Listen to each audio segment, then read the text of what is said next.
4 tires in there, gassed up and is able to go right off. Jumping. 4.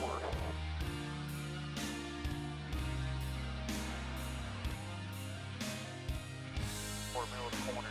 He just drives straight up the track into the resin and it just takes up the track off of 4, but it was fast.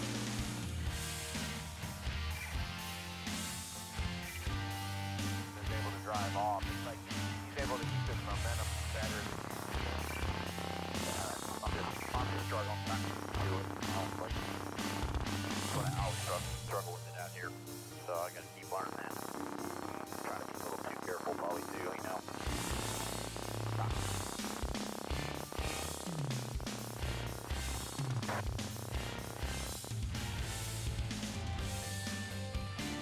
I haven't seen anyone do that, no.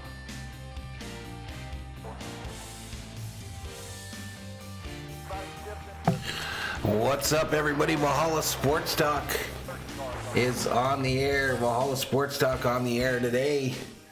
NASCAR racing here on the channel. We'll have the Xfinity race coming up later today. Cup practice is going on right now. Group A out at the Phoenix Raceway. Group A out. Cendric leading the field in that number 2 car. But yeah, beautiful day for racing in Vegas. What's up, Allie? What's up, Allie? How you doing? Madison Roach in the house. How you doing, Madison?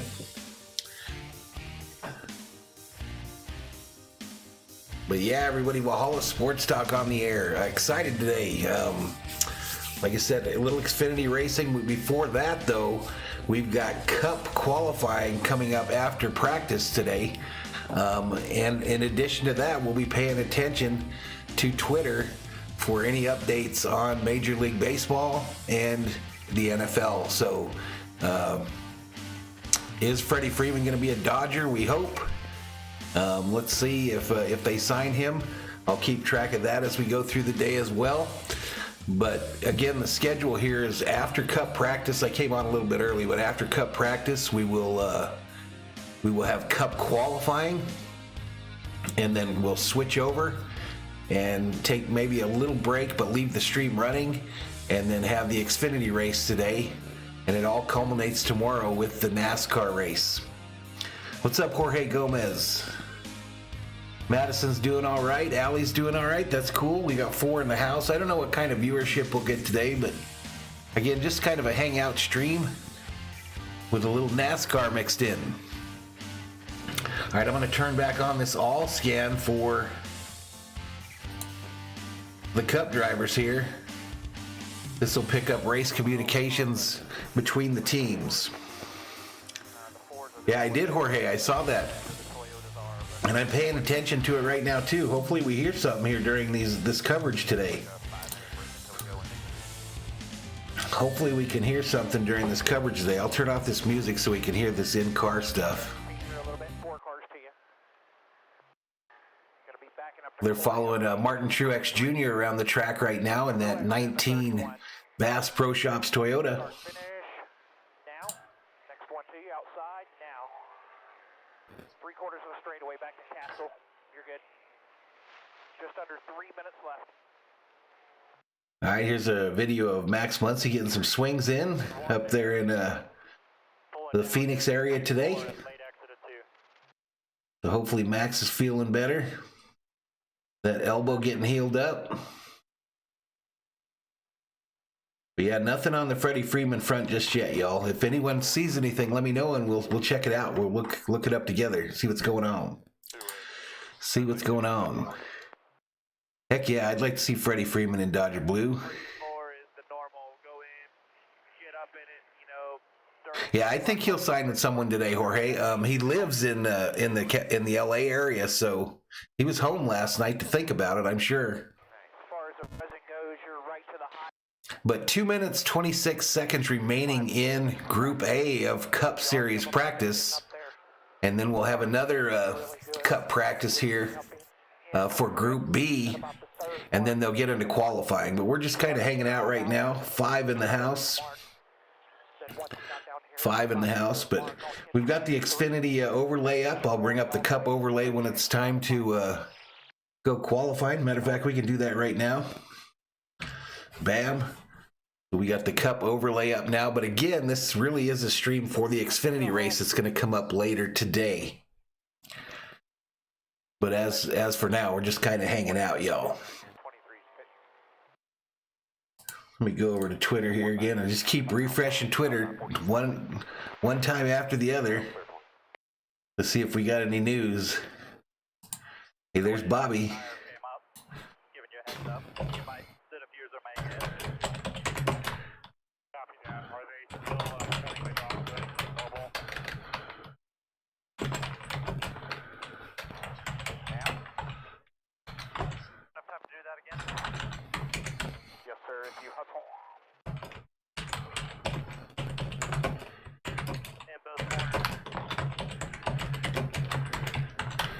Let Bobby know what's going on. He wanted me to go pew pew. Wanted me to go play some Call of Duty.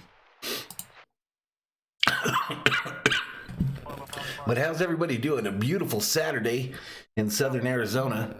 I kind of wish I was up in Phoenix right now watching these cars go around in circles. But 43 seconds left in Group A Cup practice. Byron, actually Cindric is the leader. William Byron second, Chase Briscoe third out of this group.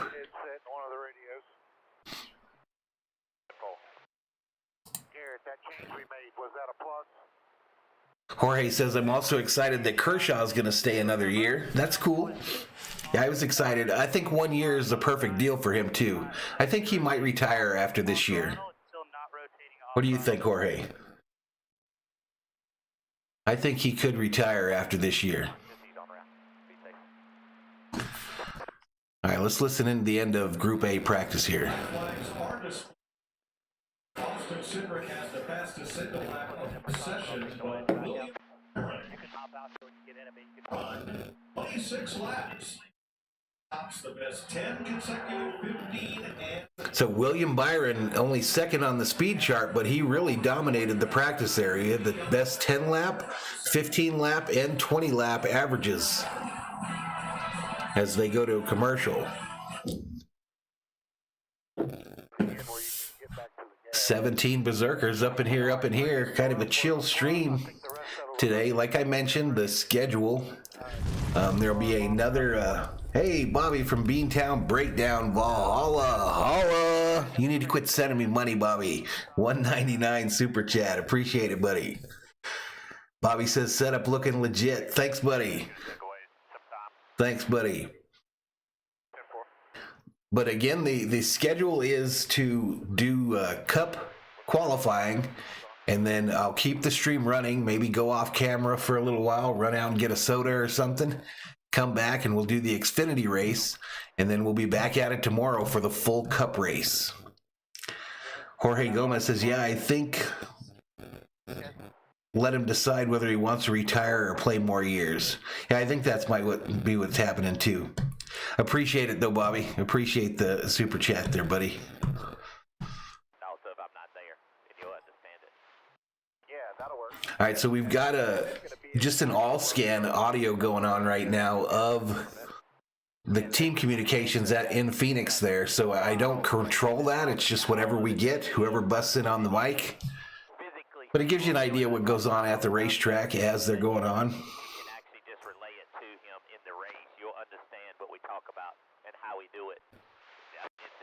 Bobby feeling pretty good today? That's good to hear, dude. That's good to hear. Okay, yeah, I'll grab some food and I'll meet George in there as soon as we get done qualifying. I'll roll down. Okay, cool. But yeah, in a commercial break here, the second group, Group B, about to go out on the track for their practice session. This group does include my dude, Kevin Harvick. 9-time winner at Phoenix. I've seen about 4 of his wins there. What's up, Bradley Reynolds? I'm doing good, man. How you doing? How you doing? Just kind of chilling? Kind of a weird stream today. Just going to do a lot of NASCAR. We're going to watch Twitter for any Dodger developments and Viking developments. Andrew Ford checks in, says, I've heard the thing for Freeman is not money, it's what's best for his family. Well, I mean, he's from the Los Angeles area, so if he wants to come home. All right, here we go. A look at the track from Rattlesnake Hill in Avondale, Arizona. That last practice, but very, very quick with a long car. How important that with only 20 minutes to be able to make that. This track has changed a lot in the last 10 years. It has changed a lot. What used to be the front stretch is no longer there. All those stands have been replaced. I mean, taken out, torn out, and now it is RV camping all along that side that used to be the front stretch. And all the stands have been moved to what used to be turns 1 and 2. And those are now turns 3 and 4. The start-finish line is in the middle of turns 3 and 4 now. That's right. That's a good situation. Bobby says, resting up this weekend, want to go in Tuesday as strong as I can. There you go, buddy. Just chill. Chill, take some naps, play some COD, maybe do a couple streams.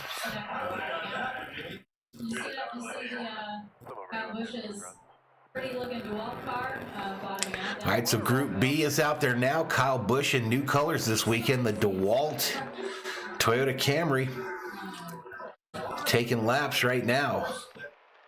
I'll just finish typing off,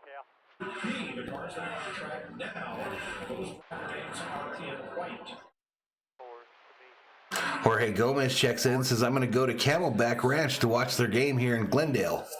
I might come up there this week. I don't know. I'd like to go up there and catch a couple games. Maybe I'll have the COO play hooky from work one day and we'll go up there.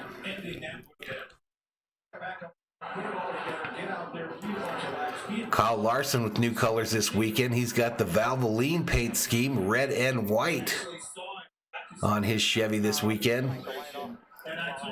Nice paint scheme. Definitely a nice paint scheme for the 5 this weekend. I like it.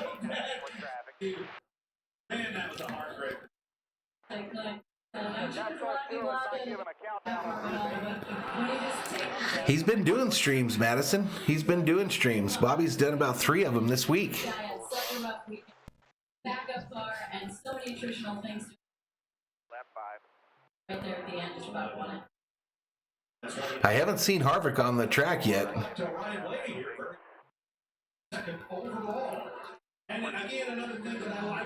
Blaney has moved up now. He is second fastest, the fastest car from this Group B group.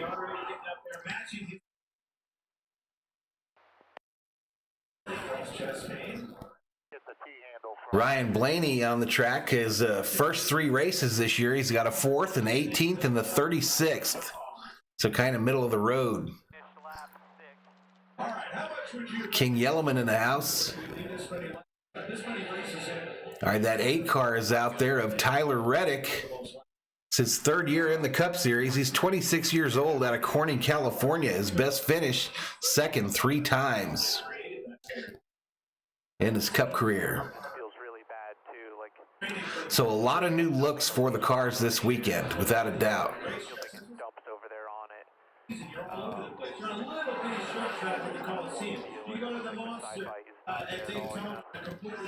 it. Blaney's still the fastest of this Group B here in the 2nd practice. Remember, after this practice, that's when they'll do Cup qualifying. They're following along with Tyler Reddick right now. Tyler Reddick in that number 8 car. Guaranteed Rate Chevrolet. King Yellowman says it looks like winter is over. Been warm as F in LA. Yeah, it's beautiful outside here today. It's time to get the backyard ready for summer. Time to get the backyard ready for summer. My rose bushes are a disaster right now. They had a unbelievably hard winter, stripped clean twice by the winds. But we'll see if we can get all that stuff going here. Get the pool ready. I got to do something about the pool or I'll have bass in there pretty quick. All right, here we go. We're going to a commercial break in Fox Sports 1's coverage. now they're mounted on the floor. It changes every action of that pedal, and it more so. Well, maybe not going to commercial break just yet. It hangs down from the top. But came on a little bit early here during the practice, and then we'll get into qualifying right after this. Oh, the pedals have a different pendulum. They're further away, the top of the pedal is further away from you, floor mounted versus. Haven't seen anyone turn it around in practice here. I thought they would have trouble driving these cars on this track here. Andrew Ford says, I'm pretty sure Freeman is waiting for the Braves to match whatever the Dodgers offer. Yeah, I've heard that, rumors about that as well. What's up, Viking Jerome? Happy Saturday to you too, sir. Happy Saturday to you too, my man. All right, let's go over to Twitter and do a quick refresh, see if we've got any messages about Freddie Freeman. I would say these things are driving kind of like early 2000 trucks, where you're sideways, and then when you get caught up in dirty air, you got to go and search for more. Cowboys finalizing a trade to send Amari Cooper and a 6th round pick to the Cleveland Browns. What? That's per Adam Schefter 1 minute ago. Cowboys finalizing a trade to send Cooper and a 6th round pick to the Cleveland Browns for a 2022 5th round pick and a 6th.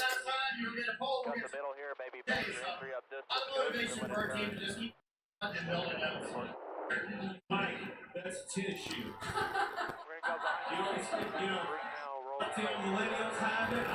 So that's the big news right now. UC Kikuchi to the Jays per John Heyman. Can we please all just wear J's? Because last week I wore those heels. Yusei Kikuchi to the Jays.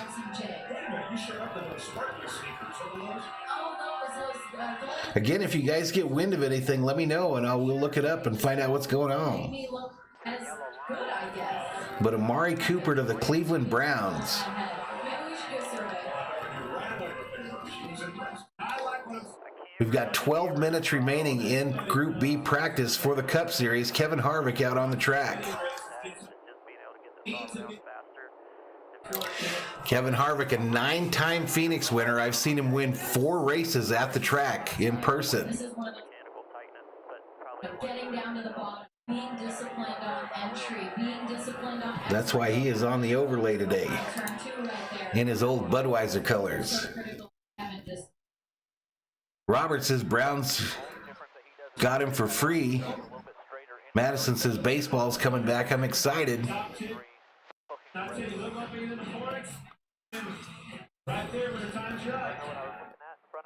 All right, they're talking about Eric Amarola now, Harvick's Stewart Haas teammate. He's got top 10 finishes in all 3 races this year. You know, it's shown how attrition is really important. Viking Jerome wondering if Kirk Cousins gets traded soon. I'm kind of watching for that today too, Viking Jerome. Keeping track of all this stuff today. NASCAR, NFL, and MLB. But 16 in the house. Welcome to Valhalla Sports Talk's coverage of NASCAR racing. We've got qualifying for the Rough Mortgage 500 today here on the channel, and then we will do the Xfinity race. We will do the Xfinity race, the United Rentals 200.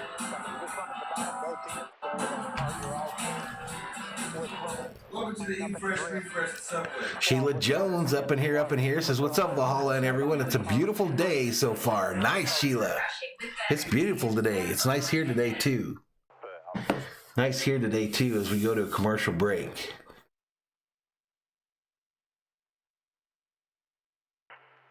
Sun is out, not a lot of wind, just a little breeze. Just a little breeze.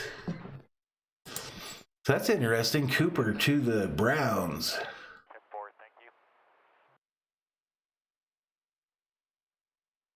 So did you folks see this quote from this Blake Harris, a verified account on Twitter last night? He said, Dave Roberts says he doesn't want to close the door on Trevor Bauer being in camp with the Dodgers.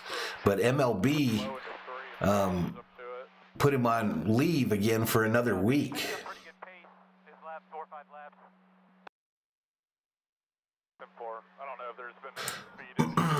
Bobby's still messaging me.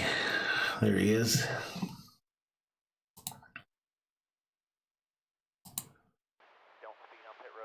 in a commercial break here during Cup practice. When we go back out here. All I have is a front switch. That's it. Line are they running? Yeah, and lap time fall off. So anybody that's refired has run like the flats and teams. So that, for the Cowboys, that means that Michael Gallup is going to stay with them, I have a feeling. He was running flats, 90, couple teams there at the end. 10-4. He was messing around with his a little bit. Seems like a really simple trade for Cleveland. They give up a 5 and a 6? Not too bad, not too bad.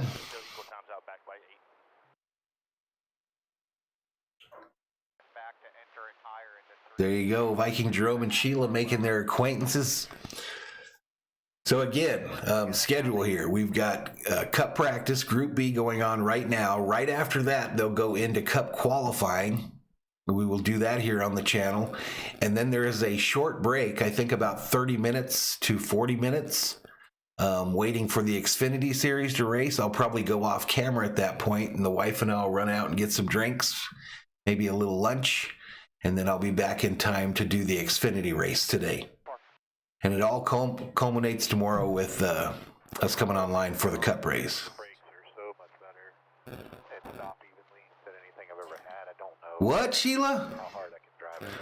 Sheila says, David keeps on surprising me after he got us the RV. Now he's hinting around to rings. That's how I got married. We basically were in a mall, and I told the COO, we were next to a ring shop, and I said, go in there and pick the one you want. But congratulations, Sheila, if it happens. Come on, David. Come on, David. Put a ring on it. Put a ring on it. Viking Jerome says, Cowboys suck. Can't stand them sons of bitches. All right, so Blaney's still at the fastest car in this session, but Cindric leads the board still. Ty Dillon out there in that black rifle Chevrolet. Harvick's time not very good at all, 24th.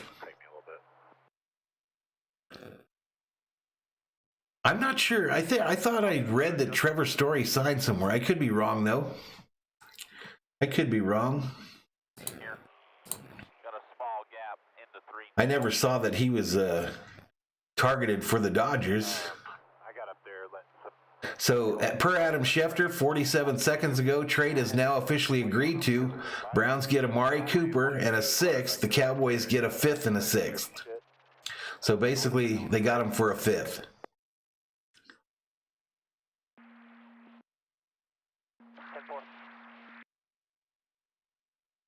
I guess he had a big contract.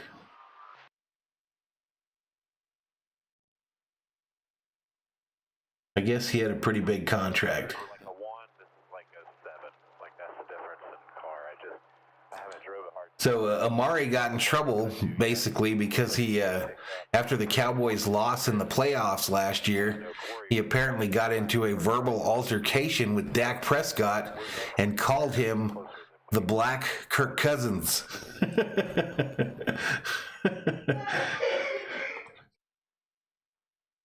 And apparently Dak took offense to that. He didn't think that was very cool. The resin early into 1, and then they chop it middle 1 and 2 to make the back straightaway long. Bobby says, F the Cowboys.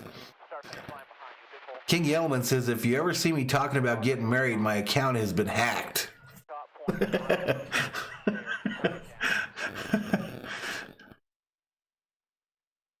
Mikey Jerome says, go for it, David. Sheila Jones is a good woman. There you go. There you go. We could do play-by-play of Sheila's wedding here on Valhalla Sports Talk. Right here. All right, half straight. Whatever you need. 40. Enter it now. 30. All right, so 5 minutes remaining in practice Group B here on the Cup side.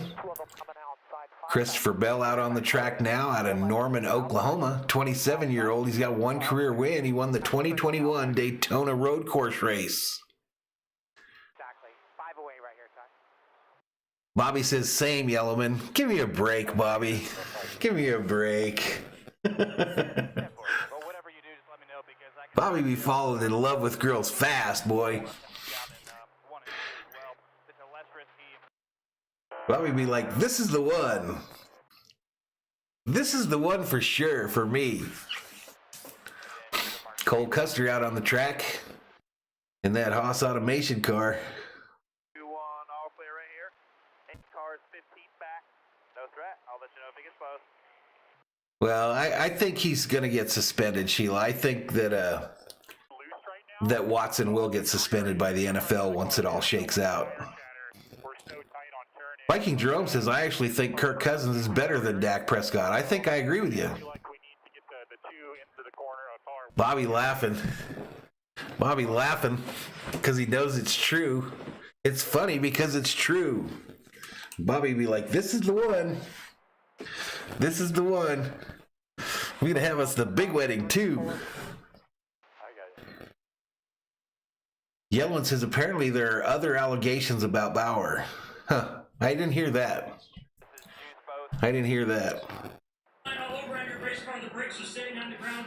Bobby says, the last girl ghosted me when I told her I had leukemia. Yeah, you told me that. Fuck that bitch. Fuck that bitch. Sheila says, me and David are high school sweethearts over 27 years, going strong. Really? You guys have been together 27 years and he hasn't put a ring on it? What? What? What?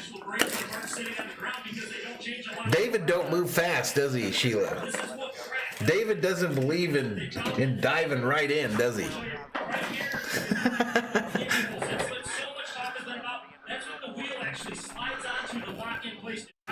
Murphy Steve checks in and says, stop being a Cowboys hater. I hate him. I actually don't hate the Cowboys as much as I hate the Packers, though.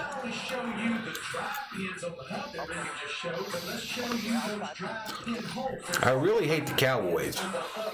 I mean, the Packers. That's where you see all those drop-in holes. There's 18 of them. And that essentially does the same thing as the lug holes and the lugs last year. That's what climbs Well, we got 24 in the chat. index up there. Line those drop-in holes up with the drop-ins. We didn't have to. I hope that wasn't one of us that's deleted Murphy there. Better. Maybe a quarter bar left. If not, don't worry. Mods, I've been watching like the streams like lately in replay. Kind of watch who we time out. We don't need to be timing people out for little stuff. I mean, if it's a personal attack, time them out. But if they're just talking smack about their team or defending their team, who cares? What's up, Arrowham? What's up, Arrowhead? I mean, we don't let people have personal attacks. We don't let people do the politics thing, but I don't know. I see some stuff that I'm like, whoa, why do we have to do that? All right, Kozlowski out there in that purple and gold machine. If it goes long, if you Murphy says, I hate Philly and the fans throw snowballs at Santa Claus. They do. you start to lose the race, then you just have to step All right, Austin Dillon out there in that you just have to slow get down. So bioethanol Chevrolet number 3. Kind of a cool paint scheme. Really tight, but like I actually watched the cars go through tech this morning. That was pretty interesting. all the way across the center. And then it's so they can use sugar again. They left it. They put them into a like a tent that has lasers in it, and then that's how they get all the measurements.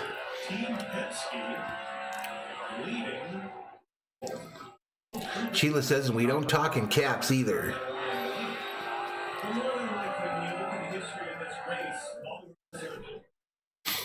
My eyeball itches. then Richard says, I take the fifth a lot. What's up, Richard?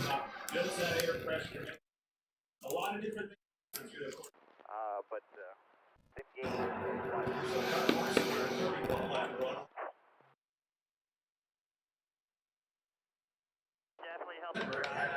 So not good speed for Harvick in this practice here.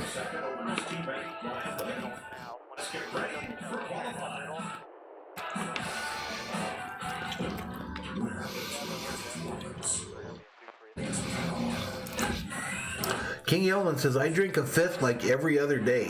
That's a lot of booze, dude.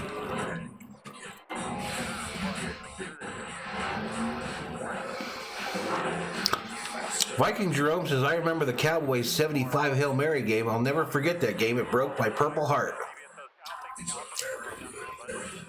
Thanks for checking in, Richard. I just dropped a pretzel.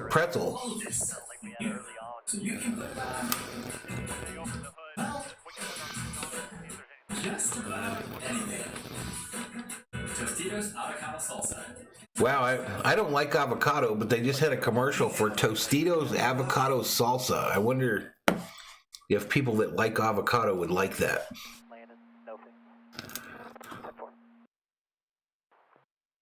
All right, we're about to get into the end of cup practice here, and then we'll get into qualifying.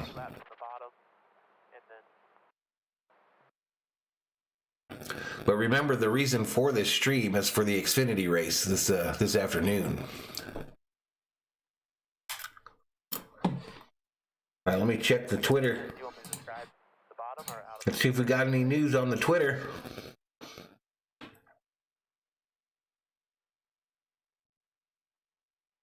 So, rumors out there that the Vikings are looking to trade a number of players, Adam Thielen among them, to try to get their salary cap right.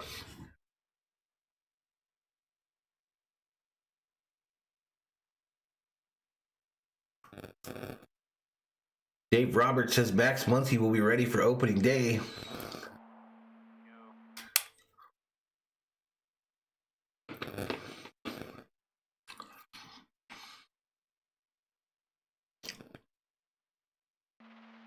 That's a good question on Twitter there from a guy I follow, Ted Glover on Twitter. Says, if Amari Cooper's going for a fifth and a sixth, lower your expectations on what the Vikings would get in an Adam Thielen trade.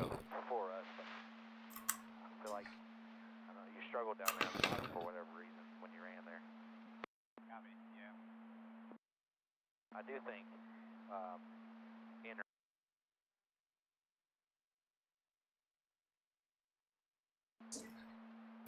Oh wow, that's my phone making that noise.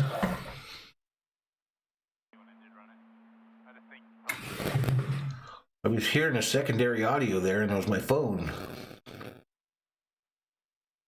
got your air bottle in case I want to change air. All right, ready? So how many of you had to change your clocks last night?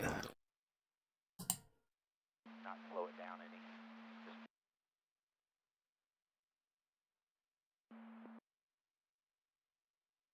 Dave Roberts says him and the Dodgers are real close to a contract extension, according to Blake Harris. I don't see nothing breaking, though, y'all. Nothing breaking.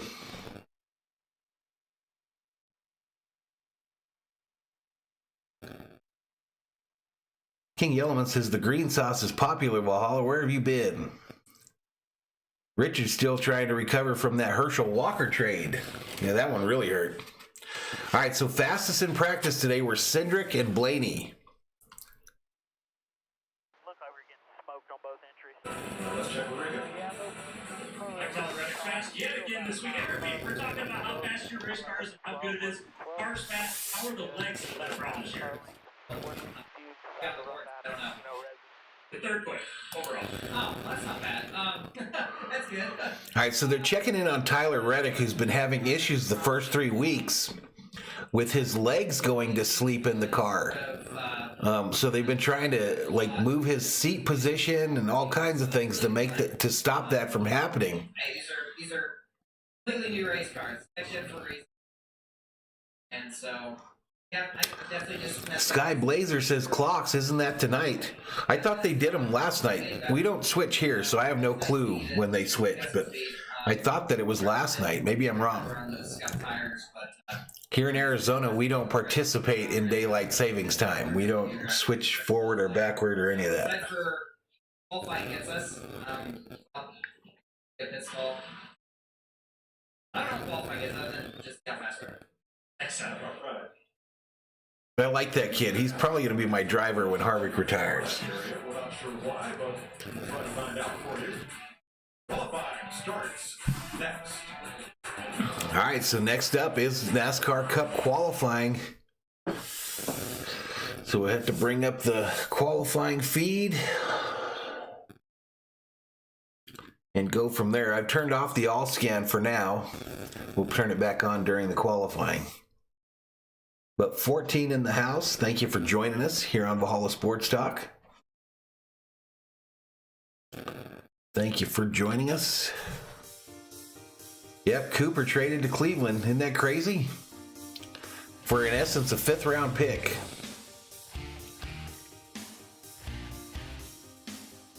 Basically traded for a 5th round pick.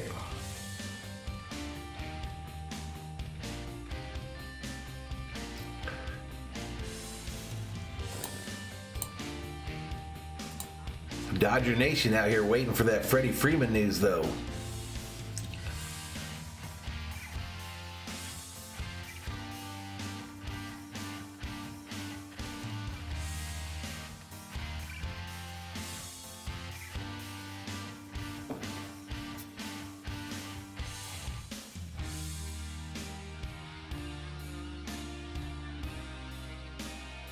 Yeah, I'm not seeing nothing breaking, y'all. Nothing breaking on the Twitter side.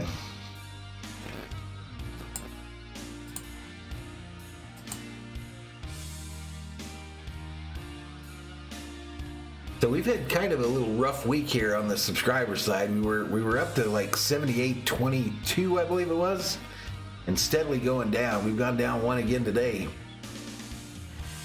I think part of it on my channel, as far as like subscribers going down sometimes, is because of how varied my channel is. So I cover obviously the Vikings in football, and then I have all those LA teams, the Lakers, the Dodgers, and the Kings. And I think those Minnesota sports fans, you know, they tend to be Dodger haters and Laker haters, so I think that's why our numbers go up and down so often. I think if when Harvick retires, Madison, I think I really like that Tyler Reddick that drives the 8 car. But I'm all Harvick all the time right now, but Harvick's going to retire probably in the next 3 years or so. And I think I'd probably roll with Reddick in that 8. We've got 11 in the chat right now. Cup qualifying about to begin. Remember, the way that qualifying works on the Cup side is you have two different groups that go out and post lap times, and then out of those two groups, the top 5 fastest will compete for the pole position. But let's get to it.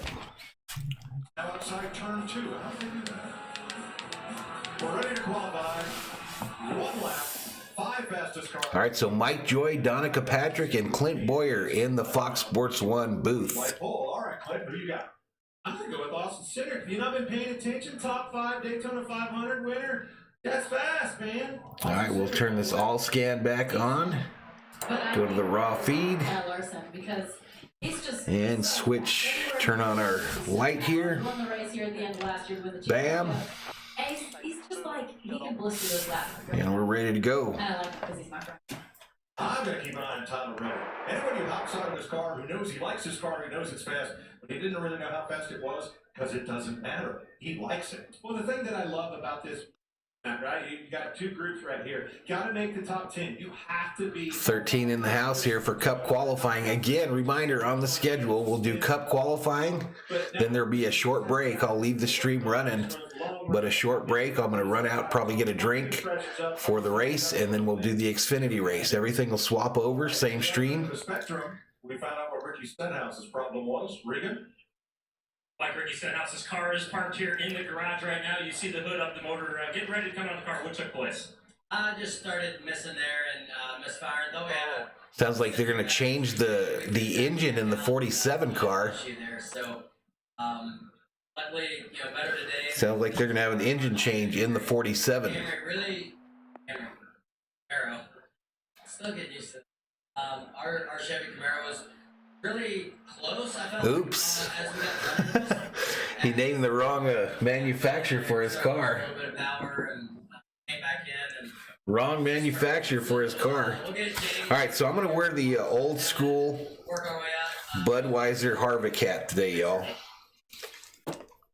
So Ricky Stenhouse will not have an opportunity to qualify. So the old school Harvick Budweiser. I was wearing this hat for a couple of his wins. I get a big momentum and pass a whole bunch of cars. It's going to make the restart really important. All the start. All right, so first out, this 77 car of London Castle. Take a chunk off of that, but start in the back step. London Castle right here, downshift, getting into 3. This is where I think you're really going to see that. Trying to get the most out of a lap time, running that thing off in there. Yeah, this track looks totally different now than it did just 8 years ago. The entire front stretch is now empty. The stands have been torn out, and that is parking for the RVs.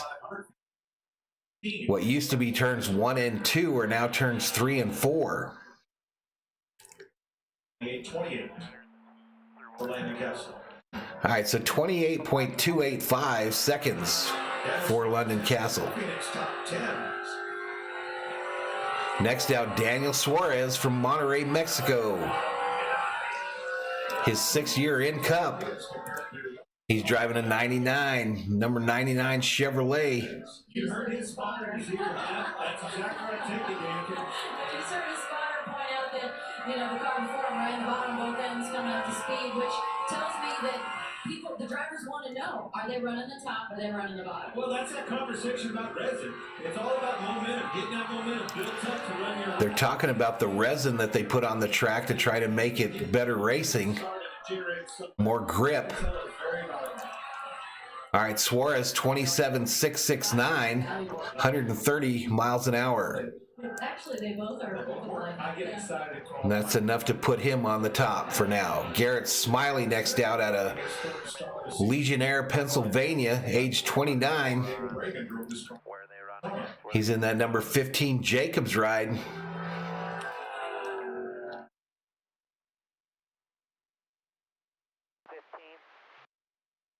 Oops, let's go to the leaderboard here. Copy that. Definitely didn't sound like even coming off of turn 2 that he had a lot of. He didn't look very fast at all. Did a downshift there, even getting up to 29.193, 123 miles an hour, currently 3rd on the charts. By the sound of that exhaust, which is so cool on these... Next up, AJ Allmendinger in that 16 Action Chevrolet, Los Gatos, California, age 40. Series, they will race this afternoon here in Phoenix. And he ran up in the resident turns 3 and 4. Get up lap. He's in the red right now. Yeah, he lost speed. Gonna need to pick it up. He's losing speed. And that's the conversation. That's a gamble. Downshifted right there, and I think he gained. You see that? The gain that he made on him was all off the corner. I think it was because of the downshift. All right, so Allmendinger going to be in second, 27.806. Next out, the 34 of Michael McDowell, last year's Daytona 500 winner. His hometown is Phoenix. He's got one career win, that 2021 Daytona 500. Hard, and the air pressure set, well, that thing will come in right off the bat. Yeah. Chat gets awfully quiet. One right there, you see how he rolled in really fast, was 2 car lengths ahead, and then lost it up off. Looks like when he got to the gas, it was. Michael McDowell from Glendale has a couple of top 16s here. All right, going to be close here. McDowell to the top of the charts. McDowell is fastest, Regan. 27.663, currently first on the board. Las Vegas, what's going to take to be the fastest man in Phoenix today? Yeah, I mean, there's a lot of differences between the two, but a lot of similarities too. So, Man, these Cup drivers look so young now. Christopher Bell they're interviewing. But on the track, you've got Briscoe in that 14 Stewart Haas Ford. What's up, Matthew? Cole hasn't qualified yet, Matthew. Cole hasn't been out yet. He ran the top both ends coming to the green. That'd be cool if he showed up, though. Briscoe in the green. This will be only his third. All right, Briscoe looks like he's on the top. Boom, and Briscoe moves to the top. Begins. Remember, only 27.377, 131 miles an hour. Good lap. That Next up, Harrison Burton in that Ford, the Dex Ford, are going to be pointing out to them. number 21. He's out of Huntersville, North Carolina. Coming up to speed. Get it up high, get it spooled up, get it going.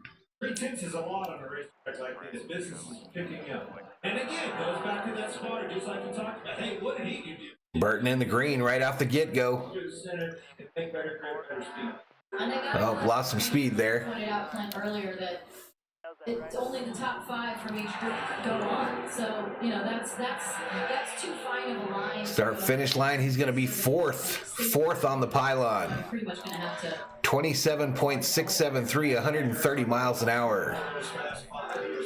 Now the 31 of Justin Haley, Justin Haley. the Leaf Filler Chevrolet His last first Camaro out on the track. comes out to try to knock AJ Allmendinger out of the fast 5. See him go up, diamond the corner into that red zone, and look at the. Oh, there he goes. He got right in there. Diamond that corner, caught the run, was able to put the power not only down, but all the way down. Looks to be in the green now. They got a good run down the Our ghost car will be the bubble car. Rest of this session, and Haley does it. He is 5th. Oh, Haley fifth. Ended up fifth, 129 miles an hour. to not just focus on that lap of Briscoe. Because Here we go. Chris Bushler in that number 17 Savvy Ford. He's out of Prosper, Texas, 29 years of age. Grayson finished 16th here twice. Trying to break in. really on good there, yeah. He's like he's putting down a good lap. He is in the green all the way around. Speed that in 1 and 2 he ran. He only got up into the resin just a little bit. He really just kind of diamonded on that, but he came off. He came off and really put it down. So obviously he feels really. Nope, another fifth. He really rolled the ball good. I guess I'm not understanding Fox Sports graphics here. 129 miles an hour, almost 130. All right, I think we're headed to a quick commercial break. Headed to a quick commercial break there. But so far, Briscoe is on the pole. Briscoe on the pole. His speed, 131.497. As they go to a commercial break. 20 in the house. Welcome to Valhalla Sports Talk's coverage of NASCAR Cup Series qualifying. And then it'll be followed here on the channel by the Xfinity race. But thank you for joining us. If you're new, hit that subscribe button, give the video a like, and turn on them bell notifications so you know when we go online. But we've got Rough Mortgage Bush Pole qualifying going on right now. They're in a commercial break. Matthew says, here's a throwback. Stroker Ace. Remember him? He raced for Clyde Trickle. I don't remember Stroker Ace, Matthew.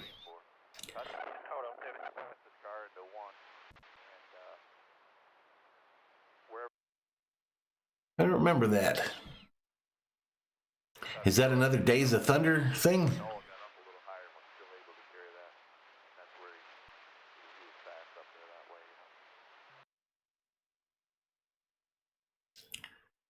Again, in a commercial break here, we've got the scanner traffic playing for you as well from the track.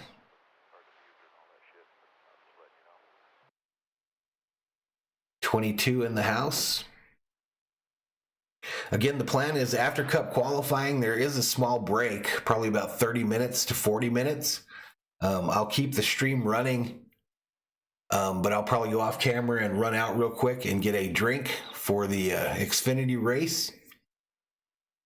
And then we'll be back and do that race. And then we'll be back tomorrow for the Cup race as well. Let's get back to the coverage. Second half of Group A. Set to go. As we split those 18 cars. All right, looks like Bubba Wallace headed out. It was the movie with Burt Reynolds.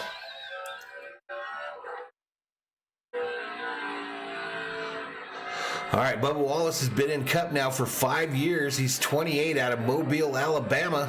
He's got one career win. It was that race at Talladega last year. This week he's carrying Root Insurance as his sponsor in that Toyota. I do too. Feels like we're in it, right?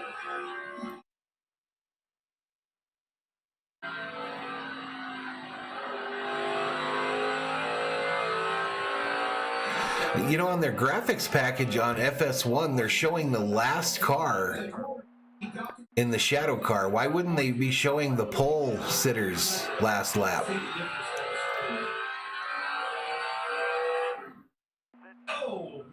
Wallace sixth on the board. Position 6. Sitting here studying and getting ready for your lap and just a little bit on the racetrack.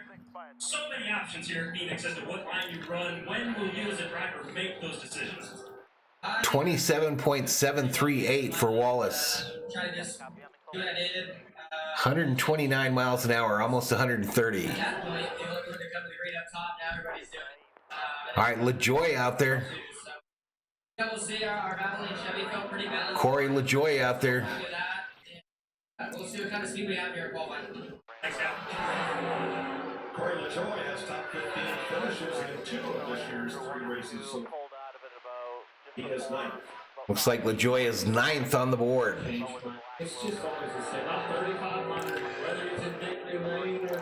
All right, Austin Cindric headed out. He was fast in practice. How you can get I was thinking the same thing. And Cindric out there. He led practice. I was like, he's California. All right, pay attention. Here's my guy. Here's my horse. Here's my pick. Mooresville, North Carolina is his home. He's 23. He's got 1 Cup win this year's Daytona 500 as a rookie. Yeah, I think the middle is kind of, I was just going to be like, Good drive off. It's going to be right there. Will this be it? Bam! P1 for Austin Cindric. P1, 27.359, 131.58 on the speed. So a new leader on the pole is number 2. Kurt Busch out there. The Michael Jordan, Denny Hamlin team. I like it. And you saw him really go up high.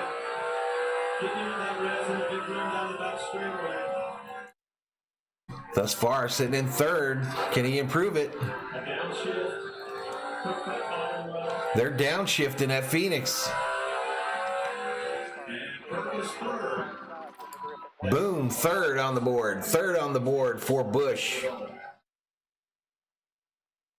You heard him get back on the throttle after he downshifted. All right, here we go. William Byron. It's Charlotte, North Carolina, 24 years age. He's got 2 wins. He's out there in the Exalta Chevrolet. gonna be a little tricky. You can see the ticker just like we are. Watch the ghost car. Look at the tickers. He's up on top of the board right now. Can he hold it? Billy D was very Back down to 2nd. looking like it's going to be another lap.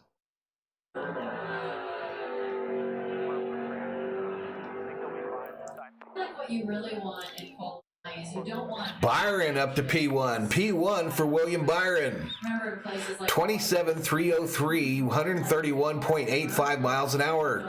Joey Logano headed out on the track. without having. Middleton, Connecticut, 31 years of age. He's the 2018 Cup champion. Continually, you got the bounce on your. Like William Byron's car did, you don't need it. All right, Byron is fastest. Joey Logano trying to break into the top 5. Big run up off turn 2. Logano currently in 4th. You know the different lines from that bubble. Remember, the top 5 advance to race for the pole. Saw Joey Logano move. Logano currently in 4th. Feel good. And that's where he'll end up. 4th for Joey Logano. 27.478, 131.01 miles per hour. Chase Elliott on the track. Dawsonville, Georgia, 26, 2020 Cup Series champion. Two of those three. So far, he's way down the board, but pretty quickly gets up to the 5 spot. He's flirting with the cutoff line. Elliott did not get a good launch on turn 2. Not a good lap. And make that up here, or will Kurt Busch hang on? That car looks tight. He missed the bottom in 3 and 4 as well. Like you said, you got to get. All right, Elliott below the cut line. He was slow to do that. He will not race for the pole. 27.58, 130 miles an hour. Martin Truex Jr. out on the track. Marietta, New Jersey, 41 years of age. He's your 2017 Cup Series champion. 23 in the chat. Check in, say hello, let us know how you're doing, who you're rooting for today. But I think still struggling to get that just overall rotation through the corner, which is that. Straight off of it. That's what the two. Busch trying to hang on with a 27. The Toyotas apparently had some issues in tech today. Truex 7th at 27.60. That will lock Logano into the. All right, Truex misses the cut as well. 130 miles per hour. Here comes the Ally Chevrolet I mean, it's do or die time. of Alex Bowman on the track. Is he going to knock Kurt Busch out? Jumping off in there. You heard it, Kurt Busch on the cut line now. Oh, no, Kurt. You're going to have to speed up.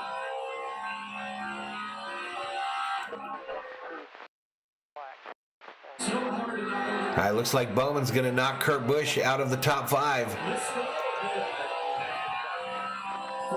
Boom, 4th for Bowman. Bowman the showman, 4th. So your 5 that will run for the pole are Byron, Cindric, Briscoe, Bowman, Logano. And that's it for Group A. That'll be it for Group A.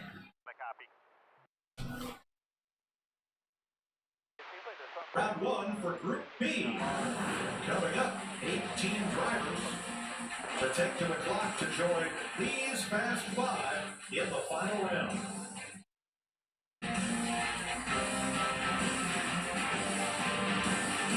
All right, headed to a commercial break real quick.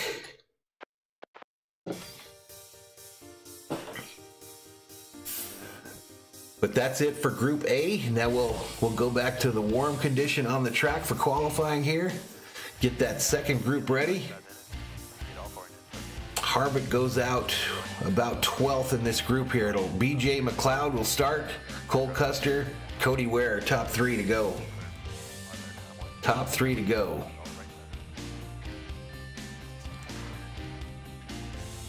Let me take a quick look at Twitter. If we've got anything going on. Only news today so far, Amari Cooper traded.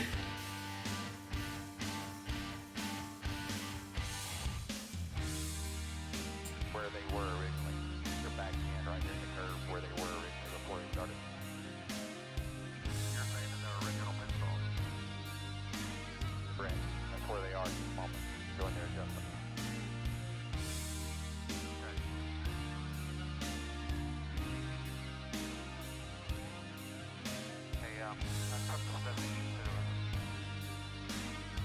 That's pretty wild that the Cowboys traded Cooper for so little.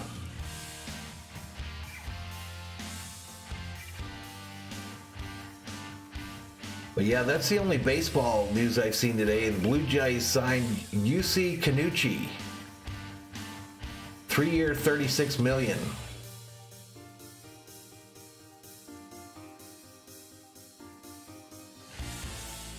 Hey, old Goose will be happy about this. LSU parted ways with Will Wade. I always see Goose complaining about that dude.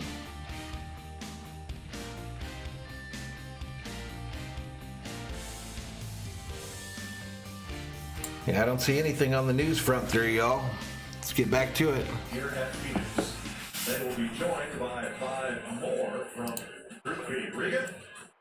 Eric Elrose, and Chad has gone silent. races so far this season, 3 straight top 10s. Qualifying, not the same story. Need a little bit of help in qualifying. Can we expect that? Let's get to our alternate screen here.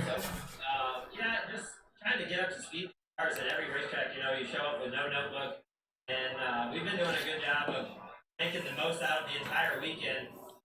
We started off a little. All right, McLeod is on the track for this second group, Group B. Same today, you know, I didn't come out here for the test, so didn't know what to expect. Is this an unsponsored car here? I think our Smithville. Oh, it's got sponsorship on it. Know what I'm doing inside the race car, and go see if we can't get a good spot here. Good luck, Eric. They're the Fast Five from Group A as BJ McLeod. Madison says the Blue Jays still have Kirby Yates. He's finished top 30 in every race this year for a little one-car team. What's up, Thomas Prince? Right there. I think it's, oh, there's that left front lockup. We talked about them, more brakes, the 18-inch wheels, the bigger brake package and stuff like that. Very easy to lock that left. What's up, Aaron Lee? In the corner of the weight transition. But what Eric said, right? He's been the closer. Mr. Consistent with his finish, and if he can get a good. All right, so that was kind of an ugly lap by McLeod. 126 was his speed.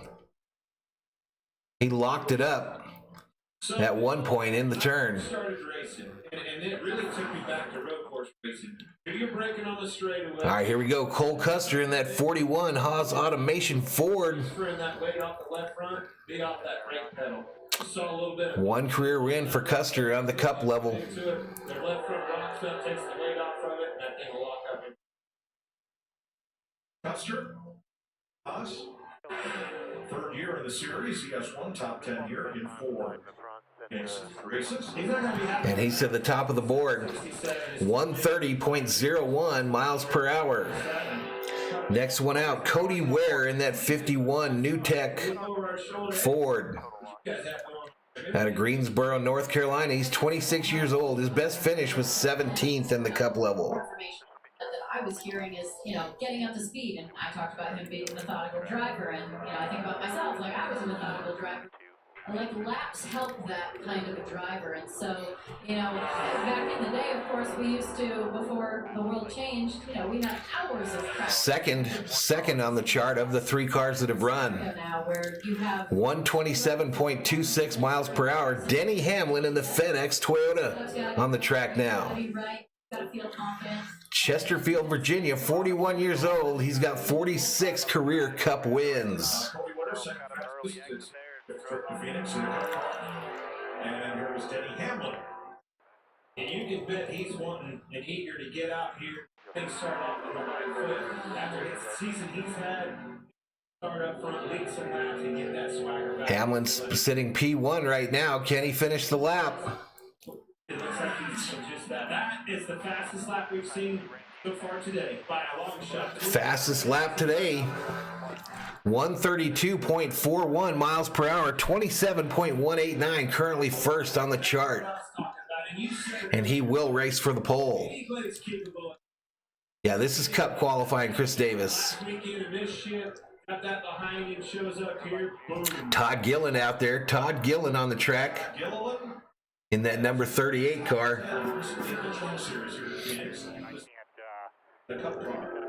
He's in the red right now.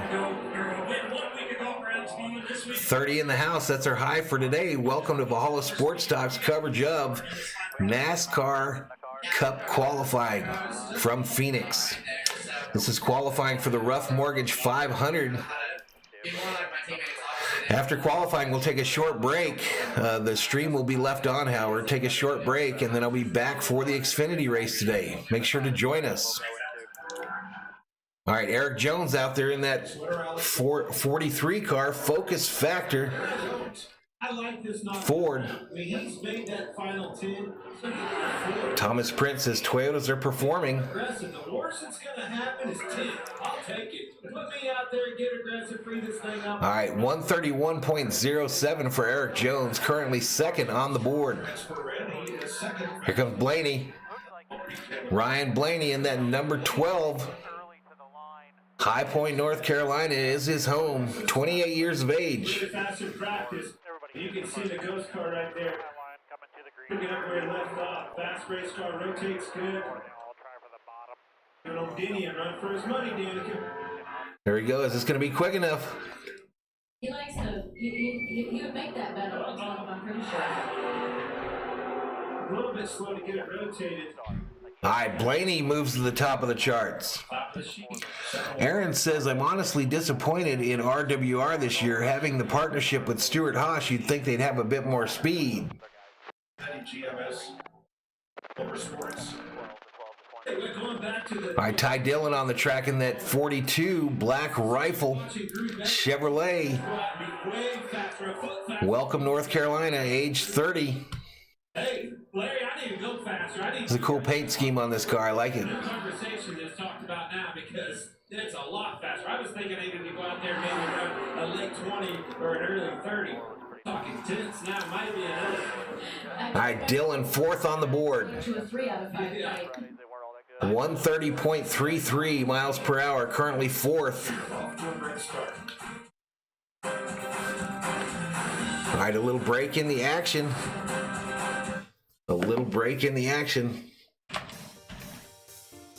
But so far, Ryan Blaney, P1 in this Group B.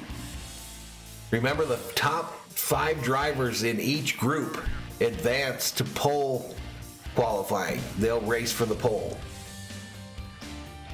But 27 in the house. I'll take a quick look at Twitter, see if we've got any breaking news on the MLB or Vikings front.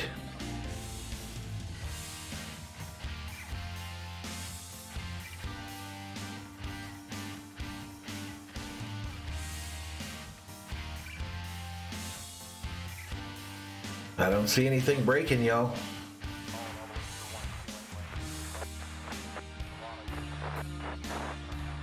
So the only news that broke today was Cooper getting traded to the Browns.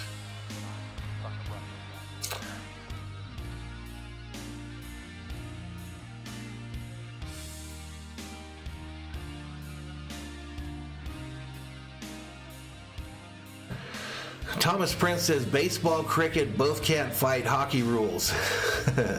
Do I have any picks for the Xfinity race today? No, not really. Yeah, it just would be a guess. I don't really have any picks. You never go wrong with that 7 car though. You can never go wrong with the 7 car.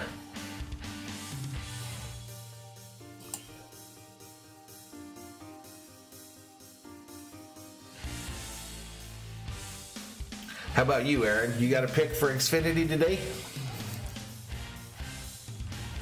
What do you think?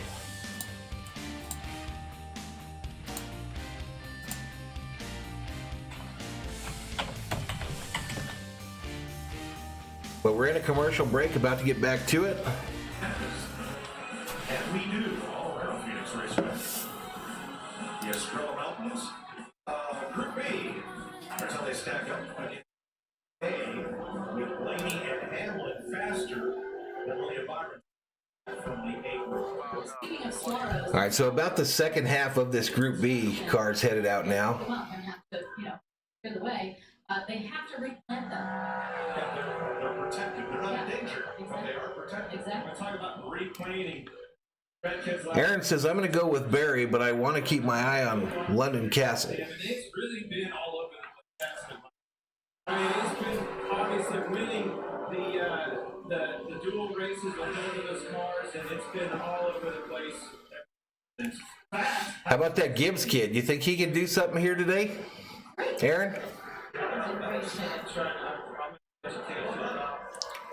Whatever it is that we're talking about. All right, Keselowski out there now. Practice those are. Here's my point of that. Stay away from them. They usually have problems they're prickly. It is. Looks like a good lap for Keselowski, enough for 4th. That puts Dillon on the bubble. Enough? Yeah. Oh, no competition, boys. You know, they only grow. Thomas Prince says YouTube cricket fights one day. Talking about cactus again. Christopher Bell headed out. Norman, Oklahoma is home. 27 years of age in that 20 Ream car.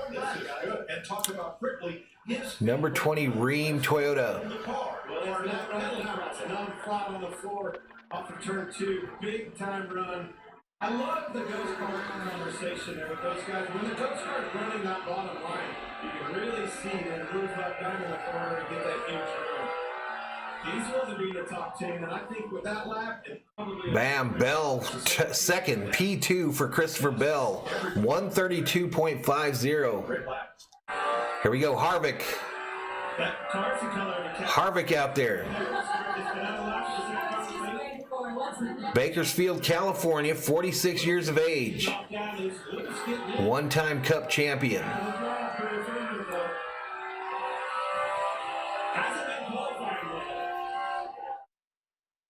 He's won 9 times at this track, 4 times with me in attendance. Not a good lap, it doesn't look like. 5th, P5 for Harvick. P5 for Harvick. 1, 2, 3, 4, 5, 6, 7 cars to go. And here comes Tyler Reddick. Tyler Reddick going out net 8. Corning, California, 26 years of age. One more time.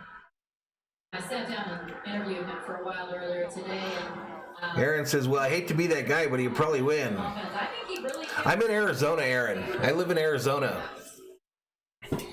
I'm about 3 hours from this track. explaining how, make pit stops hard, and, spin earlier was probably a result of not feeling comfortable and playing, and so, but he also said, yeah. All right, so Reddick 4th on the board, 131.76. Being in a qualifying position. That knocks Harvick out. Harvick will not race for the pole. Austin Dillon out on the track now. Welcome, North Carolina. Selection that qualifying will be really important. So Get bioethanol Chevrolet this week. I'd say he's probably on the line for maybe not making it in the top 30 in the chat, 35 actually. Welcome to Valhalla Sports Talk's coverage of NASCAR Cup Series qualifying. After qualifying, we will switch over the overlay there, and we will take a short break and come back for the Xfinity race today. And I mean, this track is... Aaron, I've been up there so many times, man. I've gone to probably 9 races there, and I really want to go to another track. Harvick used to win there all the time too, so it was it almost got boring watching him win. But I hope to get to like Vegas. Well, we might go to the championship weekend this year too. being within reason. And Aaron is out of Michigan. over it. Once you push it over the limit, that's when you have to gather it up so much more. You go offline, it messes with your exit. It's go slow to go fast, but just a tiny bit. All right, Blaney is locked in. That's Chastain. Chastain just went out and put up the 8th quickest time. That's probably my favorite paint scheme this weekend is Ross Chastain's paint. Eric Amarola going out. Austin Dillon on the bubble here. Amarola is out of Tampa, Florida, 37 years of age. It's supposed to be his last year as a full-time driver in Cup. There is. Pretty good run right there. Good momentum. Looks like a good lap by Amarola. String of top 10 finishes that nobody else has 3 races in. He's a lap. Great lap. Second for Amarola. He'll race for the pole. So that moves Dillon out of the top 5, puts Reddick on the bubble. I thought that was going to be safe. And it goes back to what I said earlier. This Group A, they're watching this Group B be way faster than they are. They're getting nervous. Kyle Busch headed out there. New paint scheme.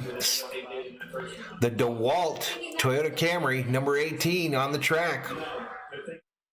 He's sitting P1 right now. Can he hold it?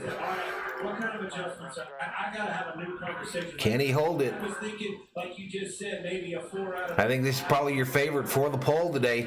Now I need a 4 out of a bigger adjustment, bigger swing. Kyle Busch trying to knock Tyler Reddick out of the fast 5, and he will do it. Only by 7. Man, Busch 5th. Denny Hamlin in. 5th, so Reddick gets knocked out. So we've got Stenhouse and Larson left. Here goes Larson, new paint for him. Valvoline Chevrolet. A lot of time today. Elk Grove, California.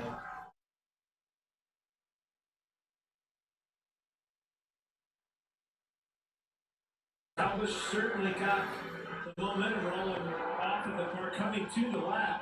It's going to be close. It's going to come down right down to this 3 and 4. Loaded it in, and boy, let the car roll. Well, there he picked up some speed there. Boom, 4th for Larson. So that knocks Busch out of the top 5. But that was the first time. Stenhouse, the last car out, and I don't think he'll run because they're changing an engine in his car. Just 3 and 4. Tells me he left some on the table down there. Probably. I thought it was interesting how he went low. So Blaney, Amarola, Bell, Larson, Hamlin will run for the pole, You stay on the bottom, but he in addition to those cars from Group A. and really used the extra. Aaron says, I'm hoping Bowman gets it tomorrow. ISM owes him one for 2016. Larson, Christopher Bell, Eric Almirola, and Ryan Blaney move on to the final round. All right, so we're headed to a commercial break. Headed for a quick commercial break, and then we'll come back and those 10 cars will go for the pole.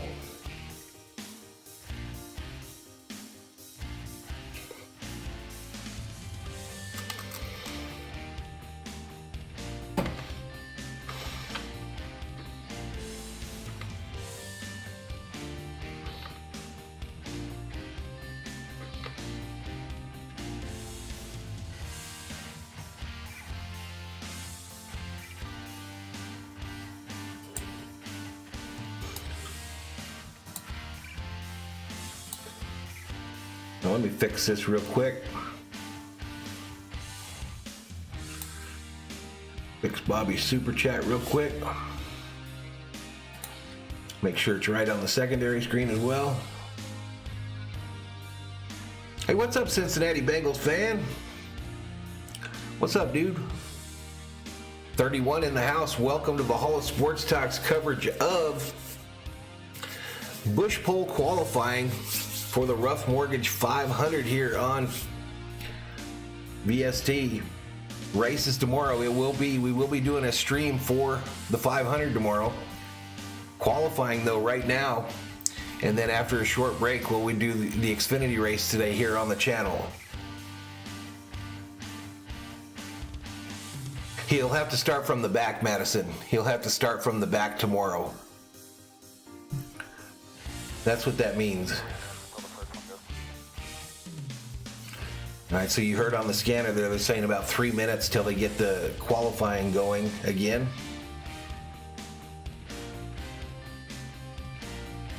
Thomas Prince says, what did you think of Busch's words last week about the cars?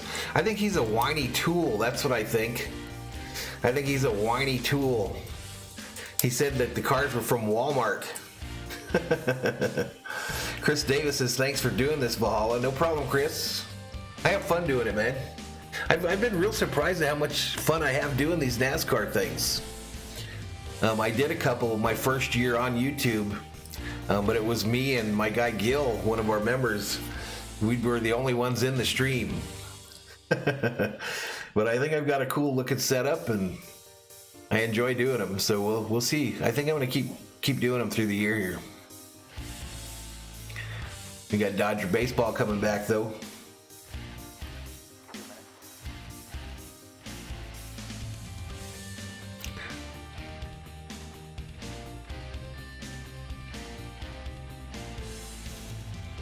Thomas Prince says, but a great driver. Oh, he is a great driver.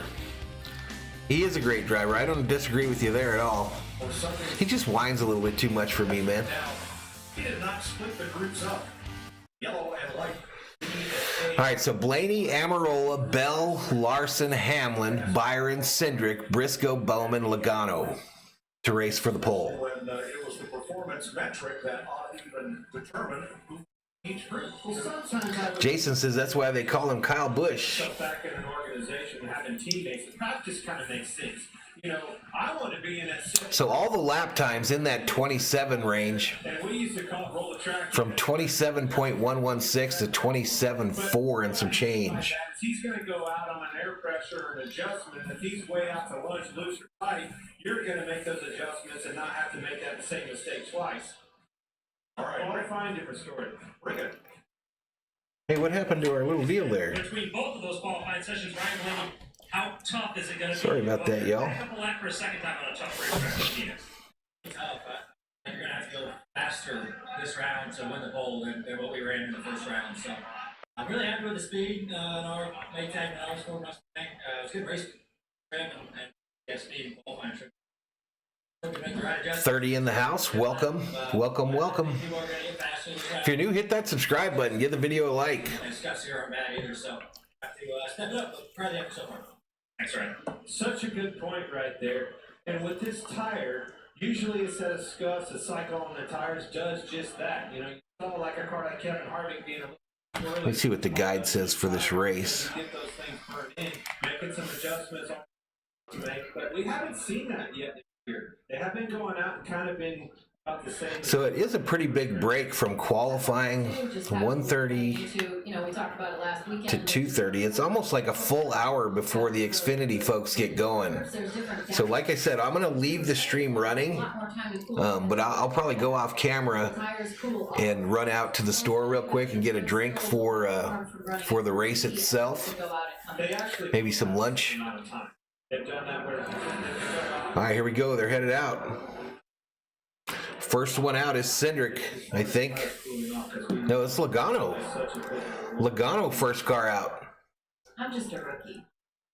Joey Logano first out because he was 10th fastest in round 1. Once the times were combined, A to B. Thomas says 5:12. My guess is 20. Final round. Logano trying to back 27:47. You can hear him feeding that throttle. Just as quick as you can get the thing rotated, get back to the throttle and keep that momentum. Logano in his familiar Pennzoil paint scheme today.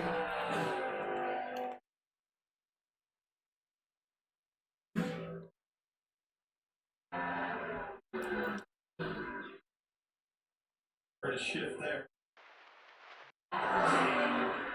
Ooh, Logano turns it. Hold on to it, Joey. Wow, he saves it, doesn't wreck into anything, but man, Logano lost it. Downshift, like we talked about, Dan, when he got back. He didn't hit anything, managed to get control of it on the apron there. You wonder if there's any damage to the front or to the diffuser on the back of that 22 Ford. I'm sure he was just thinking, everybody seems to have a lot of difficulty getting back to throttle when you downshift. Couple of tenths, 27:70 is the time. He's still got a time posted though, 27:709. Bowman out there now. Bowman out there now in that best friends ally car.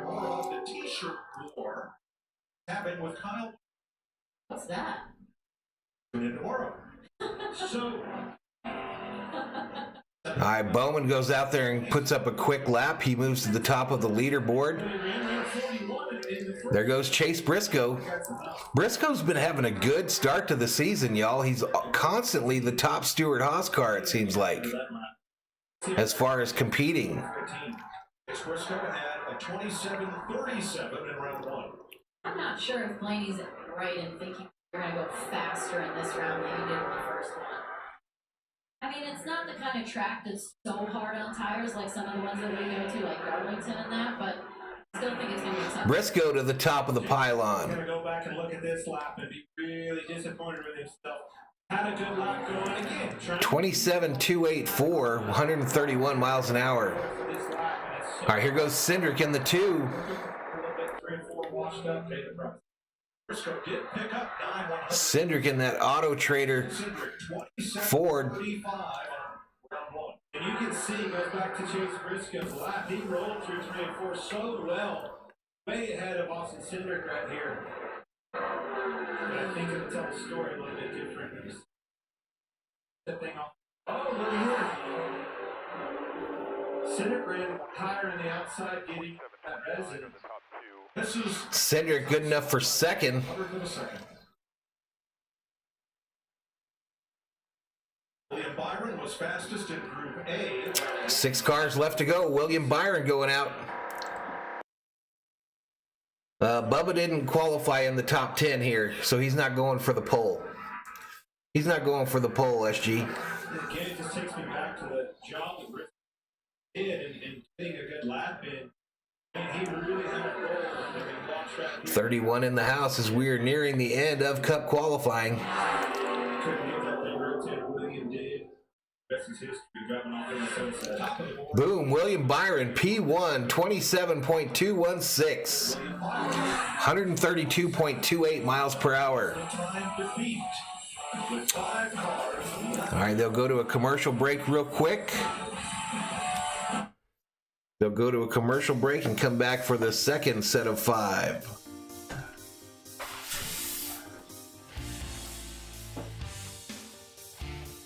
Come back for the second set of 5 vehicles.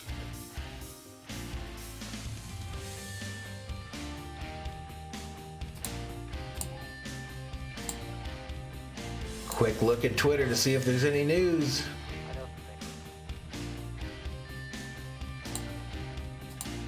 There's on my helmet, rotate them more down, and then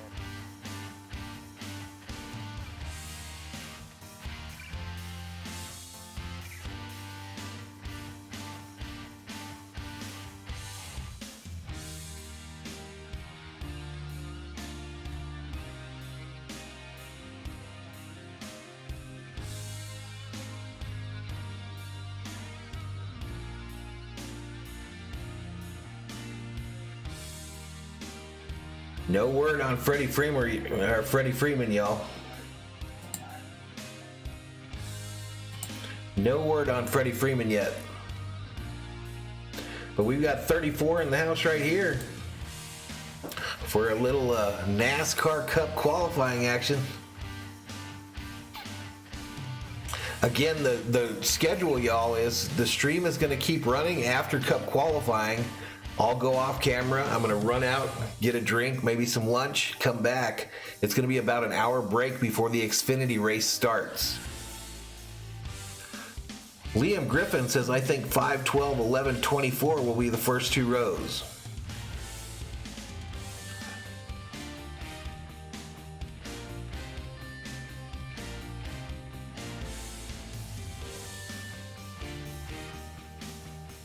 All right, let's get back to it, y'all. 5 drivers yet to head for the track. They were 5th and first. All right, so still left to go. You've got Larson, Amarola, Hamlin, Blaney, and Bell. Denny Hamlin pulling off pit road. It's your guy, Clint. You called it. He was motivated from the weekend before. He's a short track driver. What are you calling here? I would say that a much needed lap. You know, and I think that's. Thomas says, we will behave while you're gone, Valhalla. Right on. Hamlin. Pass the start finish. Cut the apron a little bit there. he wanted a 27-20. Same lane as It's in the green. Get to that throttle down. You can see him tap dancing on the throttle pedal. Still looking good though.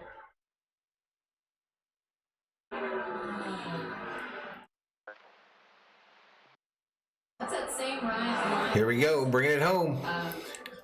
In the start ball, round 1. He went to the bottom. Hamlin to the top of the pylon. On the throttle, didn't downshift, so didn't. 132.35 miles per hour. 27.2. Larson next on the track. Glenn Human checks in, says, Valhalla, big shout out, everyone.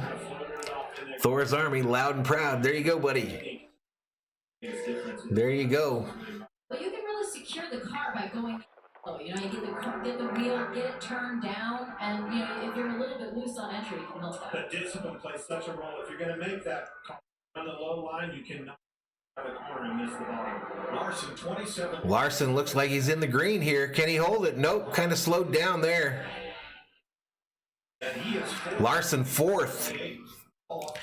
Fourth. And looking for makes a big difference.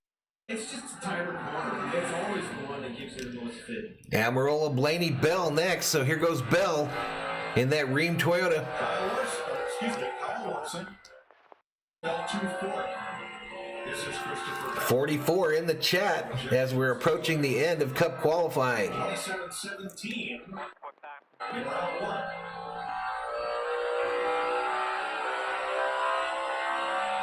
Just a kid. Racing on the right. He looks young. Tom says, Liam, you're looking good with your picks here. The 20 seems like it's running pretty close to Hamlin's time. Good enough for third. Third, second row for Bell. All right, here goes Amarola. In the 10, Smittyfield, Ford. Ending up in the top 5, 1,000 slower than William Byron. Eric Amarola, 27.159 in round 1. Come on, Amarola. Both Eric and his teammate Chase Briscoe making this final 10 round. I think that's a big shot for their organization. Uh-oh, Amarola. Amarola, is he going to do it? Is he going to do it? No, lost some time there. Fourth. That secures a front row. Hamlin. So Hamlin will be on the front road. I think this is it. Blaney, last car out in qualifying.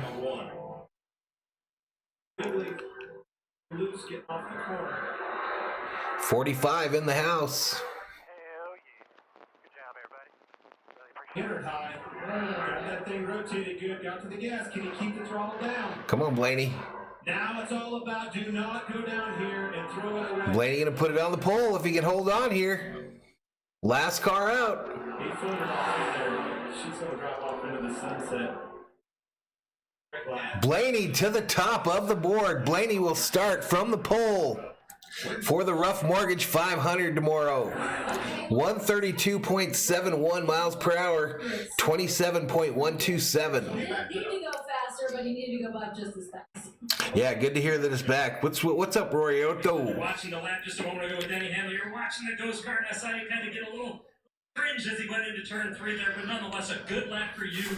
Needed a little bit of... All right, so it'll be Blaney Hamlin on the front row tomorrow.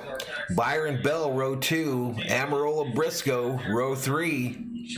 Larson Cindric, row 4. And Bowman Logano, row 5. Back to the gas quite as quick as I should have, and I knew when Blaney had that little lead going into 3, I'm like, I knew I had a good 3 or 4, but wasn't that good. So, yeah, proud of our whole team. Up front, and now we just got to stay there. This track's going to evolve a lot tomorrow. Top, bottom, different lanes, different places you guys need to run. How do you prepare a race? Kraft checks in and says, let's go, Blaney. What do you want to do as a driver? Well, I mean, we got good practice time where we felt like I was able to move. He made it. He is the pole. He's on the pole, Liam. It is, and the top lane is just so dominant right now with grip that you're going to have your car working. So your pole sitter is the 12 Ford of Ryan Blaney. Yeah, just got to... All right, we'll talk to that fellow in the background next. Ryan Blaney has won. All right, so let's set up our light for warm. Last one came in this race 2 years We're going to switch over to the rough setup. I mean, to the Xfinity setup right now. Let's close that up first. Bam. Okay, we're ready for Xfinity racing.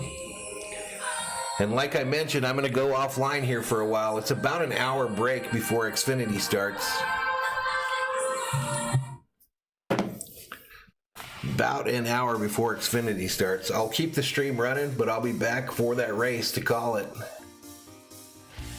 Let's see what kind of break we got here exactly.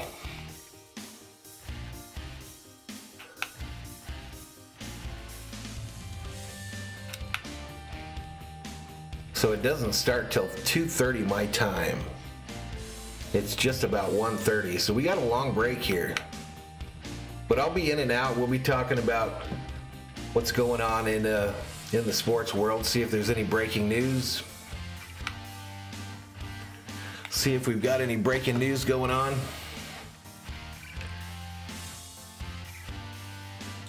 Liam says, where did Elliott place? Let me pull it up for you, bud.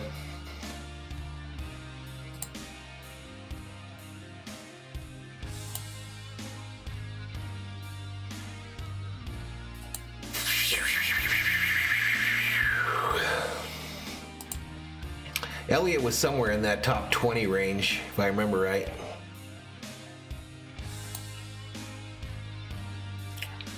I did like having that audio of the radios there. That was kind of cool, but I don't have that subscription.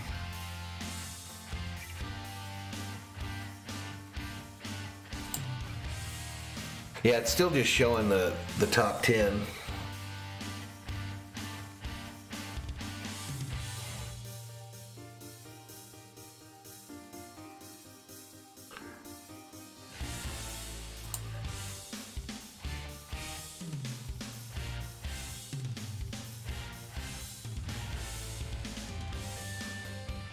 But like I said, it's quite the break here. It's about a little over an hour break.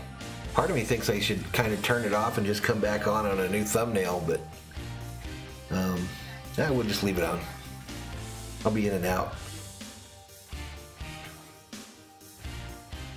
We ended up with 34 in the chat there.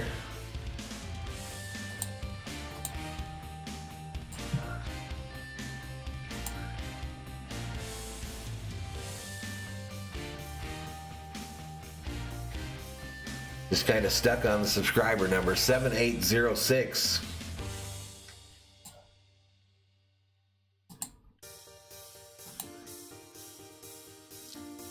Do a quick check on old Twitter here, see if we've got any news in the NFL or in baseball.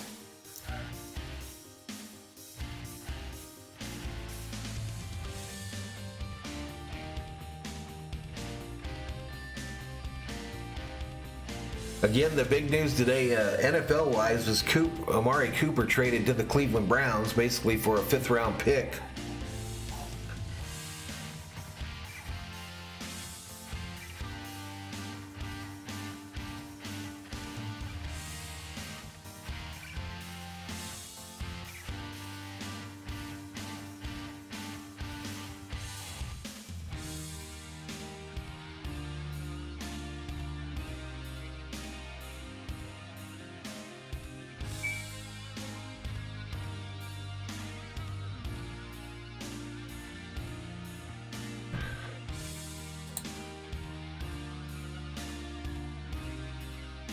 Liam says, no worries, mate. They haven't put it up yet. I can't get to it right now, Liam. Laney Bags, pole position. Here we go. Nope. Still just the top 10.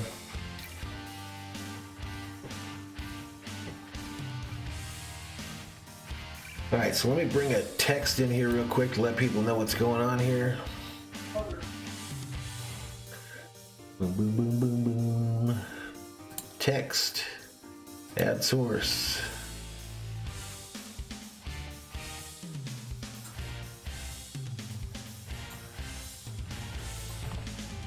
MSG.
All right, y'all, so I'm going to take a quick break here.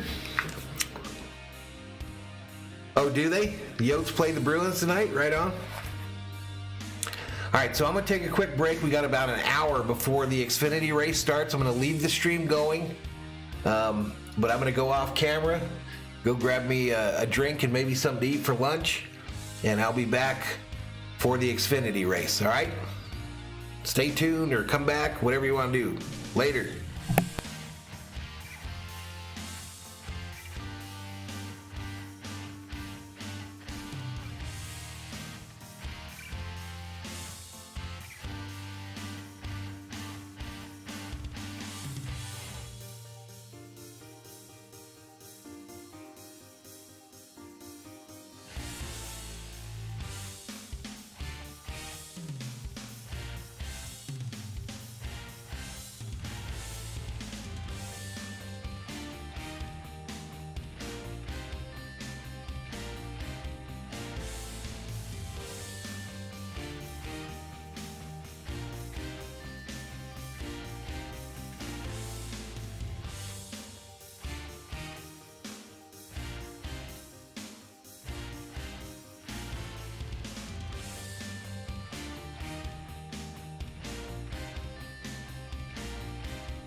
All right, all 5 of you, I'm back Mike's side. I'm gonna have my quick lunch real quick here, and we'll get to it. We will get to it.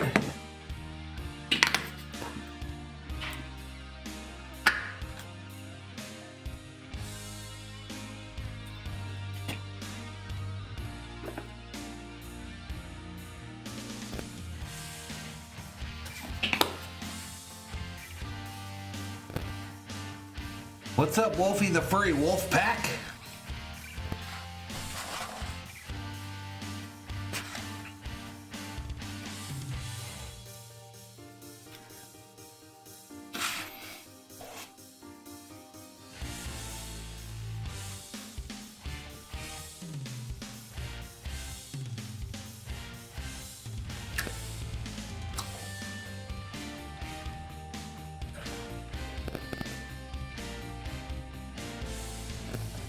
All right, you guys, so we're about, let me see, still about 30-40 minutes before the United Rentals 200.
More highlights after that later today. Welcome to Race Days. We're getting you ready for race number 4 in the Xfinity Series out in Phoenix. It's already been a busy day as cars qualified earlier today. Larry and Jamie have a look at where some of your favorites are starting. Well, thanks, Shannon. Let's take a look at row 4. You've got Junior Motorsports teammates. Of course, they've been fast all year long. You've got Sam Mayer, Josh Berry back there, Jamie, each with one start at Phoenix in the Xfinity Series. Yeah, we went to row 3 to see Brandon Jones, who actually won this race 2 years ago, and then the rookie from Wisconsin, Parker Retzloff, making his first career Xfinity Series start. Jamie, row 2 may be the most interesting row. You cannot make this stuff up. How about Ty Gibbs and Ryan Sieg? Ty Gibbs finished second in this race a year ago. Ryan Sieg has 17 starts at Phoenix, and I wonder if they're riding to pick up. That will be a really fun ride in the truck, Larry. Let's go to the front row, though. What can you say about Trevor Bayne? What a start. Top 10 his last 6 Phoenix races, and then beside him, Noah Gragson has been in the top 3 all 3 races. Both of those guys will be contenders in the race today. Thank you so much, guys. And of course, this is going to be the second race of the 2022 season for the Daytona 500 winner, Trevor Bayne, who's made 10 starts at Phoenix. However, his last was back in 2014. So what is he thinking before he climbs into that Joe Gibbs Racing number 18? He's with Jamie Little.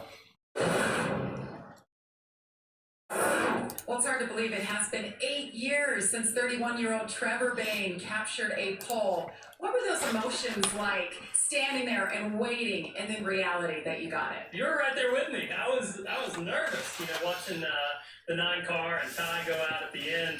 I thought we went way too early and we were going to be in trouble, but to be back, it honestly feels like the Twilight Zone a little bit. Like, this is too good to be true. Just to be back, not even to be on the pole.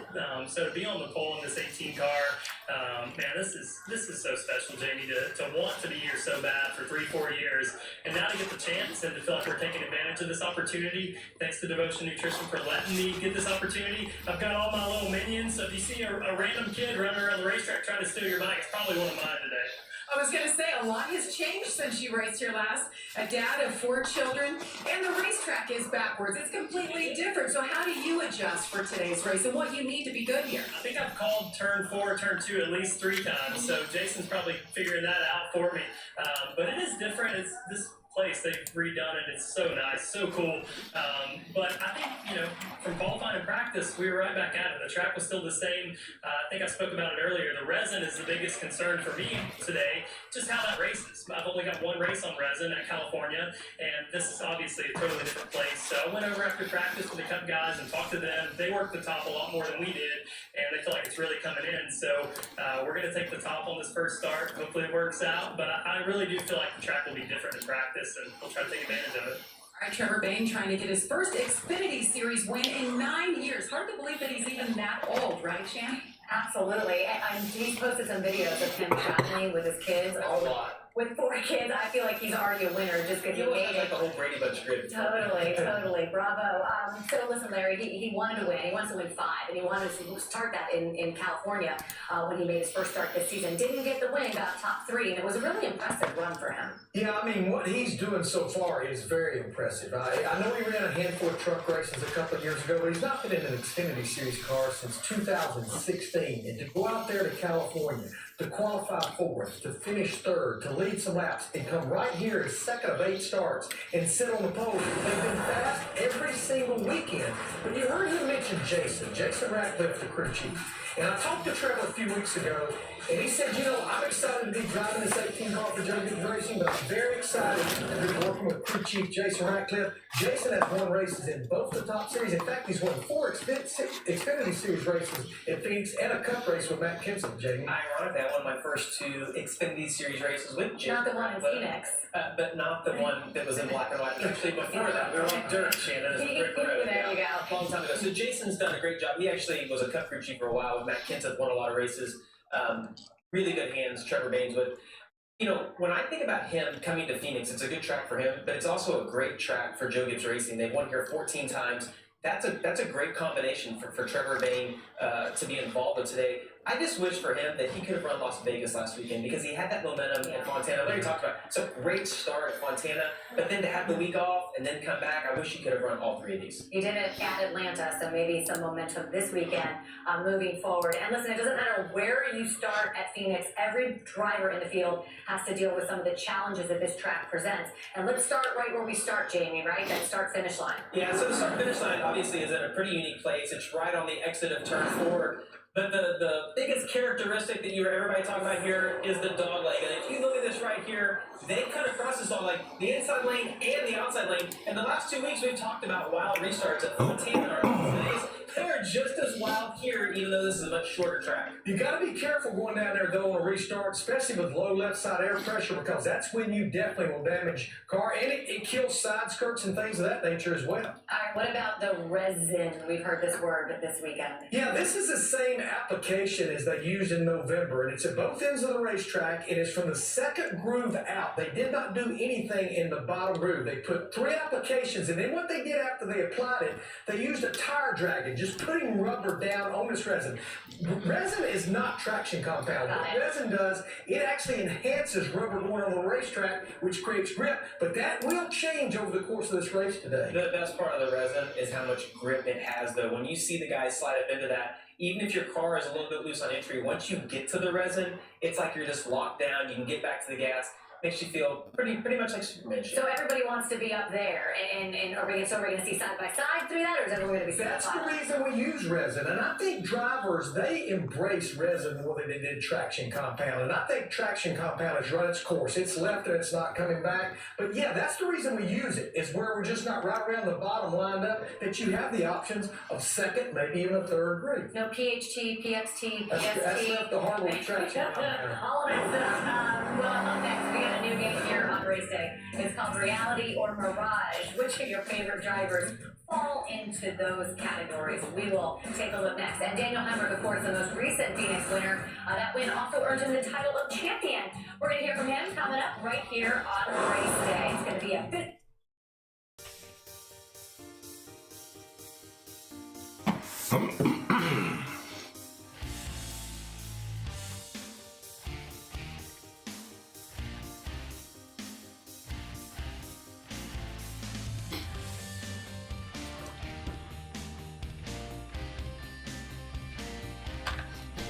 All right, I am back, everybody. I am back. The United Rentals 200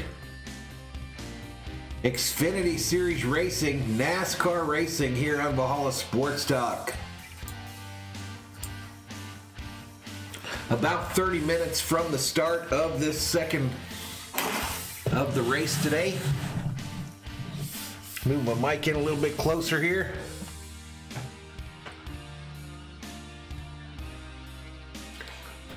Berserkers in the house. Let's take a quick look at Twitter, see if we've got any Freddie Freeman news.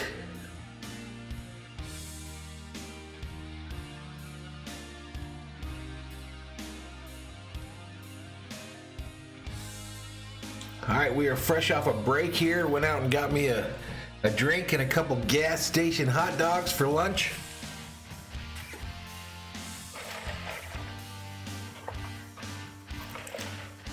Beautiful, beautiful Saturday here in southern Arizona. After this race, I think I'll go out to the backyard. Spend my evening out there getting things ready for the summer. No news breaking. What's going on, Freddie Freeman?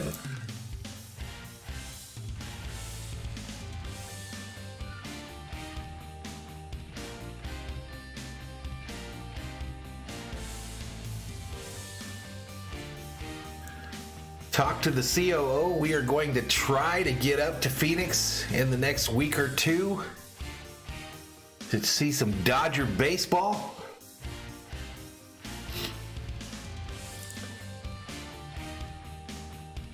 So looking forward to that.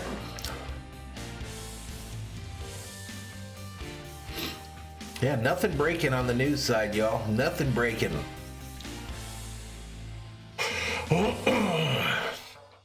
But looking forward to this race today. Looking forward to this race.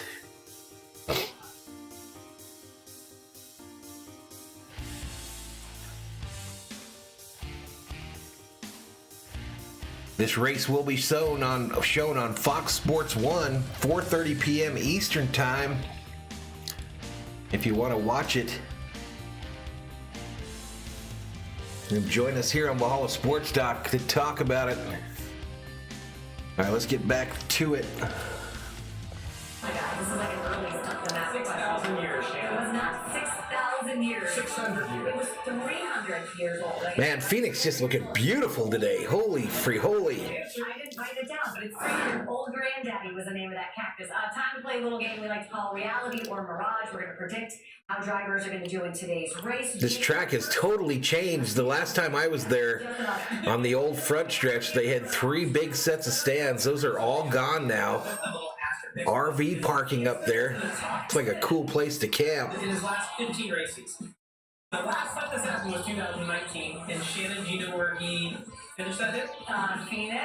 He finished first, but it was also at Phoenix. So I think that I like the story of the destiny. Make sure to say hello in the chat if you're in here, though. Keep me company. Recently, so. All right, you are going next with Brandon Jones. We'll be doing the Xfinity race today and the Cup race tomorrow. Qualifying run today. Qualifying. And then we'll be setting our sights on them Dodger streams as well. You know, he has a win at Phoenix a couple of years ago in the spring of 2020. Finally got his first top 10 of the year last week at Las Vegas. He had a career year. It's about time for us to do a Valhalla Sports Talk tavern stream here pretty quick, too, I think. Driving a Joe Gibbs Toyota. It's time to get back to victory. We usually get one more little cold snap, Reality of Mirage. you know, in that March-April time frame before the summer kicks off in full. He's excited because he has been in an underfunded car for so many of these races. But what I didn't like about his stats at Phoenix is that in 11 starts, 6 of those he had a DNF. So I got on the old Kevin Harvick Budweiser hat today. You think so? All right.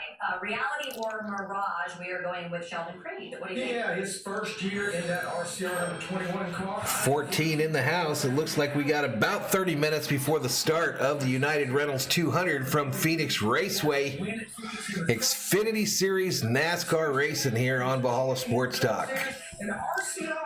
If you're new, hit that subscribe button, give the video a like, and turn on the bell notification so you know when we go online. I just happened to look up and look. Never mind. Okay, Jamie, Riley Herbst is your final guy, reality or Mirage. And look for us climbing the cactus. I will try to do that while I ramble on some stats here soon. I'm going to say that he is a reality. This entire Fox Sports 1 studio must be nothing but green screens all around it. His last 3 starts. It's amazing what they do with their coverage. Both races in Phoenix last year. The thing that's interesting about Riley is just that he's been, I almost said Mirage on this because he's been so quiet all year long, but had some success here, so I think you have a good day. All right, reality. Thor is zonked out next to me, y'all. Thor is laid out. Ryan Ellis is very Saturday afternoon. That is the nap zone, ladies and gentlemen. That is part of the nap zone. for Ryan Ellis. He got a career best finish at Vegas, and that was a great. But let me see in the chat who your picks are for this race, the United Rentals 200 Years ago, to pay the bills, Xfinity Series Racing. Still trying to drive a race car. I'd love to see him become a reality, but right now I'm going to say a Mirage. Yeah, that's a busy guy. He can do it all. Trying to pay the bills. He's done it all. I mean, that's the important thing. This is important too. This Thursday, once again, NASCAR Race Hub game night. It's Xfinity night as the veterans AJ Allmendinger and Justin Allgaier square off against Vegas friends. Where do they go next week for the schedule? Here's a preview. Next Thursday, your favorite drivers come to FS1. It's NASCAR Race Hub game night. You'll have your head spinning. You at home can guess along as well. Chris Myers hosts a driver-studded showdown. Chris, is this really fair? They just got out of school. I don't know where they go next week. There we go. Schedule. Marcus, welcome to the Berserkers. General Thor will be proud. Justin Allgaier. Come play with us. It's Race Hub game night. All right, so next week they go to Atlanta. That should be good. Atlanta on March 20th. For the Cup guys, Folds of Honor Quick Trip 500 from Atlanta Motor Speedway. Get ready for our interview. We'll talk to him next. I think I'll do that one for sure. And that's followed up by the Circuit of the Americas race in Texas. So a road course race to follow that up. Not sure what the Xfinity guys are doing after this one. But yeah, I always love a good Atlanta race, that's for sure.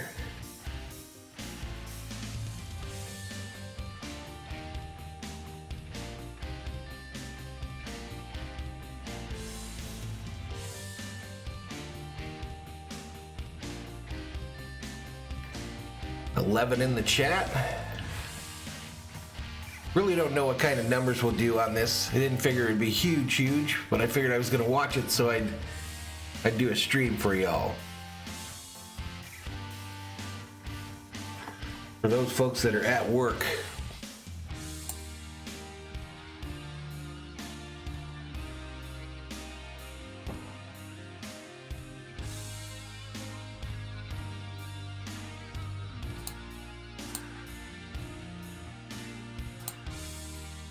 I keep refreshing Twitter thinking I want to see the deal, you know what I mean?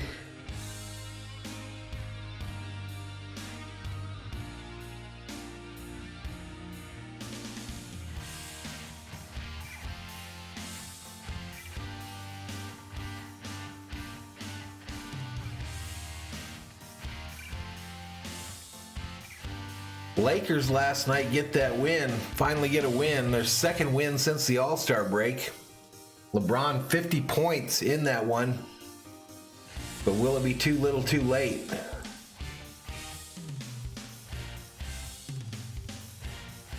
Will it be too little too late? So Kershaw gets a $17 million deal plus incentives on his deal.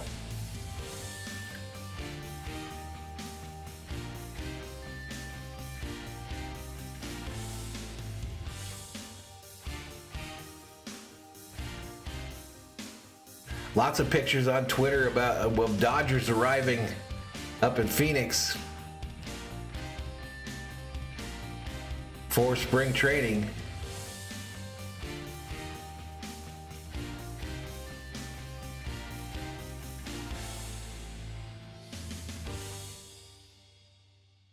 All right, time here locally, 2:08 p.m. 2:08 p.m. Race set to go off at 2:30 my time. Nothing on the news side, y'all. Nothing.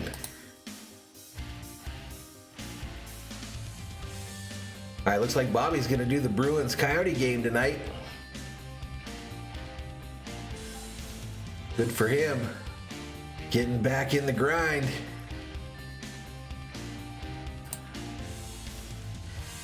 Pete's doing some college basketball. Purdue, Michigan.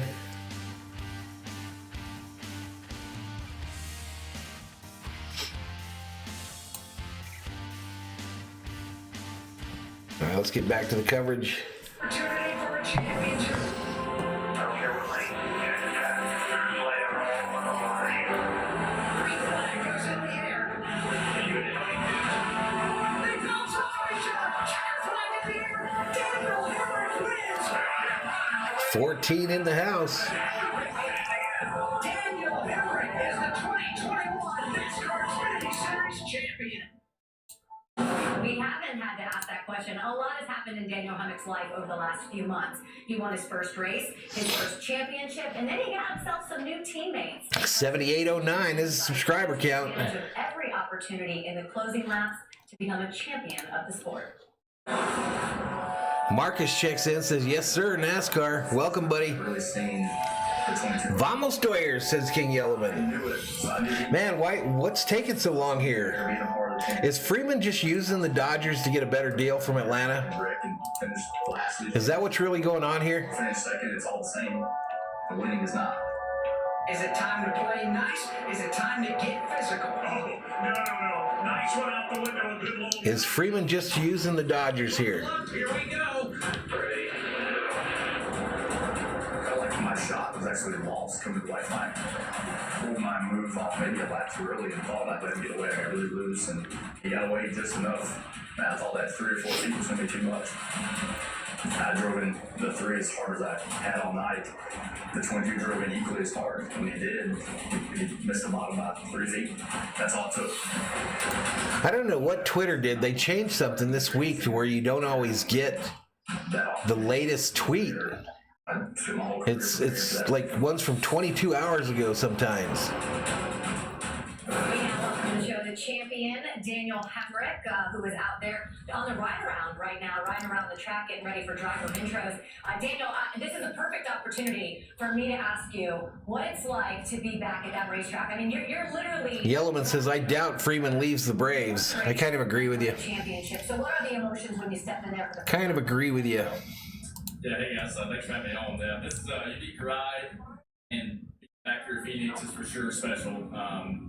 This place has had some special moments for me in my career, and obviously the most special one coming last fall here. So, yeah, super thankful. Obviously, we have a little bit of work to do with our AG when we compare everyone off in 15, but it's all part of the building process here at Colleague Racing. But interviewing Daniel Hamrick as he goes around the track in driver introductions. So Daniel, new season, new team, 28th at Daytona after sitting on the pole, 12th at Fontana. You led laps in both races. How good did it feel to finally get that third place finish last week in Las Vegas? Yeah, Larry, you know how it is. This part of the year, this West Coast swing is a grind. And, starting the year off of the pole there at Daytona and led laps and win stages. And since we kind of traveled west, we just haven't had the results kind of to validate how we ran. So it was good to finally, like I said, my post-race stuff last week, to get the first mark on the board. That's just as big. Okay, so you don't get the all scan for free here on NASCAR.com, so I won't be able to do that. That's the key, right? Just taking those moments, continue to build off of them. Long season ahead for us, but for sure one that looking forward to. All right, let's bring up our for the opportunity to drive these races. Track condition warm here. Trevor Bain on the pole. Noah Gregson starting second. Ty Gibbs third. Ryan Sieg, who Gibbs took out last week in the first 3 laps, starts fourth right next to him. Qualifying well, you're racing well. Is that giving you more confidence as you get back in the Xfinity car today? No, honestly, Jamie, it's just more validating, right? I mean, when you lose that opportunity at that level, like I did at the end of 2019, getting a shot to get back at and to that level in the limited amount of cup starts that I've had already this year, and be able to mix it up with the sport's best, the champions of our sport, and be able to keep pace with those guys, and just race them hard, and be able to get finishes like we got there. Fontana finished in 9th with that group. Free agent catcher Kurt Suzuki and the Los Angeles Angels are in agreement on a 1-year, $1.7 million contract pending physical. So Suzuki to the Angels. I'm able to make my few cup starts this year, and look forward to hopefully making a couple more throughout the rest of the season. But without a doubt, not taking for granted the starts I've already gotten. Yeah, it probably feels awkward not doing double duty here this weekend. But Daniel, this will be your 9th Xfinity Series start at Phoenix. Now look at the 2 races last year. Combined, you led over 90 laps. You did have an issue with about 2 to go in this race a year ago. Of course, we all know you won the race there in November to win the championship. What's the biggest thing you want on the racetrack? What's your biggest challenge? Go ahead and jump out of the truck, okay? They're really trying to take off without him. Go ahead. Yeah, I tell you, for me, it's been about Glenn Human checks in, says Vamos Doyers. And understanding what your race car is capable of. 17 here in the chat as we get close to the green flag in the United Rentals 200. Xfinity Series Racing from Phoenix Raceway in Phoenix, Arizona. It's actually Avondale, Arizona, where the track is located. Like I said, start 15, we got a little bit of work to do, but this also is a place that track is a pain in the butt to get to. There's only one way in, one way out, and you have to go over a rather large wash to get in there. I usually park at the Farmer's Field just on the other side of the big bridge that goes over that big wash, and walk over the bridge to get in there. Absolutely not. I think it took years off my wife's life running down the hill with that stroller last year. Our little girl Ren is actually back at home. His sister, or as Ren calls her, Aunt Car is watching. Avondale, an interesting city. Go through there, and it reminds me of Bakersfield, California. There's days where it don't smell so good. It don't smell so good. Walk across the stage with Daniel. We'll let you go. You've already given us enough time. Thank you so much. You're so generous as always. It's always good talking to you guys. It's good to see a good crowd here. Looking forward to today's race and being thankful to be a part of NASCAR Xfinity Series and ready to go kick it off. Have fun out there. All right, we've got a bunch more to come here on race day. I wonder what they're talking about. Glenn says, I'd love to sit up on Rattlesnake Hill and watch the race from there. You know, under the old configuration at Phoenix, you know, the stands weren't that far away from Rattlesnake Hill. So if you sat up there, you were close to like the concessions and all that stuff. It was real easy to get concessions. But now the way it's set up, all the seating is on that one side of the track. And then on the exact opposite is where Rattlesnake Hill is. So they've kind of taken that away. There's nothing over there, and you would have literally a mile, just about a mile to walk to get to any kind of concessions or restrooms and things like that. I imagine they do have some restrooms over there, but not many of them. Viking Jerome checks in, says, Vamos Doyers. I keep refreshing, you guys. I keep refreshing. I'm not seeing anything breaking, though. Nothing breaking. Freeman's still trending, the trending topic, obviously.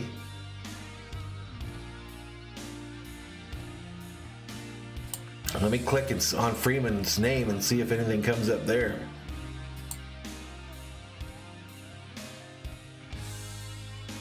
3 seconds ago, Doug Rush, whoever he is, but he's verified, says, sounds like the Yankees are a distant third in the chase for Freddie Freeman behind the Braves and the Dodgers. Here's a tweet from some guy named Peyton. He says Freddie Freeman is back. So what does that mean?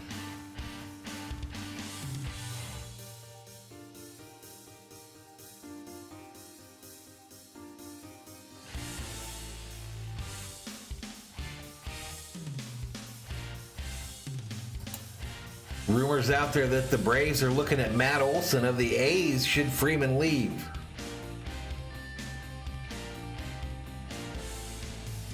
But that's the latest that I've seen up there. No Viking news. No Viking news. But 19 in the house, we're probably about 12 minutes from the drop of the green flag for the United Rentals 200. NASCAR Xfinity Series Racing from Phoenix Raceway.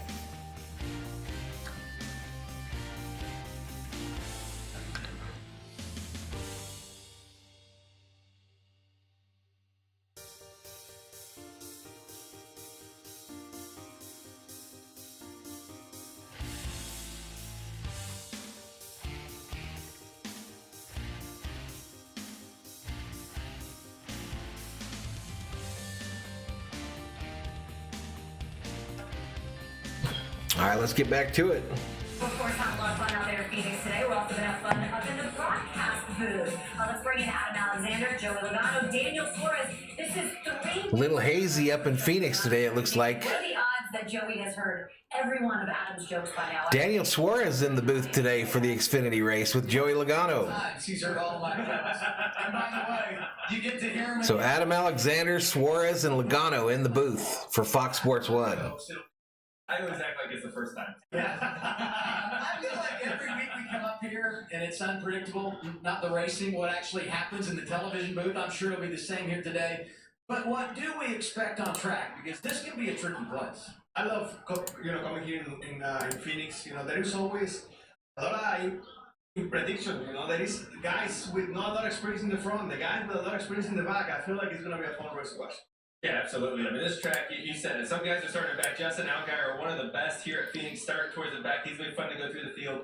The resin that they have put down made the top come in a lot and kept qualifying. We saw a lot of cars up there. Xfinity cars practice up there as well. So the track's going to be wide. Is the resin going to be enough for them to go too wide here in Phoenix? I don't know. That's never been the case before. Joey is my amigo. That makes us the three amigos. That's new material. He was waiting to use that all the whole way out here thinking on an airplane, weren't you? I'm on a flight, and I finally came up with that. Now let's get to our fourth amigo. Here's Jamie Little. Amiga, Adam, yes. You tell him, Jamie. Ryan, we talked a lot about you over the last week, but today in particular, you guys are running 3 different cars here. Parker Retzlaff, how about this kid? First start, he's qualifying now 6th. What has he brought to the table, and what made you choose him? Yeah, no, he's done an excellent job. I was shocked he was right near us, but he's done an awesome job. Him and Steve working together, and Cowboy, we all have come together, and they came with a little bit different stuff than what we came with, and we kind of fed off what they used, and that's how we were both kind of up there towards the front with our CMR Fords and his Ponce Ford with 38. Ryan, last time we talked, you were not in a very good place. You're upset with Mr. Ty Gibbs. You guys have talked. He called you on Monday.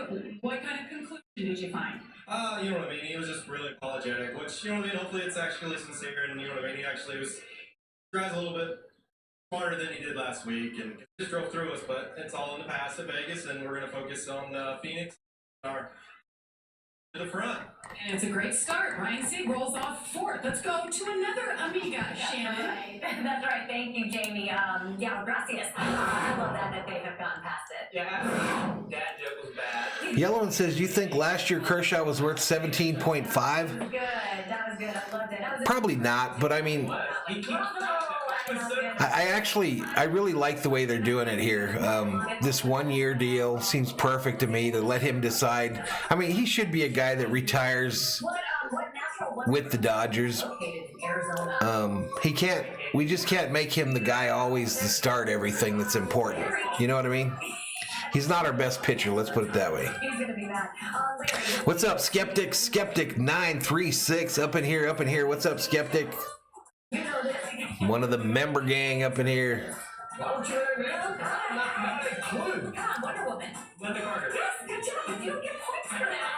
All right, so then we'll ask you the next one. Let's give Jamie the point. Yellowman says he was a solid number 3. Exactly. Then we'll ask you the Exactly. another name for Monument Hill, which overlooks. Kershaw signed, Glenn. Kershaw signed for 17.5. Yeah. That was supposed to be yours, by the way. Sorry, I didn't see your comment there. Good job. So he's got 2 good ones. Great job. Get that one out. Breaks over on the team. Okay, number 4. I don't even know who I'm going to right now. Jamie. Who is Fleetwood Mac's singer? Go take a nap, Tornelius. Why didn't you're asking like the man is reading your script. No, the man is reading your script. All right, Larry. So again, on the poll today for this race, Trevor Bain, Noah Gregson, and then second row you got Gibbs and Sieg. We have to go harder on the guys. This is so easy as well. Who took the first Polish victory lap at Phoenix Raceway? Alan Kowicki. So His when I- first career win, 1988. When I make them difficult, you guys give me a hard time when I make them 17 in the house, track condition warm. Drivers about to strap into their machines. Exactly right. We're bringing it. Skeptic says I'm up in here and loving it. Appreciate you, man. Appreciate the support. Begins right here on race day at 2 p.m. Eastern, and then it continues with a quick and easy move. So tomorrow's race starts at 3:30 Eastern time. So remember, we'll have the time switch tonight for many across the country. Answer 6 questions about So it's 12:30 my time tomorrow for the Cup Series race. $1,000. And the Carter one was kind of hard, right? Yeah, very hard. Yellowman says I was getting tired of the cool, but I'm not ready for summer weather. I'm ready, man. I'm friggin' ready. Well, I'm not ready. I don't have everything ready that needs to be ready, but I think I'm ready. Hey, Valhalla, holla to Skeptic for that $2 super chat. He says support for the channel. One of our biggest supporters, Skeptic. I appreciate you, my man. I appreciate it.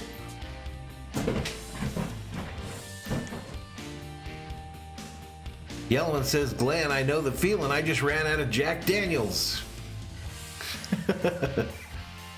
Yep, $2. Valhalla. Holla. I think we're supposed to ring bells on those. Supposed to ring some bells.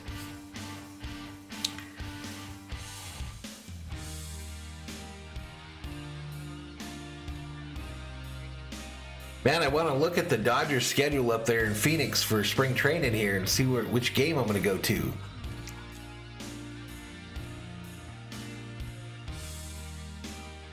I'll definitely go live up there during that a couple times.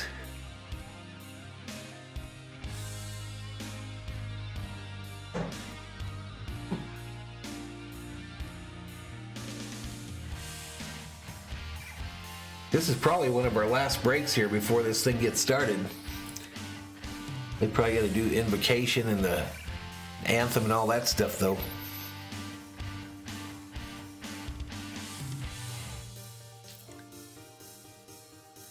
King Yellowman says he was skeptical about donating 4 or 0. He decided 2 would be a compromise. There you go. There you go. A nice little $2 Valhalla holla.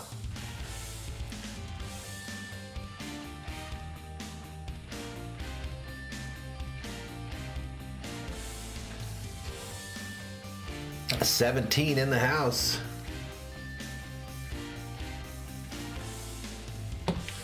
Let me do one more check-in on Twitter. One more check-in on the Freddie Freeman watch.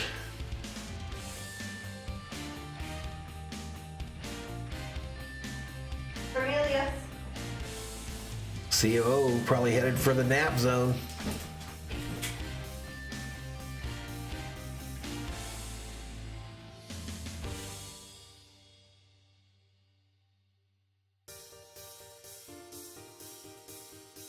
The general has abandoned me, y'all. The general has abandoned me to the nap zone.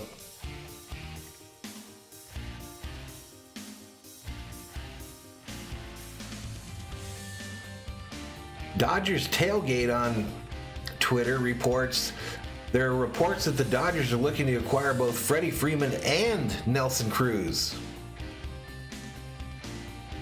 LA has also checked in with Oakland for starting pitcher Chris Bassett.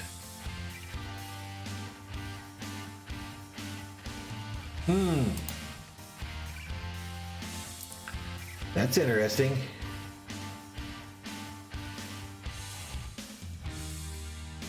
All right, let's get back to it. Kenzie and Ren Hemrick were sitting last year when they watched Daniel Hemrick win the race and win the championship. So 11 races at Phoenix have had overtime finishes, including that one, his last lap move. Let's take a look and see what we can find down there on the grid right now. Got a freshly trimmed haircut, though. Yes. Right there, got rid of the mullet. One of the hottest drivers in the series, Ian Lambert, have really hit it off this year. Top three, all three starts this season. Well, there's his teammate, Josh Berry. He's gotten hot out on the West Coast swing, 16th at Daytona. Yellowman says 15 more $2 donos and you can afford a Michelada at Dodger Stadium. New face out here, guys. Parker Retzlaff making his first Xfinity Series. I think you're about right there on your caution prediction, Glenn. Actually, there usually aren't that many there, though. And a couple little old shenanigans he said he learned how to drive. Gotta remember you have the stage racing too, I believe, don't you? They learn how to drive nowadays. Brandon Jones qualified 5th, 12 starts at Phoenix, got that win back in the spring of 2020. But King Yellowman says, I'd rather have Cruz than Pujols.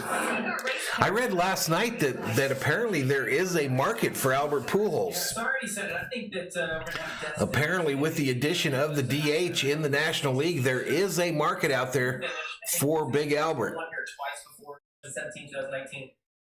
Remember that Back to the Future, Destiny, Density, you remember that part? 21 in the house here as we get ready for race coverage on Fox Sports 1. They're about to break away from the pre-race show here. Ryan C. kind of having communication here, looked like good communication. Ty Gibbs qualified 3rd in his only other start in Xfinity Series 1 year ago. He finished 2nd, back-to-back for Ty Gibbs. Skeptic says, I'm ready for warm weather, going to Orange Beach, Alabama for vacation soon. He's jacked up on that launch. Nice.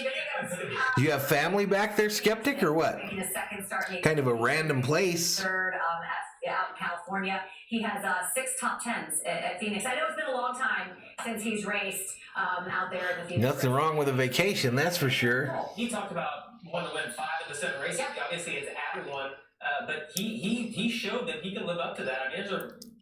I mean, Trevor Bain's going to win a race, I think, in one of these 8. Biggest thing about this race, you mentioned it earlier, short race, you have to be mistake-free. Mistake-free. A lot of that will come down into the pits, and we're going to go down there right now, trackside for opening ceremonies out there. Xfinity Series race number 4 from Phoenix.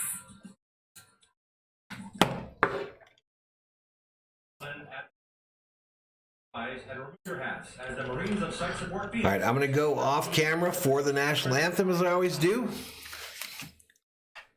Here to offer today's invocation, please welcome the wing chaplain for the 944th Fighter Wing from Luke Air Force Base, David Price.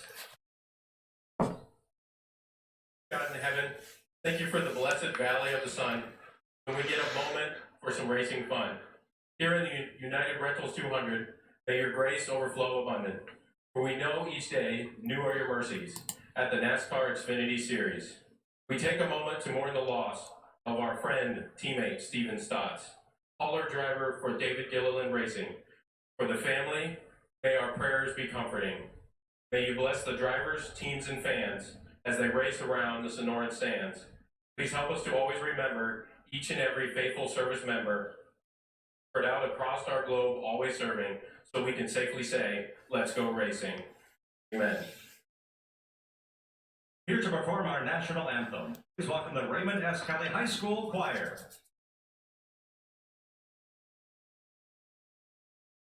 Oh, say, can you see by the dawn's early light what so proudly we hailed at the twilight's last gleaming? Those broad stripes and bright stars through the perilous fight. For the ramparts we watched were so gallantly streaming, and the rockets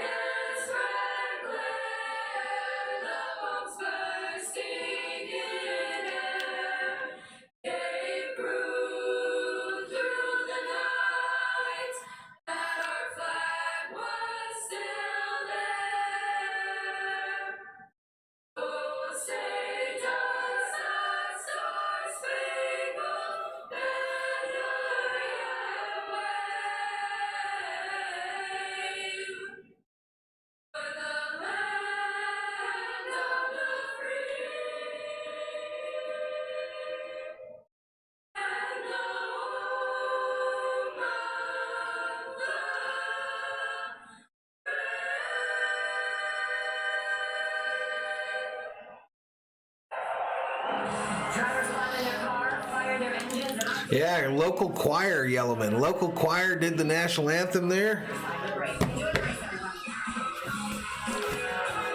They go to a commercial break. Let me get all hooked back up. And I'm back.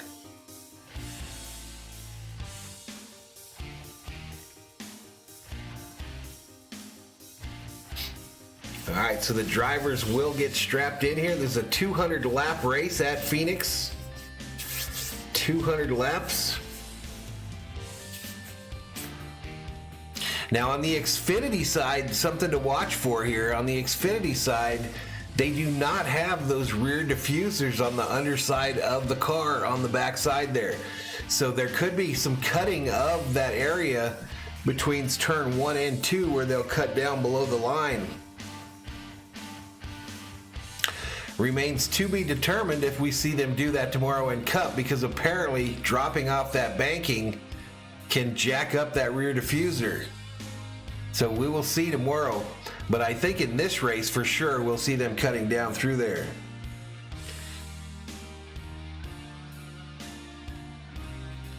Definitely in this race.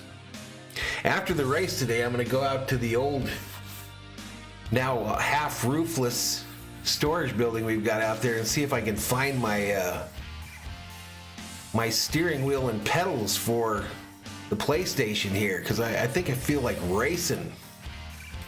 I think I feel like racing on the PlayStation. And I think I've got one out there, a set of pedals and a steering wheel from when I used to race online. There is a cool story in this Xfinity series today. Let me see if I can find his name. It's a very interesting name. A kid out of Wisconsin that cut his teeth racing online. His name's Parker Retzlaff. He rolls off number 6 in the 38 Ford. It's his first Xfinity race. I think it'd be way cool if that kid could win it. But he's just a young kid too. And his racing prowess online earned him a seat in today's race, and he parlayed that into a 6th place qualifying effort. So we'll see how the kid does. 18 in the house here. Welcome to Valhalla Sports Talk's coverage of NASCAR Xfinity Series Racing. It's the United Rentals 200 from Phoenix Raceway in Avondale, Arizona, about 3 hours north of my home.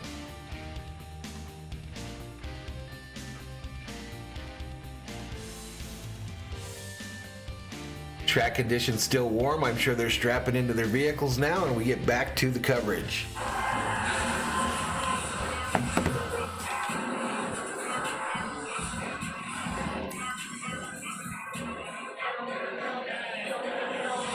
If you're new, hit that subscribe button, check in on the chat. Let us know you're here, who you're rooting for.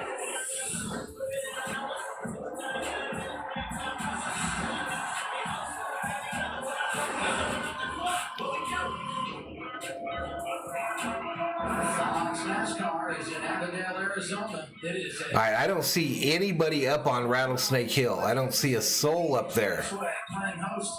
It used to be, that would be pretty crowded up there. On the West Coast swing. Hey, Valhalla, holla to Skeptic 936 for that $5 super chat. He says, Southern hospitality is a real thing. Alabama Gulf Coast is paradise. I've got a buddy here in town that goes back to Alabama for TDY all the time, and he loves it back there too. He loves it back there too. He's talking about maybe getting a house there, because apparently you can buy a house for fairly inexpensive there.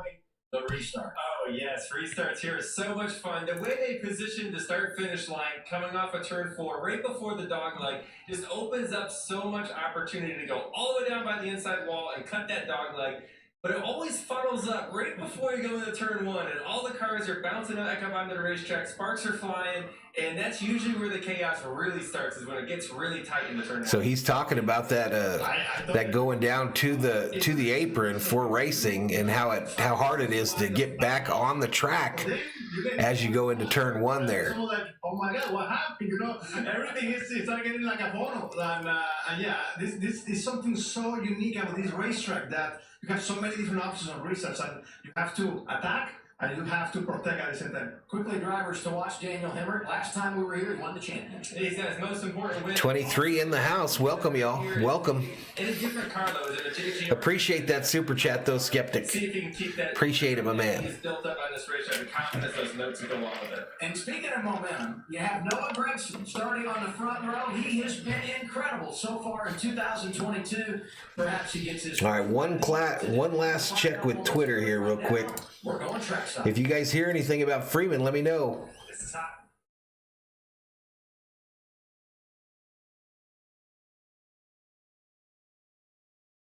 Drivers, start your engines. Come on, man. Come on, man. Nothing pisses me off than a guy that gets the opportunity to tell the drivers to start their engines and does some weak ass shit like that. Come on, man. All right, so there we go. They have started the engines. We go to our last commercial break before the green flag.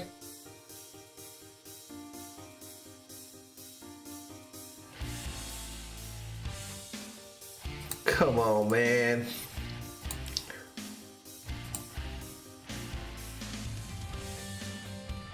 All right, so as the race starts, we're at 7809 on the subscriber count, 7809.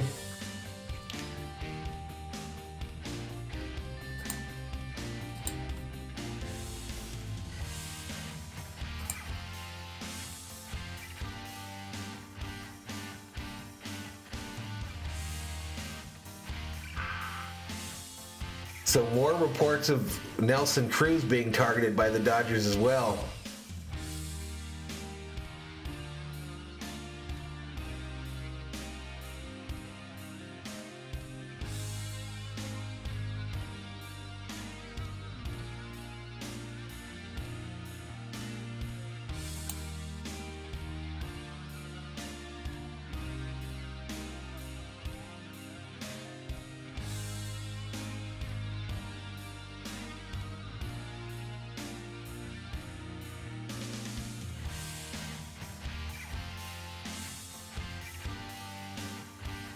Adam Schefter now reporting the Browns have granted wide receiver Jarvis Landry permission to seek a trade elsewhere.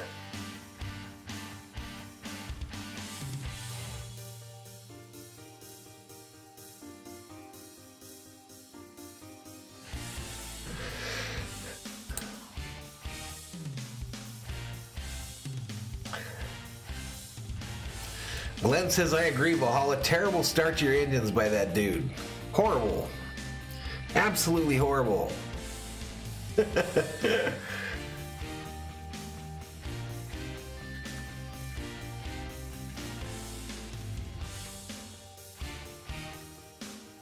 So I'm about to have to get a new chair, y'all. About to have to get a new chair. My fat ass has blown out the hydraulics in this one.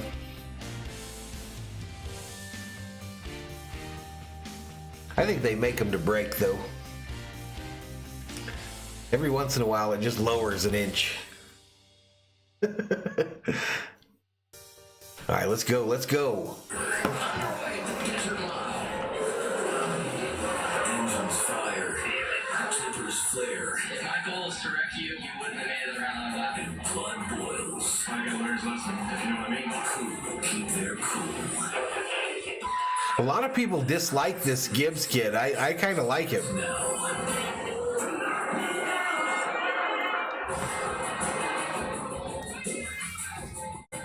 Of racing in the NASCAR Xfinity Series, 3 different. Man, unbelievable blue sky in Avondale today. Unbelievable. What a perfect day for racing.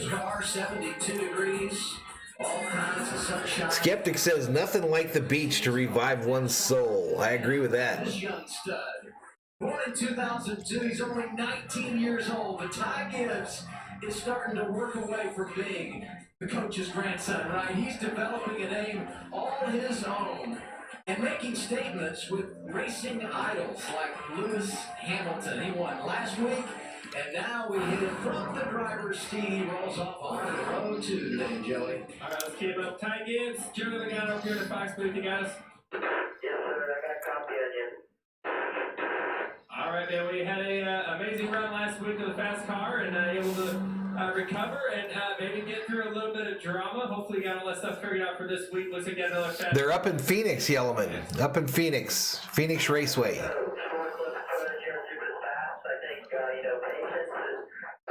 This kid's 19 years old. He's got 5 career wins already in the Xfinity Series. Joe Gibbs, former coach of the Washington Redskins at the time, now Washington Commanders. That's his grandson. Good luck, man. Have a good one.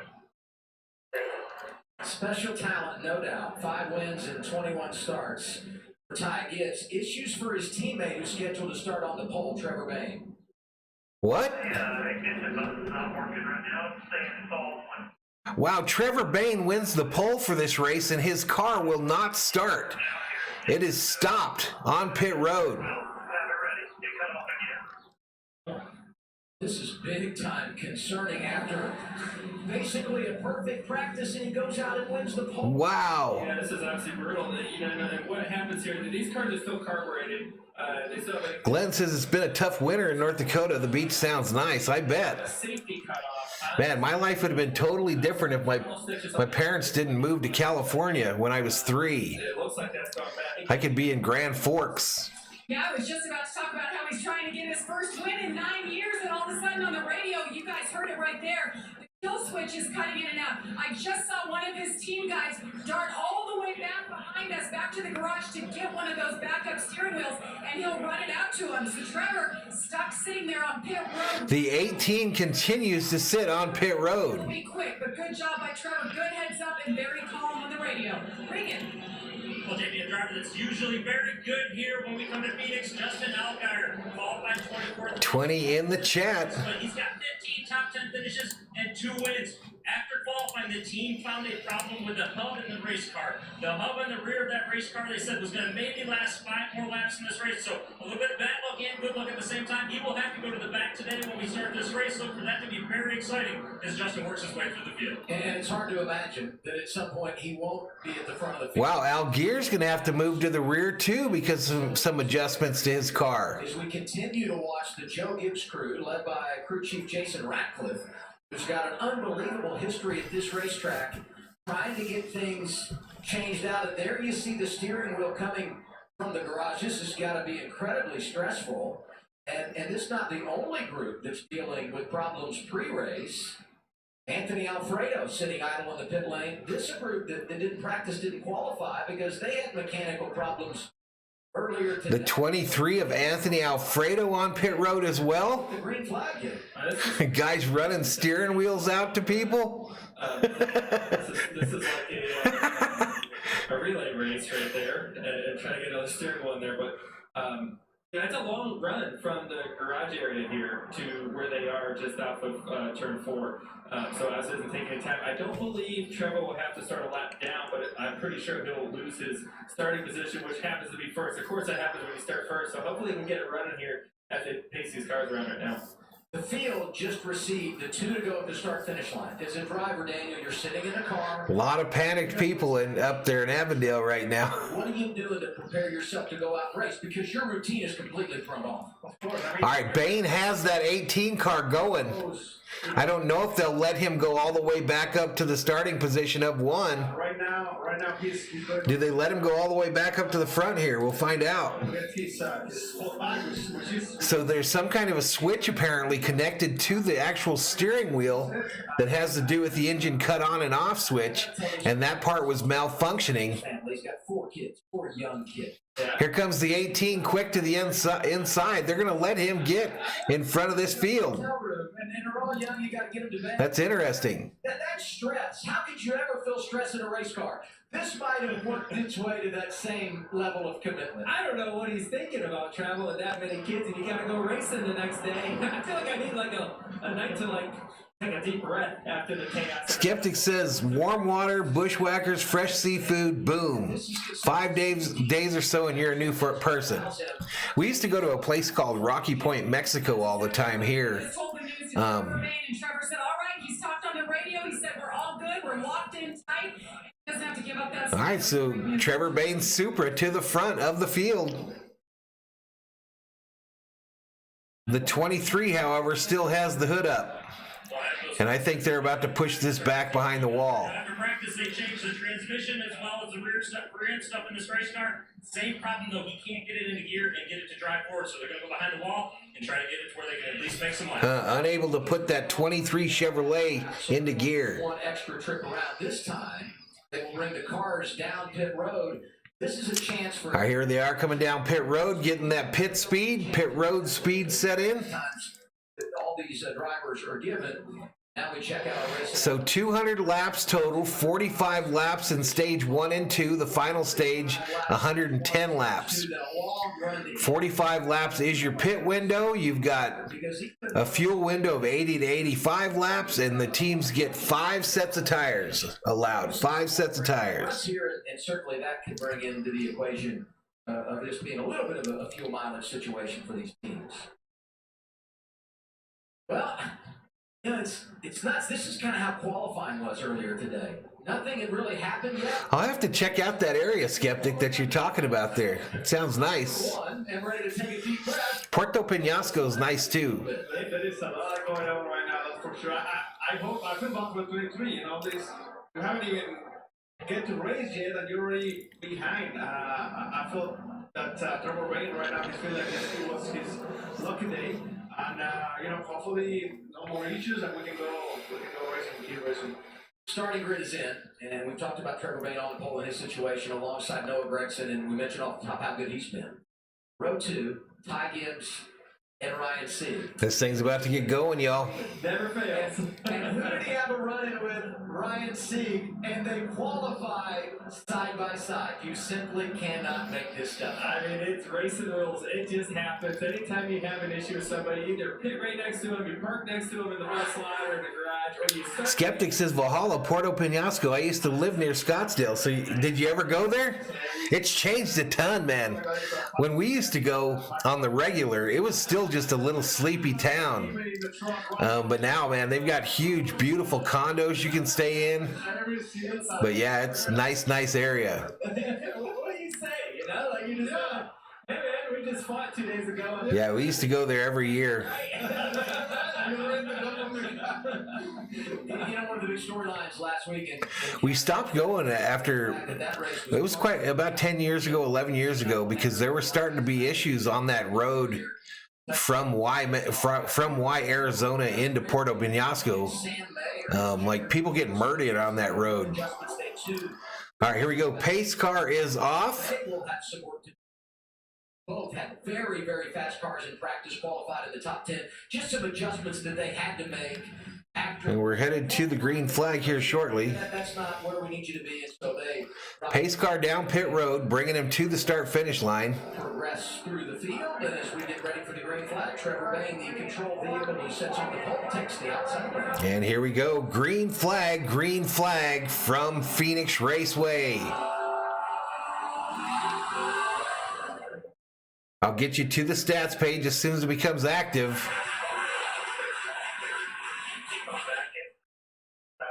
All right, and they are taking the low route there. We're racing at Phoenix.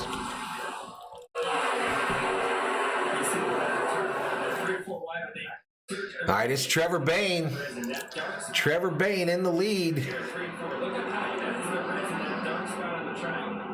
where a lot of grip is. And you see everybody search for... Not a lot of cars driving up high right now. There's one cutting way down low. I'm very curious to see is, all right, it's Bain in the lead with Gregson to the inside. During the racing, I think that right now everybody's going to school trying to learn. Brandon Jones in third. Also, we're going to be able to make it last, make it lead for long. We're on lap 2 of 45 in stage 1. whatever tire that you're using, at least the mount, we're trying to use the fronts and the rears equally so it doesn't build tighter or build looser as the run goes. You see the 2 there. Oh, we got the 2 into the wall. He gets it back underway. We're still green.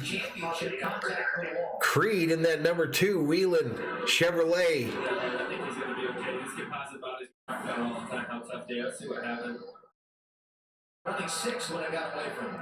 Got a little loose, tapped it with the right rear, and stayed in the gas and kept it going. Has no resin to the area where there is resin. Do you feel a difference as you come across that line? Skeptic says, I've been there tons. Try Alabama. Yeah, I mean, I'll have to check it out, man. I mean, it's like you're a little loose and then you get in it and it grips up. You're like, all right, I'm good. But if you carry it a little bit too far and too much speed, you get over where the grippy part is into where the track's still not clean. It's dirty. And that's Continues to be Bain, Gregson, Jones here on lap 5. too much arc and a little too much speed. Here we see Ty. He's down at the bottom. He's trying to find that paint. There's a little bit of grip on that paint. Gibbs in 4th. It's got to be at the extreme, the top or the bottom. And he dropped him and Jones kind of battling it out. That fellow Retzlaff that I told you about, the rookie, first race ever, is in 10th. 4 seconds back. You can see how, when you're running the bottom with someone like you feel great. We've got 26 in the chat. Share this out to your NASCAR friends. Let's get some folks up in here. Let's get some people up in here, 19th right now. Justin Allgaier from the rear. We knew the 7 would be fast. He's always strong here. It looks like he's good out of the gate. Allgaier moving up fast. He's already at 19th. After starting from the rear due to adjustments. He always grabs gears. He's always downshifted in the 3rd gear, especially late in the run. Nobody shifts more than Justin at this racetrack, and he uses it as a tool, right? He uses it to be able to pivot his car, maybe be able to slow down the car a little bit, get a straighter launch, and be able to, get a little bit more acceleration. Bain's lead almost a full second now over Gregson. Great earlier today in practice or qualifying. In fact, all 3 of the Colin cars qualified outside. Gibbs remains in 4th. Just moving up. 8th and looking for more. And that's someone, I think at AJ, so much experience. Lap 8 of 45 in stage 1. Even when he doesn't qualify well, you just know he's going to run and figure out a way to finish in the top 5. Because he's just good, right? He's going to figure that out, give it time, he'll work his way through the field. He's a good racer, and most of the time. 0.80 second lead for Bain over Gregson right now. That right here, right now, with the 16 attacking. All right, that 2 who was in the wall a little bit earlier, he's getting pressure from that 16 car of Allmendinger. We're going to see how aggressive he can be on the brakes. He does every single time. Now at this point, I'm surprised Shelly Creed just just go. Look at the wheels to the right and the 2. He's so loose already. And the 16 realized it. Oh, they get together, the 16 and the 2. Did I see something out the window there? Doesn't look like the number 1 finger the point by it. It looks like it was A little sign language being exchanged by those 2 drivers, and the 2 comes back on the outside and passes him. Allmendinger and Creed going at it on the racetrack. Bain's lead is steady, 0.80 seconds. But he's not pulling away.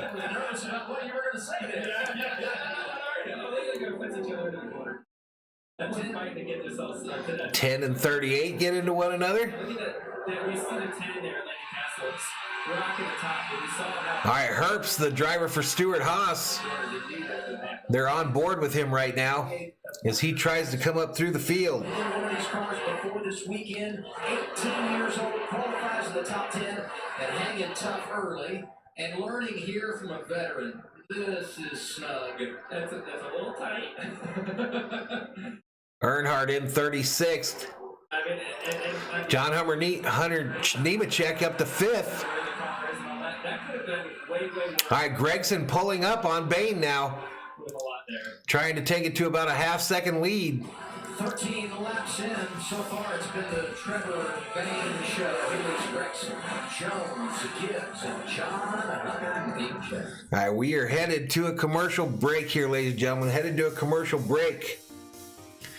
Lap 13 of 45 in stage 1, 13 of 200 for the race. It's Bain, Gregson, Jones are your top 3. 6 minutes, 22 seconds into this race. It's average speed of 120.780. The last fast speed on the track, 127.416. It's NASCAR Xfinity Series Racing here on Valhalla Sports Talk. The United Rentals 200 from Phoenix Raceway. Glenn says, I gotta ask Valhalla, how is the candy bucket looking? You talk about the bucket of goodness, Glenn? It's doing pretty good, man. It's doing pretty good. It's doing pretty good. I think I've been eating more of the candy in there than I thought I would. I think I've been eating more of the candy. Now I'm worried that popcorn's gonna go bad in there. But yeah, it's doing good. All right, Bain, Gregson, Jones are your top 3 still. Lap 16 of 45 in stage 1. Sieg is all the way back down to like 28th. He started just on the second row. Can't blame Gibbs for that. Can't blame the young Gibbs for that.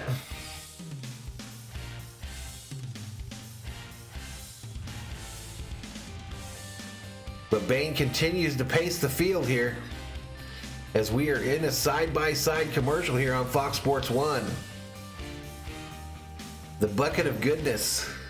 The bucket of goodness, my man.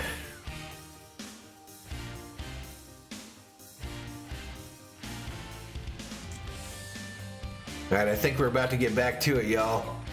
18 of 200.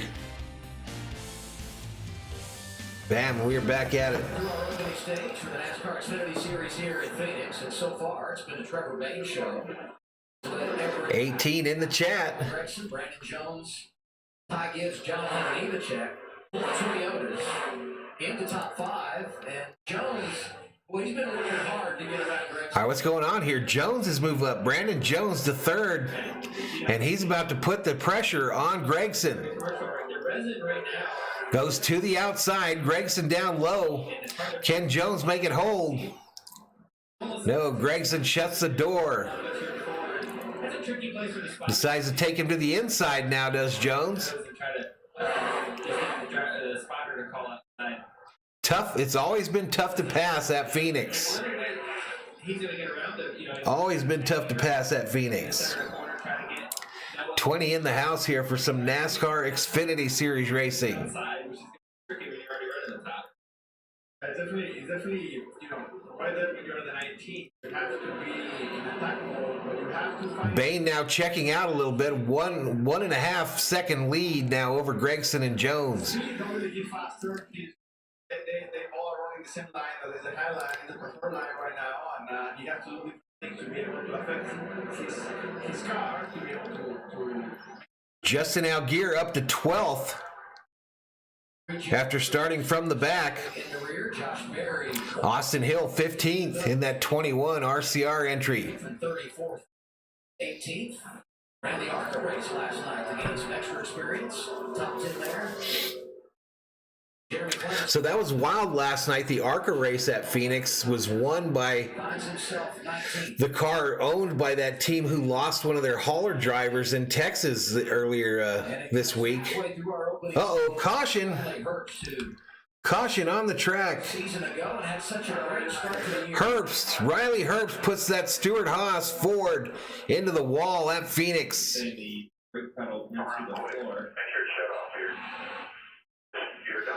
That radiator bleeding water. And that car is junk.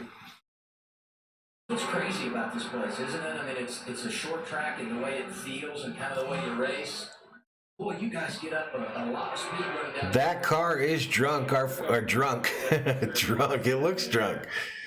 But it's Bain, Gregson, Jones, Gibbs are your top 4. So he's coming through, what would this be? turns 3. He goes into turn 3 and just backs it into the wall.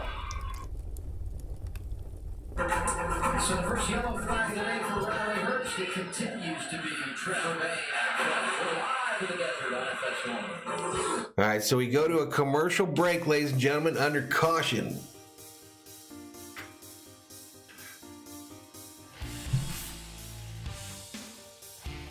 Our first caution of the day, 11 minutes and 49 seconds into this one. Trevor Bayne started from the pole after some difficulty and has led every lap so far. We're on lap 23 with 177 left to go. Hey, Valhalla Skeptic for that $2 super chat. He says, candy good, key lime pie and mint juleps are better.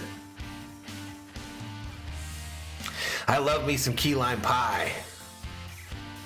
I love me some key lime pie. Glenn says not much bacon in the corners there. It's hard to make it stick. Truth. Truth, truth, truth. I don't think I've ever had a mint julep, Skeptic. Matter of fact, I'm sure I haven't. What's in a mint julep? Yeah, don't think I ever had one.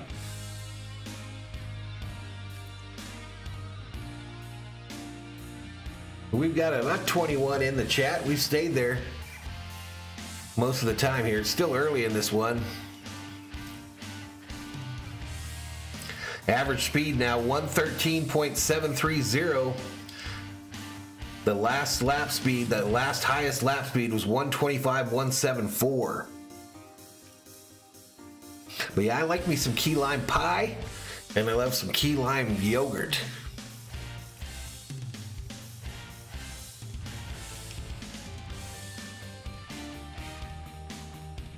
A little NASCAR Xfinity Series racing here on Valhalla Sports Talk today. We'll follow this up with NASCAR Cup Series racing tomorrow. Skeptic says booze. There's just booze in a mint julep. But what booze? What booze is in it? Vermouth? I imagine.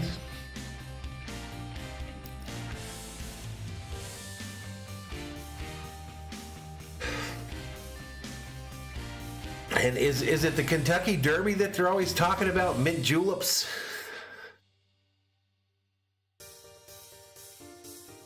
All right, let me do a quick peek. Let's see if we got any Freddie Freeman news.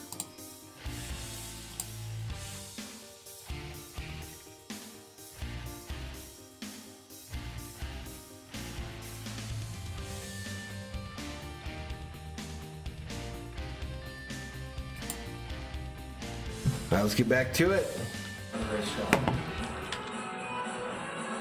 Yeah, it looks like he's in some pain there. I mean, the driver's side hit, dude, they're hard. I mean, you're sitting right there, and he slapped the wall pretty good. Yeah, so that fella that just put that car in the wall, he looks to be hurting a little bit.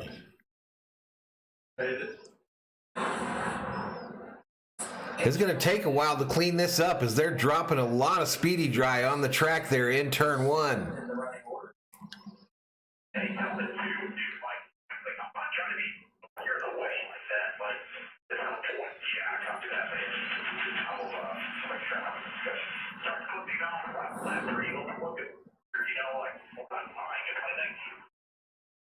Yeah, you know what? I agree with AJ on this one. Early in the race, Shelton created the 2, already got the fence one time, and AJ had a definitely superior car at the moment on the 2, and he's packing air on him, making him looser.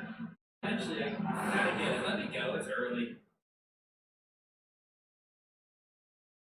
Skeptic says a bushwhacker, 151 rum, dark rum, chocolate liqueur, chocolate ice cream, chocolate syrup, and boom. That's a bushwhacker. Maybe not exactly the same. I would try that. Some aggression there. No doubt, I would try that.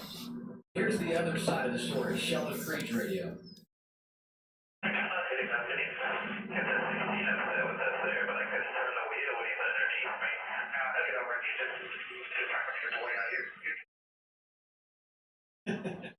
I knew that race too, Aaron. You're trying to be a boy.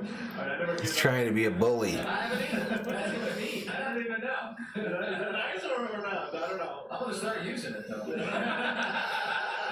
There are many things I say that people are like, what does that mean? So I'll just add that to my repertoire. So now Al Gear showing in 12th after starting 36th in this one. Right there, right before that caution came out, a little bit of a good break for Justin. Al Gear was my pick, I think, going into this deal. Felt like he had overheated the brakes. We saw the issues with the 98 car, possibly brake issues. Justin, at the moment, was cooling his brakes down, so this caution really gave a number of ways for him, not only to reset, but also to let those brakes cool off so he doesn't have a problem here. And that's one thing I was thinking, is you make up all those positions. Now you tighten up the field, and he has a chance to get... All right, so that 48 getting towed off the Monster Energy car. In the race. We'll go green when we return. Trevor Bang, your race leader. All right, another little commercial break.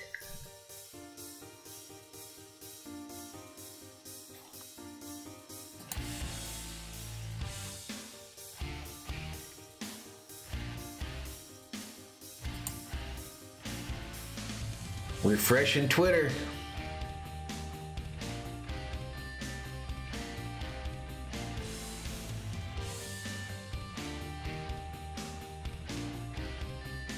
Jim Bowen, that's 7 hours ago. Come on, Twitter.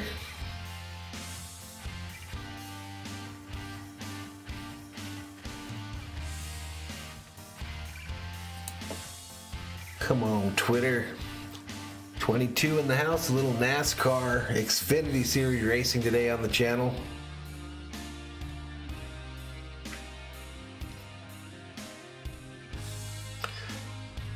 We're now on lap 28 of 172, with 172 remaining, excuse me. Under caution.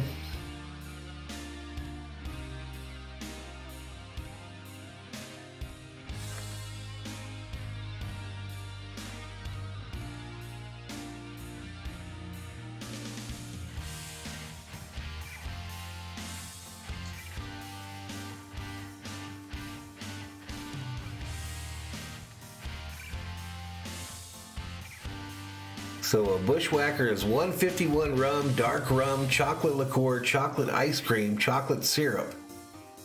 Nice.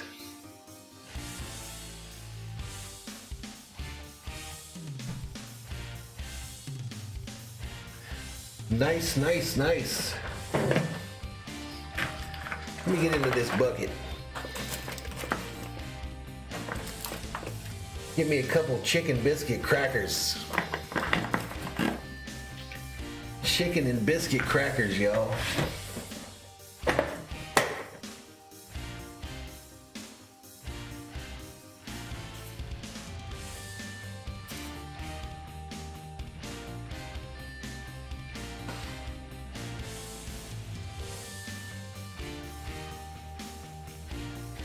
That's pretty wild. There's car dealers are offering like 0% interest for 72 months on their new cars, but most of the dealers I know don't have any inventory.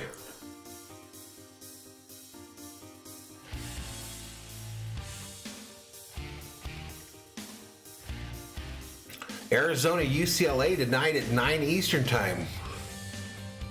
I should do that. I should do that.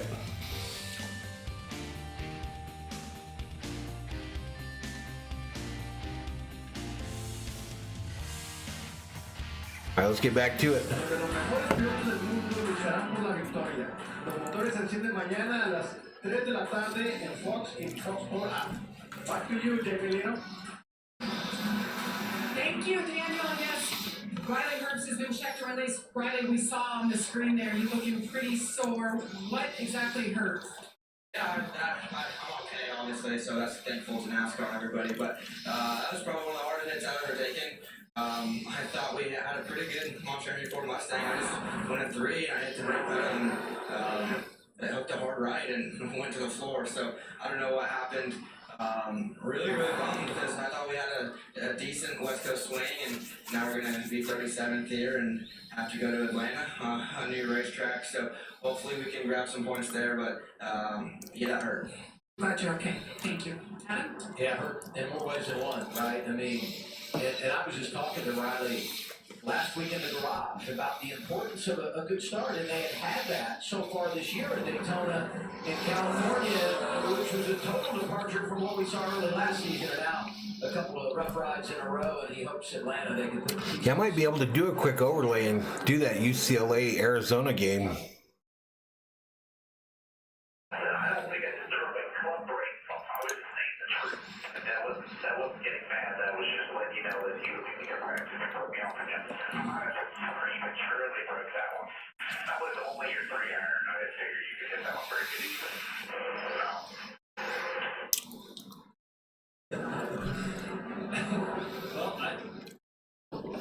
All right, so it's still Bain, Gregson, Jones, Gibbs as we are under caution, about to go back to green. He's not a golfer, but he plays golf. Maybe he can clean up the radio for us. I'm definitely not a golfer. I think all the team was joking about earlier. 22 in the chat. They are quiet. Wound up on the radio. Every time he got too wound up, they were going to throw one of his golf clubs over the edge or break it in half. So right now, AJ's not going to be a golfer by the end of this race at the rate that it's going. Have you ever played 18 holes with a putter? You know what I mean? Because he's going to be out of all his other clubs, right? It looks like I play with a putter at 18 most of the time, but I actually don't. all I can say is my thoughts to Bruce Schlicker, the crew chief there, right? Because he's got to think about strategy and what adjustments can we make after practice in that short window before qualifying. How do I make the car better during the race? He's got to do all that. And that's before he gets AJ on the radio, who's just ready to go on the chip at the green flag. I want a driver that's on the chip, ready to go. You know, I want someone that's going to get out there and get after it and get everything I got. All right, so stage one, there's 14 laps left in stage one. We're on lap 32 of 200 overall. Under caution for the spin of the 48 car. It's always easier to slow down the driver a little bit than to try to... Excuse me, the 98 car of Riley Herbst. I agree 1,000%. You are just setting him up. You know, by the way, back to the promos. You got the job. Pace car still pacing the field as they've got the work complete in turn one for the cleanup of that accident. I got something. You know what I mean? I understand the rhythm of a promo back from break. You do it in Spanish, and I'm like, okay, game over. And then you throw it to Jamie. I'm like, Suarez doesn't know. I don't know what he said, but it's so cool. It said banana, yeah, something like that, yeah. Arroz con pollo, I don't know. Hey, we just saw the choose here. All right, here we go. They're too wide now, so this pace car should duck to pit road. This time by. There he is, to pit road. It's going to be the preferred line. Question here is, how many rows can you Can you give up 1, 2, to go to the ball? Pace car down pit road here. 13 to go in stage one. It's Bain Gregson. Change it as the race goes too. The resin might burn off a little bit. And also your old tires here. That's also a big decision maker to choose from. Should get pretty good. 12 to go. Stage one. All right, green flag is out. Green flag, green flag. They fan out. Going into turn one. Gregson on the inside, Bain on the outside.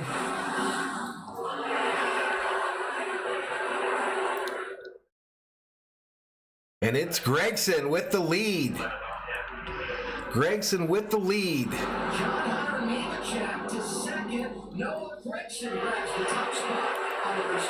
And Gregson is your new leader. And he barreled it in there pretty good. The 19 was right on his back bumper, taking the air off, and he chased it out almost into the wall, which gave Noah Gregson. The young Gibbs holding in there in fifth. It's Gregson, Bain, Jones are your top three. Once everything things are settled down in the bottom, I think pretty soon they're going to start. This is Noah Gregson's fourth year in the Xfinity Series. Carrying that Bass Pro Shop sponsorship, and he made it work on the inside lane. Bain chose the top side. 19 packing air.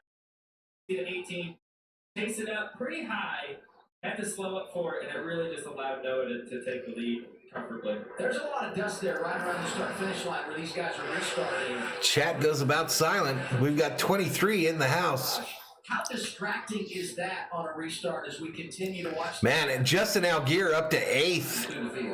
Up to 8th after starting from the rear. We've got 9 laps to go in stage 1. 37 of 200 for the race. Average speed now down to 82.620. They do faster than that on I-10 outside of the track. Last speed, 127.841 was your fastest.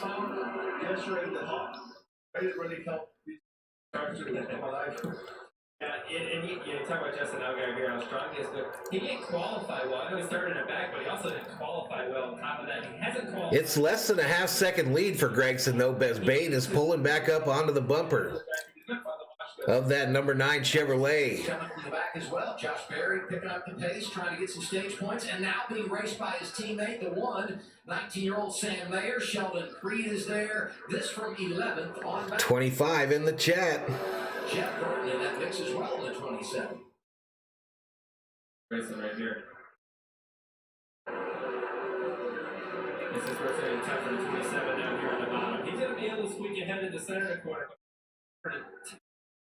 Ooh, that 27 slides all the way up into the wall in front of the 2. Racing right there. You might get him at one point, but you know you don't have a good look cleared yet.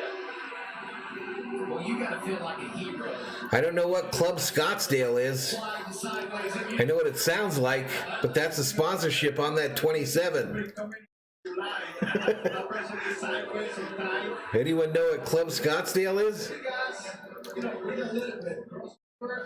5 to go here in stage 1. Gregson continues to lead it by 0.32 seconds over Trevor Bain. Sam Mayer working through the field, 12 for Jamie. Having a good run after having John Hunter Nemechek in 4th, about a second back from the leader. to a track for the second time in this series, and he had a breakout year, or race going, I should say. Same thing today, great qualifying effort earlier today, but now he's saying he's having some issues with shifting. From going from one year to the next, it's popping out, so that's something they're keeping an eye on as we go. We're so early in this race. Yeah, I was going to say. All right, here we go. Bain on the bumper of that 9 car now, looking for the lead on the inside. Tires go away. Now the battle for the lead. The 18 is there. Trevor Bain. Bain easily on the inside retakes the lead in this one. It's Bain, Gregson, Jones are your top 3. Gregson can try to cross him over on the inside. See if he can take it back. For now, he's got the lead. I feel like the 9 is a very, very good. And boom, he slams the door. Now it'll do it again. Bain on the inside. They boomerang back and forth. Bain now on the inside. They're about even. And Gregson will hold on to it as they hit the start-finish line. 2 to go in this stage. So now he's got to be a little smarter about when he makes this move. 2 to go in this stage. Pit road is closed as we are inside of 2 to go in this stage. And when you think about Gregson, It's going to be a big lap here for this stage win as Bain is pulled up to the bumper of the 9 car. of the last 15 races. Now to the inside, he's got the rear quarter panel, but that's about it. As we wrap up the stage, 1 to go. Top left, they're racing for the win. They're racing for stage points on the bottom. And there we go, Gregson. Final lap of this stage. Can Bain get it from him? He goes to the inside. Gets him loose. And here they come. Bain to the inside, going to come up, try to slam the door on Gregson. Gregson to the outside. Boom! Noah Gregson. Gregson, photo finish there at the end of the stage. Hundredths of a second. Wow. We saw that happen at the end of the Xfinity race last year for the win, and we saw it again for a stage. Trevor Bain wins the opening. No, now they're saying it's Bain that wins the stage. Yeah, it was Bain on the inside by about half a wheel length. Bain on the inside by about a half a wheel length.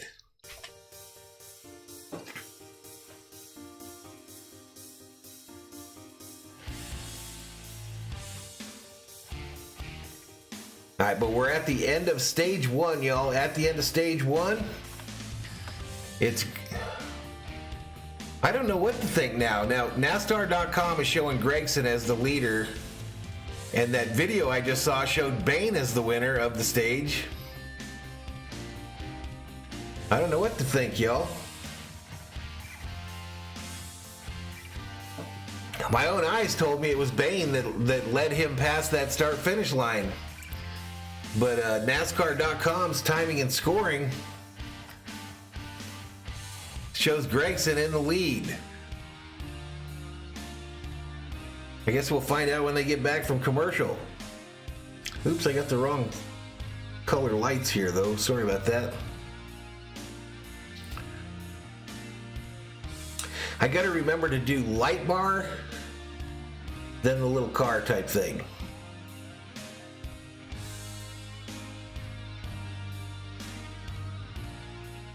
Okay, now they've updated the scoring. It's Bain, Gragson, Jones, John Hunter Nemechek in 4th, Ty Gibbs in 5th.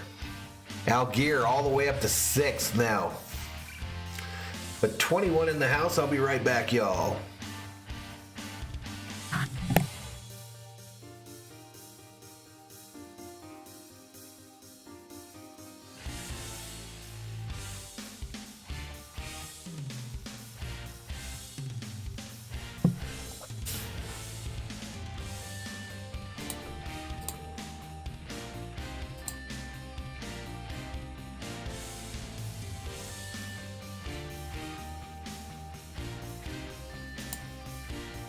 All right, I'm checking Twitter right now for that Dodger news we've been all waiting for. And it doesn't look like anything has changed.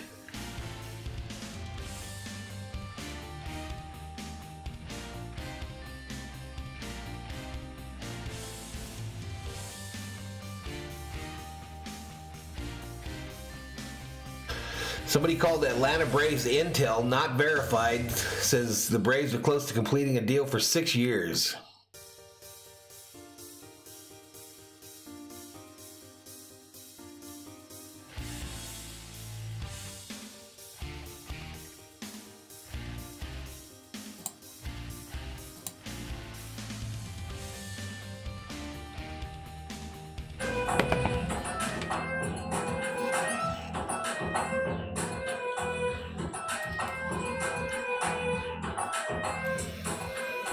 Stage one is complete for the NASCAR Xfinity Series here in Phoenix. Great finish. Coming to the wire, Trevor Bain able to hold off Noah Gragson. And you see... Yeah, Bain's had a successful return to Xfinity Series. Great. In the Xfinity car, second start of the year.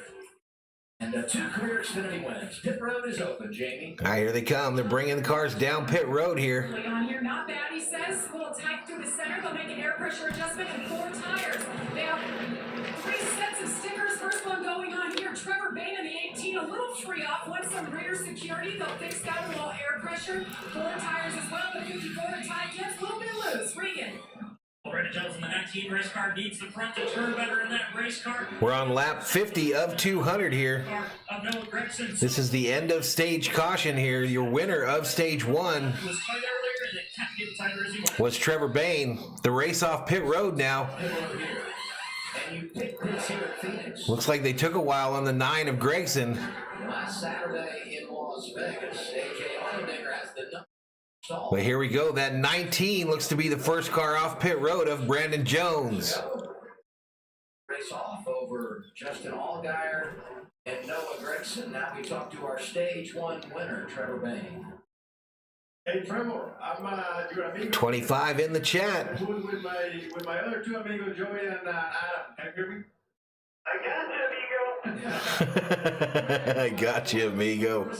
What a first stage, man. You did an amazing job. It was a lot of fun to watch right there the last few laps.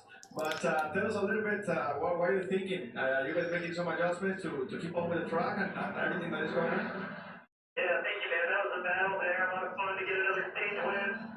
Feels like a little bit of a replay of California here with the first stage. Getting a little bit back on track position now for the stop, but we're going to keep fighting. The car drove a little different in dirty air All right, so it's showing Jones, Gregson, Allgaier, Mayer as your top 4. Bain in 5th now, Ty Gibbs in 6th. So a Toyota, 3 Chevys, and 2 Toyotas in your top 6. Looking good, brother. The first Ford is Ryan Sieg in 12th place. Skeptic says, be back soon. I got to fill up truck with gas at $6.55 before Monday when it's $7. Yeah, people are watching that now, no doubt. People watching how fast that's rising. When will it stop?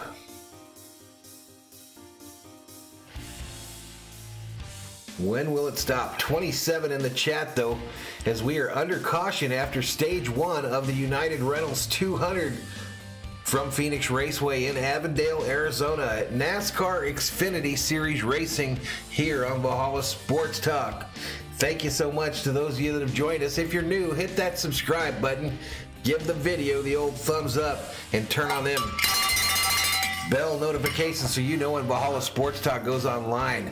We will be online tomorrow for NASCAR racing again for the Cup Series race from Phoenix. And to be determined, I might do that Arizona UCLA basketball game tonight, y'all. I might do that if I can get a setup done quick enough. I don't think I have just a base basketball setup, though.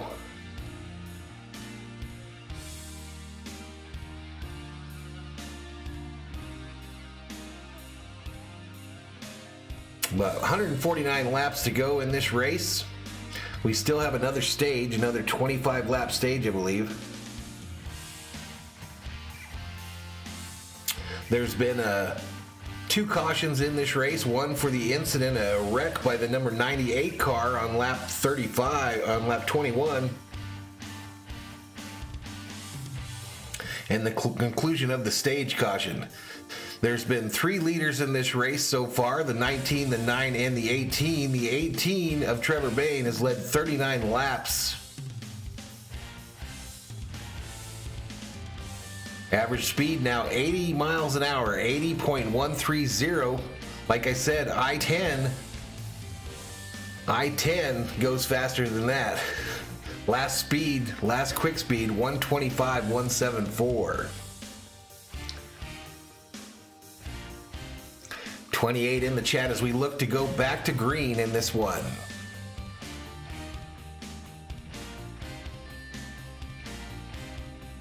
Also keeping an eye on the league news from the MLB, watching for any Dodger signings. Obviously the big name out there, Freddie Freeman. Will he stay in Atlanta or will he sign with the Los Angeles Dodgers? I think Freeman is using the Dodgers personally to get a better deal from Atlanta.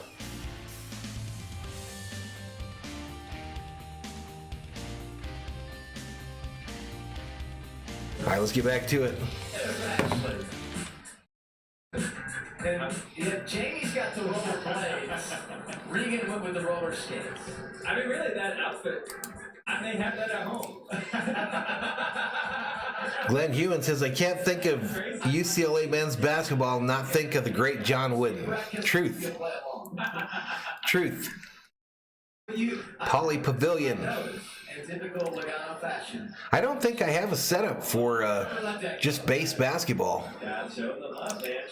10 years it's done this year. Sheldon Penswell. 10 years. That's pretty great. Well, congratulations. Thank you. Showing a picture of some kids playing in Gatorade Victory Lane there. All right, pace car is down pit road here. We're about to go green. Remember, Valhalla, do the traffic light thing, then push the button. I gotta talk myself through this, y'all. 29 in the house, though. Manny's at 37 laps today. Gregson. All right, it's Brandon Jones, Noah Gregson. Jones on the outside, chose the outside, even though it didn't work last time for Trevor Bayne. They get to go in green flag racing at Phoenix.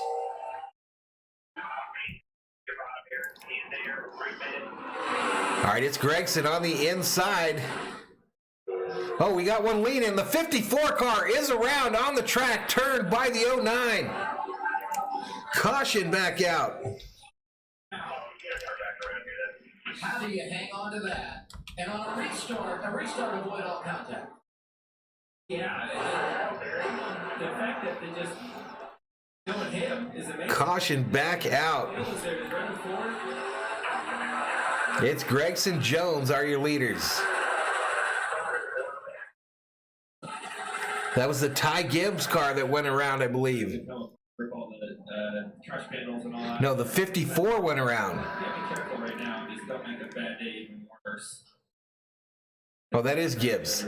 He's got a different paint scheme today. That's what it is. Let's see how this happens. He's going to try to get that wounded Toyota back to pit road without ripping the fenders off of it. Let's see what happened here. 3 wide in the middle. So 3 wide. You've got Gibbs in the center, Bain to the outside, and that PUBG car hits him in the side driver's door, and around went the 54 of Gibbs. And nobody hit him. Let me tell you, that was a lucky thing. Probably these never do when you get taken out. Nobody hit him. Nobody hit him. So that's a lucky thing. Hopefully they come some tires and go again. Liam says Jones taking the outside was odd, not going to lie. Bain did it the time before, Liam. Bain took the outside the time before. In a spot, 8 was coming up. He gave him room. It's not that Ty really could have done differently. 8 just surged it down in the corner a little bit too hard and slid up probably more than he thought. Let's hear what they're saying on 18 radio after this incident.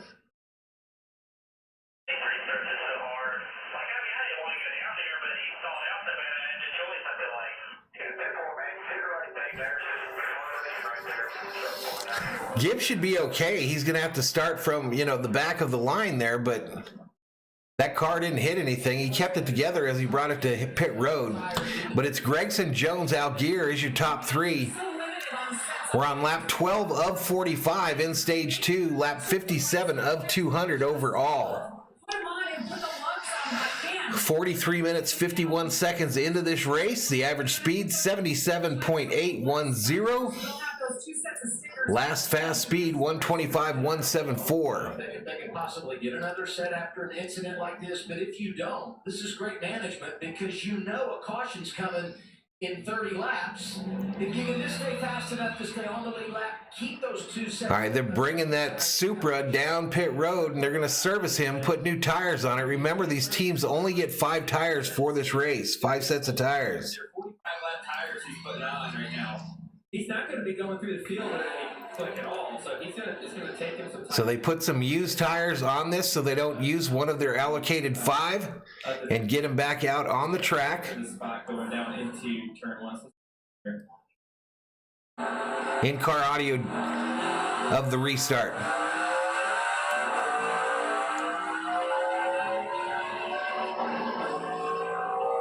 So right there, you can hear him get him onto the chip there. I don't think he missed the gear, but he got it on the chip, and that hurts your forward momentum. And I think that's what Josh Berry said. He stalled out. I didn't want to be 3-5, but he stalled out. He kind of put me there. I think he revved his engine up too far. Interesting. Got up on the chip in 3rd gear before he got to 4th. Killed his forward momentum, which put the 8 in that spot. So ultimately started the whole crash there. So it's kind of one thing leads to another. So Barry in 5th now after that incident. That was probably part of the reason why he's in that spot. I think when you're running bottom, quarter 1 and 2, you have 2 options. You can either run the apron, and you know that most likely you're going to be slower, or trying to crowd yourself a little at the racetrack, hoping that there's going to be room. Man, it's going to be interesting to see what the Cup guys can do tomorrow, whether they're running the apron with that diffuser on the back of the new car. I didn't notice in practice today. I watched practice, and I didn't remember seeing anyone running down there. Tonight, the Pac-12 tournament is on Fox. The clash between powerhouse programs is UCLA. So 9 Eastern. It all tips 9 Eastern. So that's 7 my time. On Fox. The Fox Sports app. That'd probably be a fun one to do. For the Wildcats. I think I'll take the Wildcats. You take the Bruins. Friendly wager here. Yeah, how do you pronounce that? Bruins? Bruins. I want to take the Bruins. Regan will give you the Bruins. 25 in the chat. Welcome to Valhalla Sports Talk's coverage of NASCAR Xfinity Series Racing from Phoenix Raceway. It's the United Rentals 200. All right, that kid Parker Retzlaff that I told you it's his first race. His background is in online racing. It's his first race, though, here in Xfinity. Young guys, I'm nervous. I've never even done a live pit stop yet, so he checked that box off. Let's see where he's at. On the box for him, he said, we are going to do everything we can today. Showing in 27th right now. Started 6th. We're just going to make sure he finishes it. And so far, so good. The race car is very tight. Chatter, right front tire is so tight, as a matter of fact. 18 years old. All right, the grandstands in Phoenix are almost completely shrouded in shade right now. I've sat there in the sun, and that's a relief when the shade goes over that grandstand there. The old configuration, when it was the metal bleachers down the front stretch, it could get real hot there at a race, unbelievably hot. All right, but they're lined up 2 by 2 as we get ready to go back to green flag racing in Phoenix. We're on stage 2, lap 16 of 45, 61 of 200 in the race. It's Gregson Jones. Gregson again takes the outside as the leader. Pace car to pit road. So I think, like I said, I just think that right now everyone is going to school, everyone is learning. Gregson chooses the outside lane as the leader. We talked so much the last couple of weeks about the push you did. All right, a little accordion action happening as they get ready to get into the restart zone. It doesn't matter as much that push. They're going through turn 3 right now. And of course, that Phoenix turn 4 is when we get to start finish line. Gregson spins him a little bit on the outside. Green flag, green flag.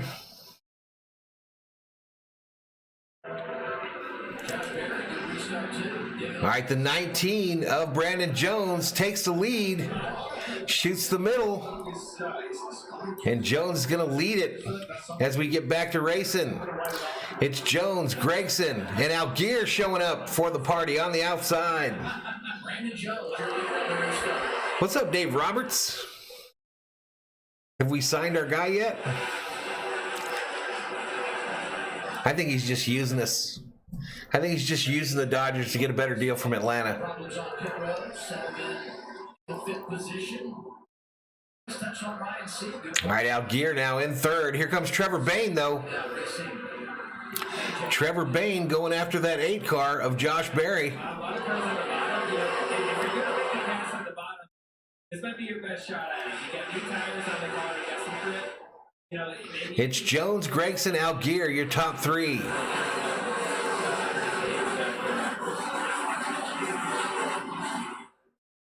$30 in the chat. That's off.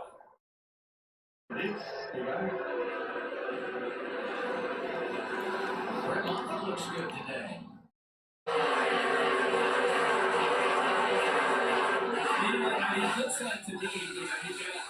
Ryan Sieg up to 7th. Hemrick up to 8th. All right, here we go. Gregson putting the pressure now on Jones. Took a look to the inside, couldn't hold it.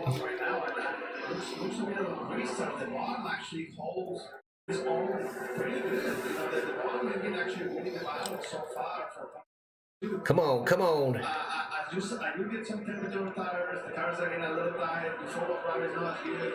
The top is going to start going, slowly but surely. All right, Allmendinger about to get pressured a little bit by that 39 car of Ryan Sieg.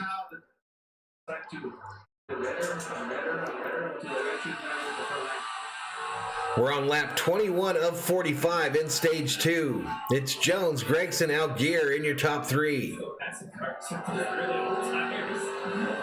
outside the top 25, but if he can work his way back to the top 20 here, get a few spots at the end of stage 2 on pit road, that final stage becomes very manageable on level tires.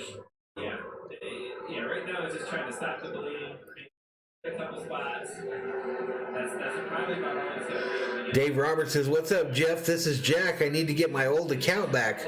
What happened to your old account? What happened to your old account, dude? Ah, boy. This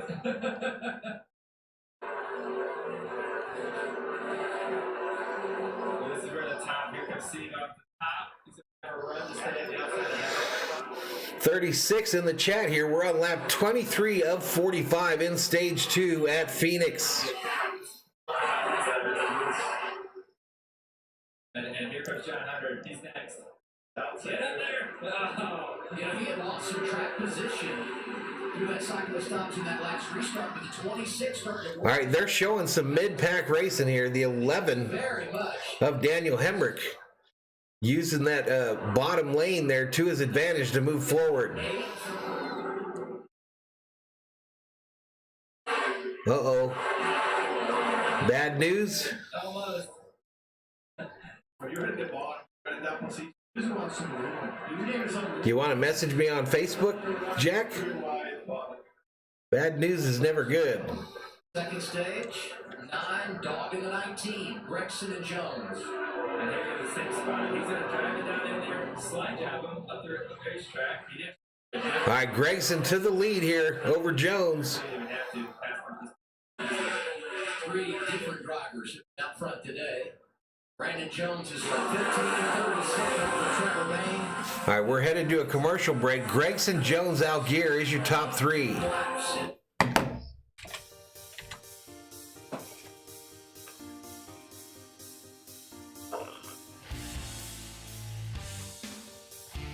Are you going to send me a message on Facebook, Jack? I hate bad news, man. Hate it. No way, dude.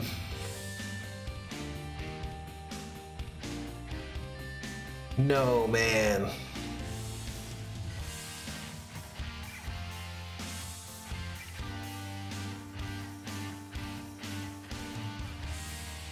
No, that's horrible, man. I'll call you, Jack, after this race, dude.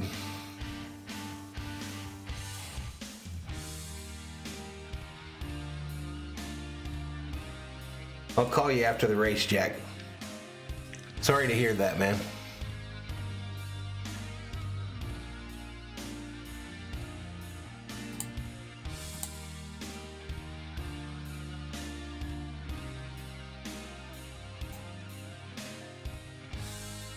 All right, we're side by side here, folks.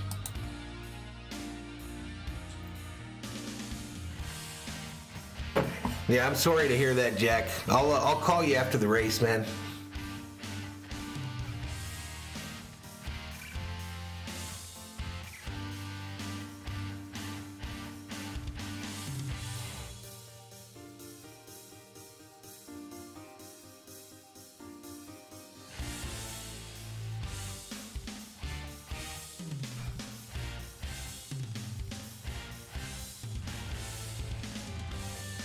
Yeah, I'll call you right after this, dude.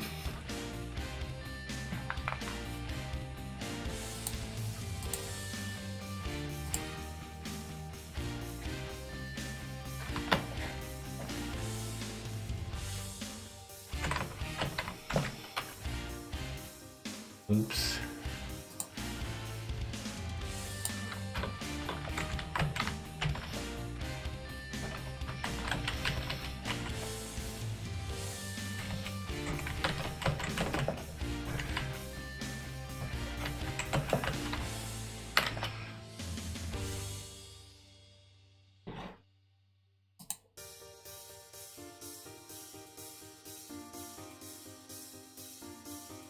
Well, I don't want to put your business out on the channel here, buddy, but I'll call you after the race. All right, buddy. Sorry for your loss, man. That sucks. Let's get back to it. Lost the opening stage by a hair to Trevor Bay. He leads the way in front of Brandon Jones, who won here a couple of years ago. Justin Allgaier, who's won here twice. Trevor Bay won the opening stage and been outstanding all weekend long. And Josh Berry, who started in the back and has worked his way to the top 5. And right here you see you got the 4 best cars sitting right here in top 4. Gregson, Jones, Allgaier, and Bain. They've been the strongest cars throughout the race so far. Trevor obviously really good at the long haul in the first stage. And you see Justin Allgaier coming all the way from last up to 3rd. All right, Bain up to 4th now. Gregson is your leader still by a half a second over Jones. And Luke's team, he may have record for that stage. 27 in the chat. All right, dude. Yeah, call me when you get home. Not get the payoff. You think about what he's done so far this season. Crashes at Daytona, with the last 2 weeks top 5. A late model drive. Cincinnati Bengals fan says there's literally snow here in Cincy during March right now. I think he's showing everybody what he's capable of. Yeah, it's definitely very cool, you know. Not often, I mean, most of the time you see the rookies or younger drivers. All right, we've got 11 to go in stage 2 here. But he's not 18 years old like some of the other drivers you see making their first Xfinity starts. And obviously he has quite a few of them as well now, but he has a lot of racing experience. I think that plays off him. I think that maturity level as well is something in racing. I think that helps you see a bigger picture. Here we see I was just talking about the 7 and a 19. It's a half-second lead for Gregson here. Allgaier in 3rd. Watch him get around this place. He's going to start applying pressure. Something I've been noticing on the 7 is that he's the limit a little bit harder than some other guys in going 1 and 2. Right now he's not doing it because of traffic, but he's been pushing the group wider and wider in the center of 1 and 2. So Sam Hunt Racing has produced some really fast race cars this year. John Hunter Nemechek was going to be top 10 last week, spins late, great save, comes home 12th. And now, after such a slow pit stop at the end of stage 1, trying to get himself back inside the top 5, he's up to 6, Jamie. John Hunter's passed a lot of race cars today, doing a great job, and it just shows how good that car is. And I talked to John Hunter earlier today, and he said, it's so much fun to be able to jump in these cars. I'm here for myself, but I'm here to help make this team better as they continue to build a bigger organization. He had a good qualifying run, and so far, he's just been a little bit tight today through the center, and all they made was air pressure adjustment in that first stop. And connect these dots. His crew chief is Alan Hart, who for years was the engineer on the 7 for Justin Allgaier, who's probably the most consistent driver here over the years. Yes, it's Justin. So that knowledge has transferred. So 25 in the chat. Sorry about that, folks. I got some news offline there. Some bad news. But it's Gregson still in the lead with 7 to go here in stage 2. Right behind John Hunter, even check there. Currently, those 3 cars are running 7, 8, and 10. Interestingly enough, I talked to Chris Rice and all those guys earlier today. Very different setups on all 3 of those race cars, something they don't typically do. Allmendinger and Hemrick fighting for 7th and 8th. And they could, to get a new setup that they could come back with in the fall, they could contend when it comes championship time. So what do? You come with a separate setup and you get way more notes that way. Yeah, that's an interesting philosophy. It's something we've not touched on. Gregson increasing that lead in front of Jones by almost a full second now. Our guy's going to be going for a championship.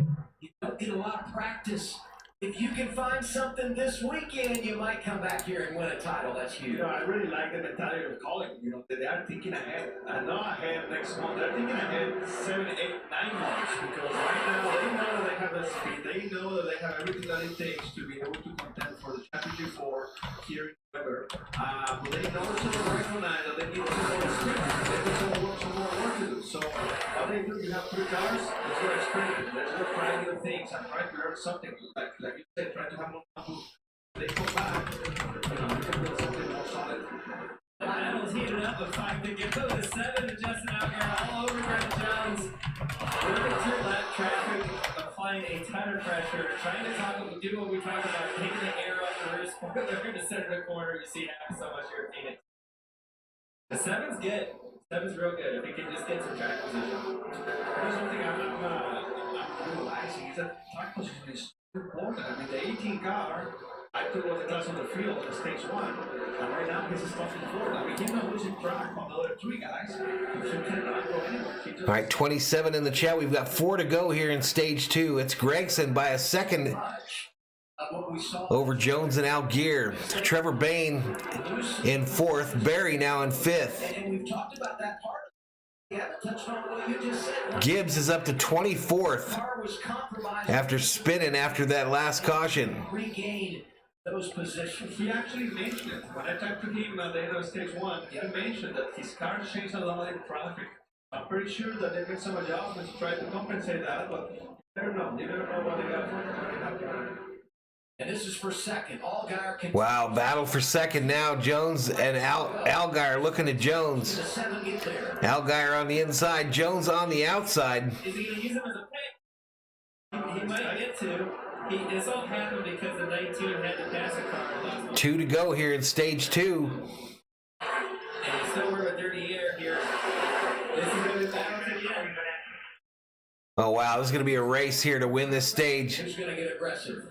7 inside of the 19. Actually, Gregson going to win it, but man, this battle for second or third. It's Algier now in second.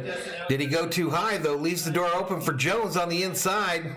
Now we're going to have a race to the end here.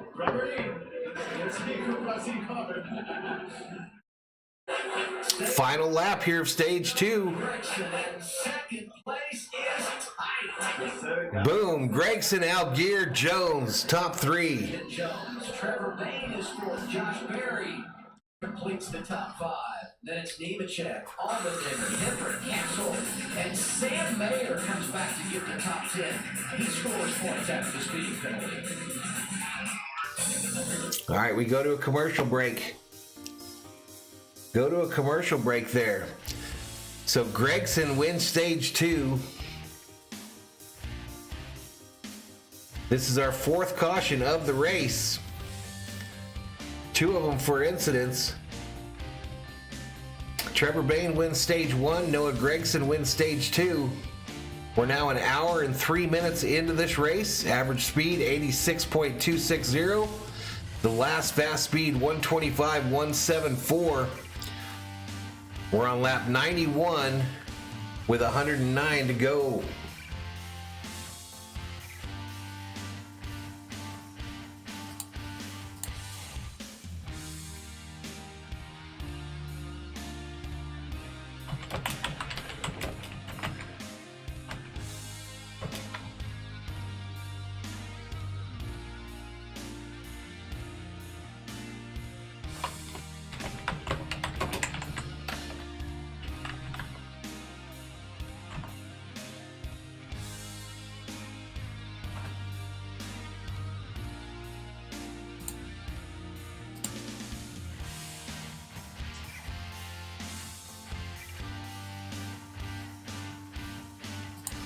All right, refreshing Twitter just like a lot of Dodger fans.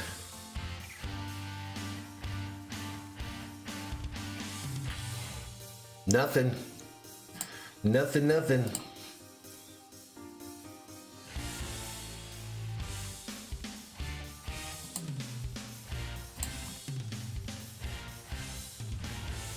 All right, so we're in the stage 2 break, y'all.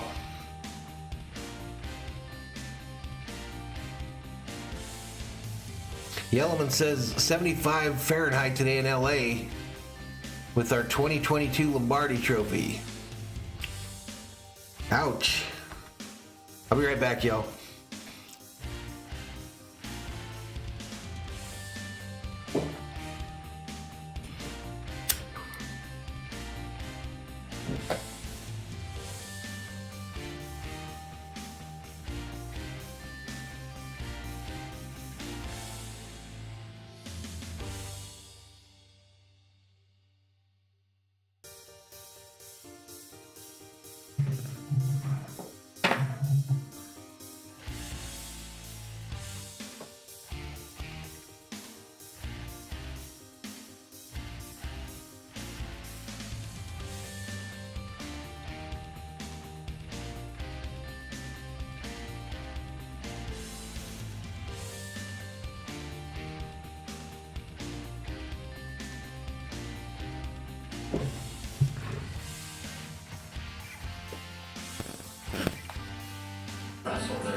touched on this earlier, but we needed that for you. All right, pit road is open. Lead lap cars coming down pit road in Phoenix. Pit stop skipping stage 2, Jamie. Here they are. No wrestling his race car. The 26 John Hunter Nemechek's pretty happy with it. Said, I just need a little bit more of what you gave me last time. That was an air pressure adjustment. What's the car to hang on a little bit longer for that? Man, horrible news during this stream. One of our regulars here on the channel, my friend from high school, Jack, lost his brother today. So thoughts are with the Serrano family today. Difficult deal. But 31 in the chat here. NASCAR Xfinity Series Racing from Phoenix here on Valhalla Sports Talk. We're in the break for stage 2. Justin's not happy with his car. That's not good for the competition because he was fast. All right, they're coming off pit road here. Race off pit road. Got out from Brandon Jones. Noah Gregson came off third after winning stage 2. Let's see if we can talk to Justin. Justin, it's Joey Logano up here in Fox Booth. You got me? Yeah, buddy, go ahead. You got a rocket ship out there, but fun to watch coming from the back all the way up. All right, Algier now up to 4th. Your good pit stop right there, and obviously a great end of the stage. It's a lot of fun watching you race. How's that thing driving? And I just want to know, I know how you are here. I know you're 36, that's our high for today in the chat. Welcome to Valhalla Sports Talk, everybody.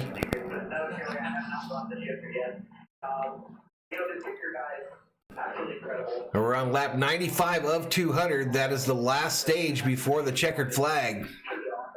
We'll run the rest of this race out. We've had 4 leaders in this race. 4 leaders. The lap leader, number 18, of Trevor Bain. He's led, actually the 42 has led the most laps now. The 42, your lap leader.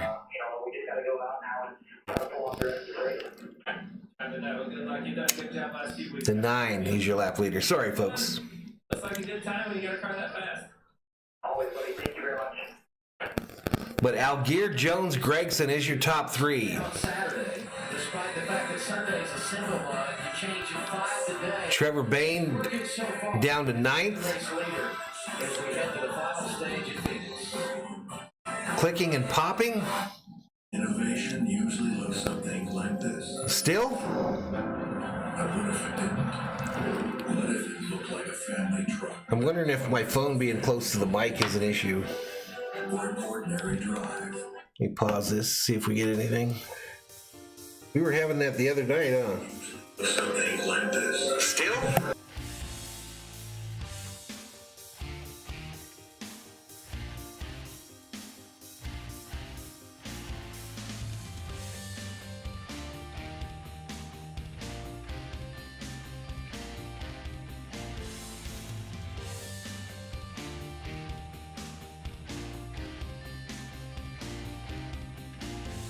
I think I've got too many wires running next to one another here. Tell me if you can still hear it, Yellowman.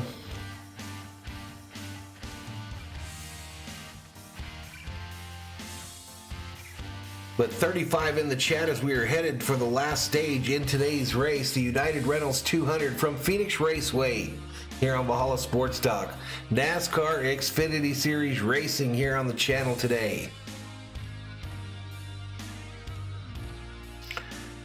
We're 1 hour, 10 minutes into this race. The average speed, 82.990. The last lap speed, fast lap, 125.174.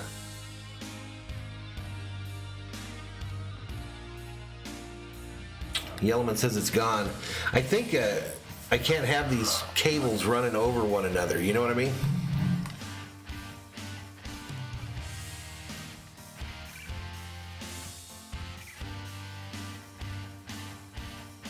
Unless it's the clicking of my mouse as I try to check in on Freddie Freeman news.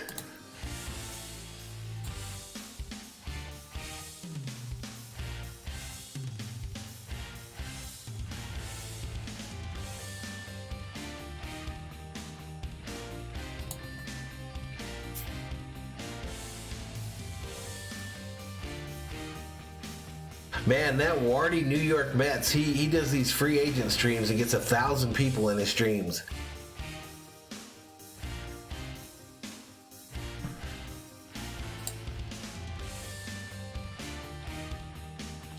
All right, let's get back to it. Pit Performance, sponsored by eBay Motors. Brandon Jones, 13.6. We knew the stuff for Allgaier was good, 13.8. He cycles to the front. Ty Gibbs, 14.4, goes from 24th to 50th. Yeah, I think you're probably right, Yellowman. Level playing field with tires. Don't ride him off yet. Yeah, it's a cable mess, dude, to do this. Collins continue, lost 5 spots. I think I'm going to flip this room around here in the next month or two. Also, something interesting. And we're going to try to do a better job of managing these cables because it's a mess. And they took those tires. So I asked NASCAR, what are you guys searching for? They said, we're just doing this randomly. We're taking it from 4 different teams right now. We'll check them out, make sure that everything is intact and they're legal tires, and we'll bring them back to the team. But the team was frustrated because they don't have any sets down here. They wanted to glue up those lugs just in case they need them later.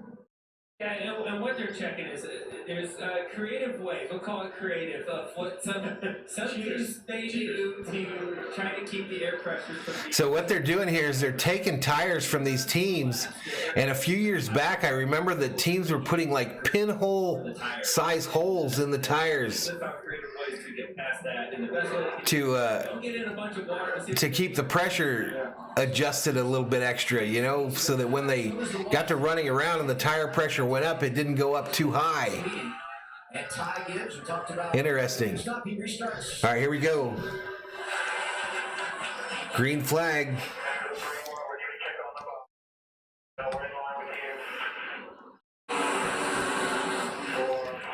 Oh, wow, Algier up into the wall, but he keeps it going. They're 3 wide at Phoenix. Jones to the lead. And Nemechek now in second. A lot of spots. He's still under pressure here. 3 wide on the outside. This could get ugly here, y'all. The lead all the way too.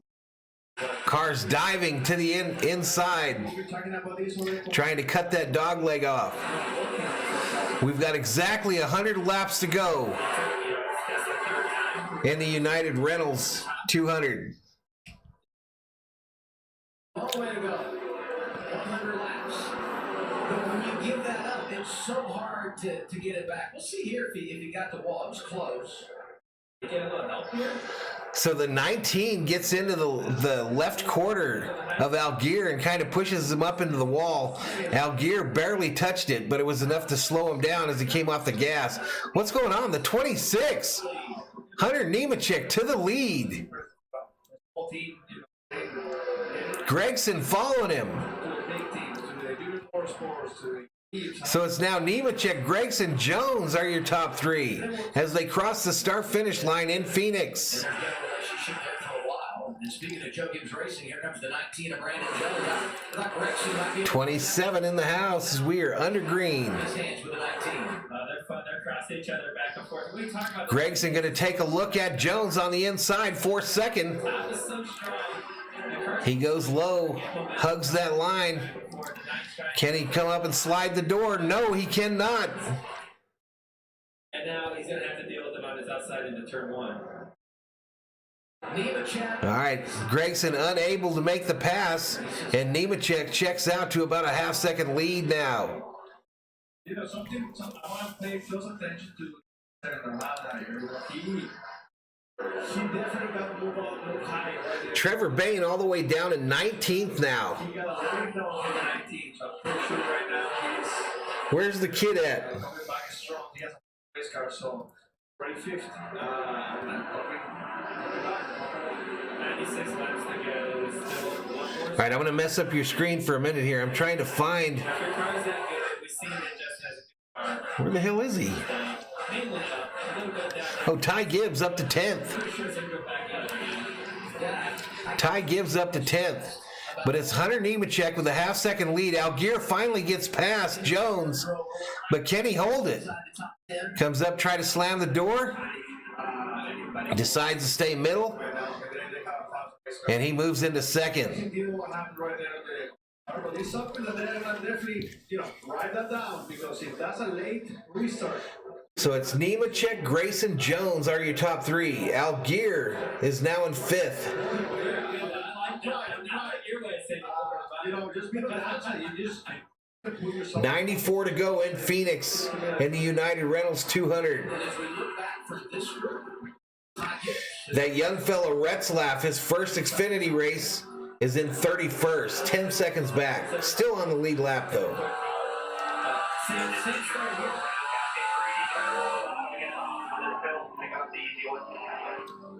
All right, that sun is about to be a problem coming down the backstretch, what is now the backstretch. Who's he racing there? Oh, yeah, right there. Gibbs right behind Ryan Sieg in that 39 car. They've got a history from last week. Sieg, though, was interviewed before this race, said that shit was over. I just think that at 39, he's gonna. 92 to go in Phoenix. Chat's pretty quiet. We've got 32 in the house. We're gonna spend that. It's gonna take time to heal that wound. Every time it works out this way. All right, it is Nemechek, Grayson, Jones in your top three as Fox Sports goes to a commercial break.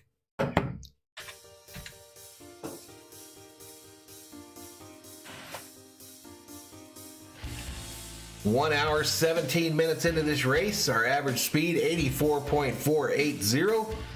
Last quick speed on the track was 128.064.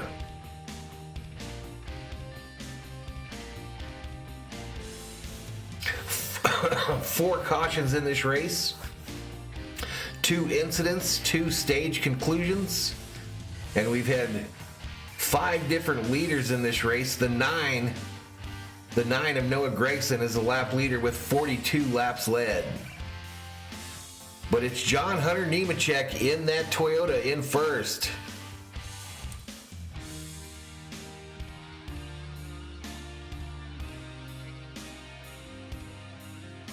What does the I mean? I don't know what that means. But Nemechek with a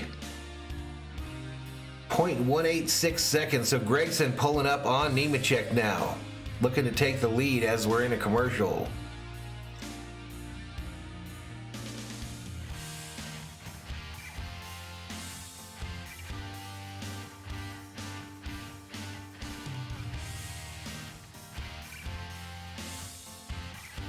.30 in the house.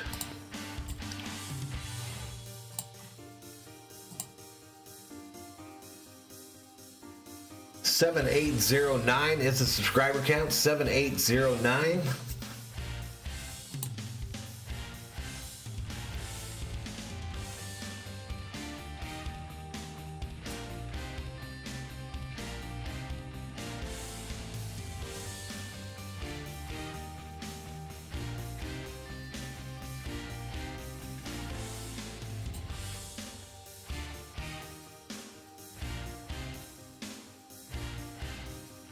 All right, Gragson has taken the lead while we were away at commercial. Gragson now in the lead.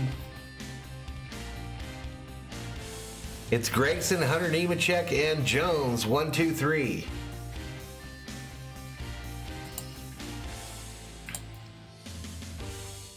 Checking Twitter real quick.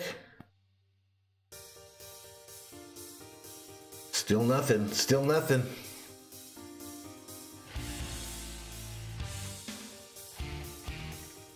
Let me fix this. This looks a little better. This is all out of whack because Nemechek's name is 2 lines.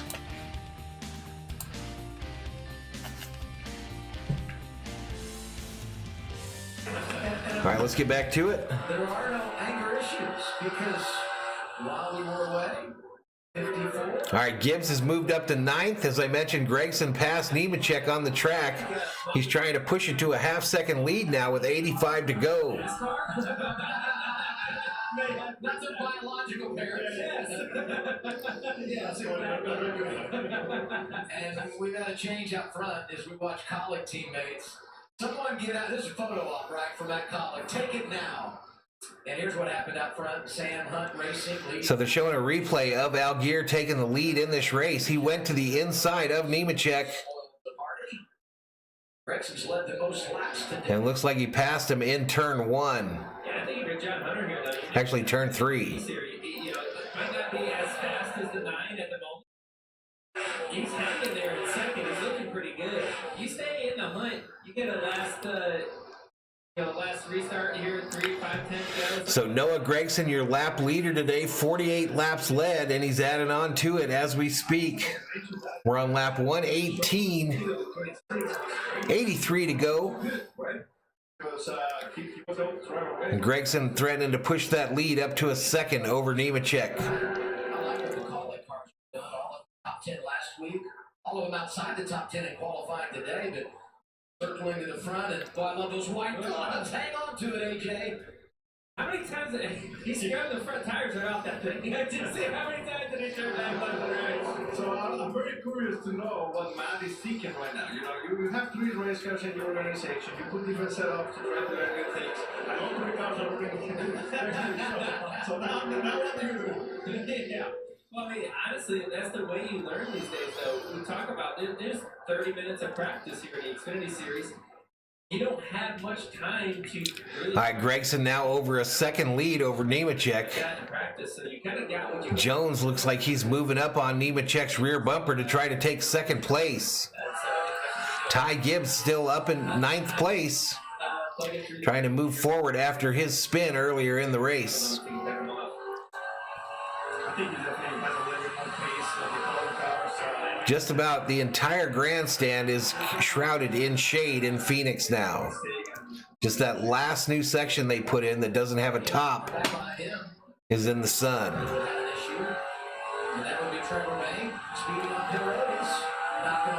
The Kerm checks in, says, are the Xfinity on the old generation cars? Yes, they are, Kerm. That's pretty impressive. Yeah, Xfinity's still running the cars they ran last year. And that's going to be important tomorrow for the Cup Series, like I mentioned, because these Xfinity cars are still able to go down on the apron there as they go into turns 1 and 2.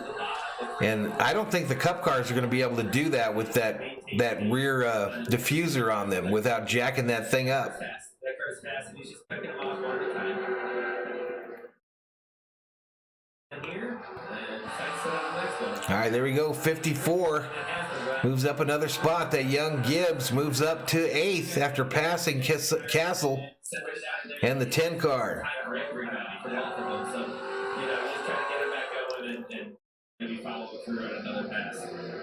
All right, Jones now passing the 26 of Hunter Nemechek to take over second. Algier next to set his sights on Nemechek. Algier's running in 4th. We've got 77 laps to go in this race. The United Rentals 200 from Phoenix Raceway, NASCAR Xfinity Series Racing here on Valhalla Sports Talk. Gregson's lead now almost 2 seconds over Jones. Gregson running into lap traffic now. 76 to go. Everybody gonna have to pit one more time. They all have a set of tires. Could be under green. Long flag, a green flag run right now. All right, we're headed to another commercial break, y'all, and I forgot to go to the stat screen that whole time. Yeah, I think the trucks are the same too, Kerm. Trucks are the same too. No truck race this weekend. There was no truck race. They did have a ARCA race on a Friday night.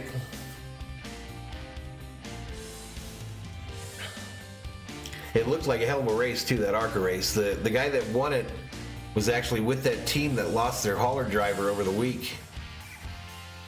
Just an unbelievable accident in Texas there that took the life of that hauler driver.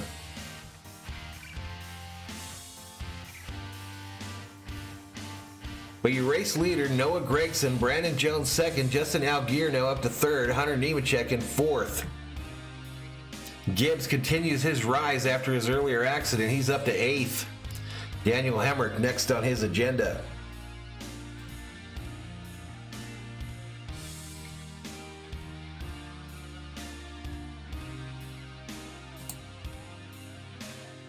So once Nemechek moves out, our standings look right again. Because he takes up 2 lines on this thing here. But I apologize for not going back to the stat screen during that last run there. I'll do that as soon as they come back.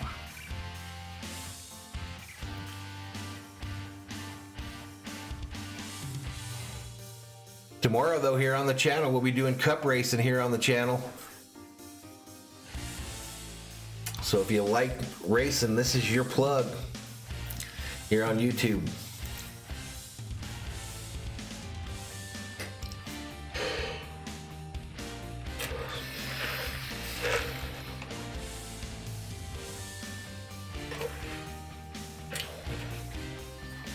All right, I'm gonna go check Twitter real fast, y'all. Freddie Freeman Watch 2022.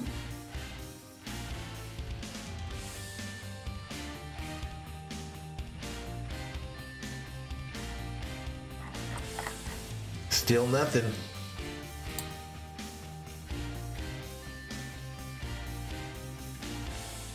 Still nothing. Time here locally, 4:19. 4:19 is the time. Yeah, I'm not going to be able to do that U of A UCLA game. I don't have any kind of a setup for it. All right, let's get back to it, y'all.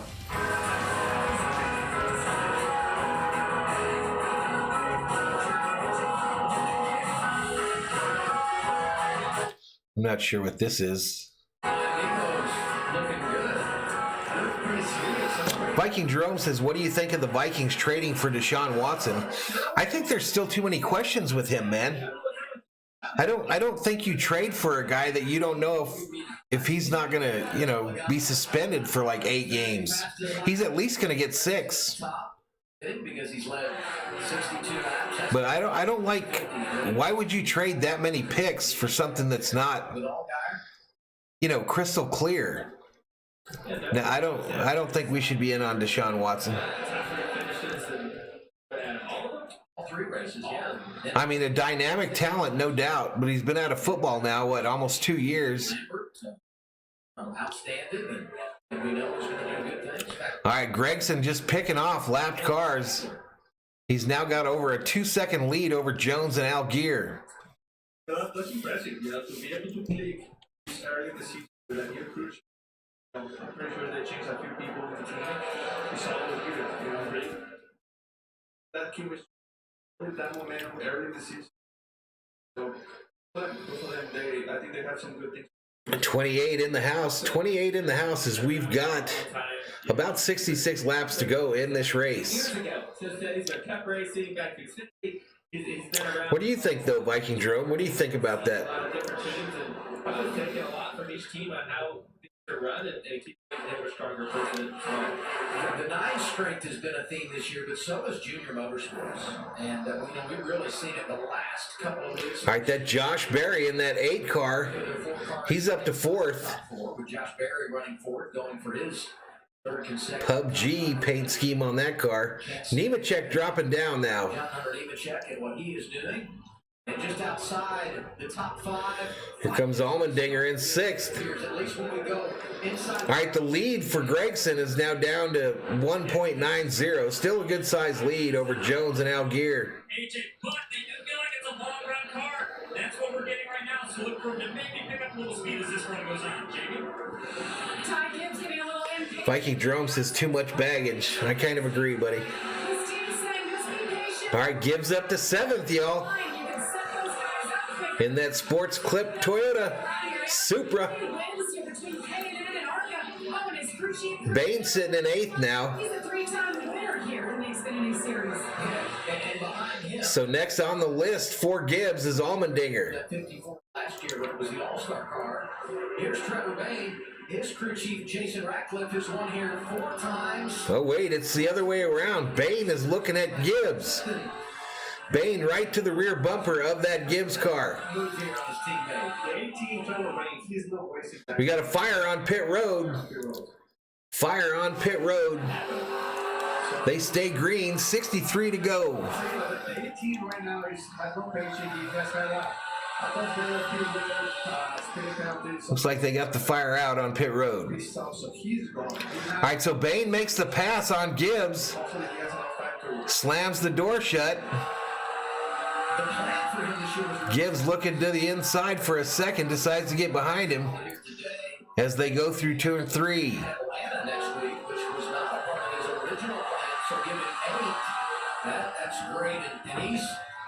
I think this Gibbs kid is impressive. All right, so we are going to a commercial break, ladies and gentlemen. Going to a commercial break. Noah Gragson, almost a 2-second lead over Brandon Jones in the United Rentals 200. 30 berserkers up in here. Skip starting to give me the eyeball here, y'all. It must be close to dinner time. Yep. Tell me this, chat. How the hell do these dogs know what time it is?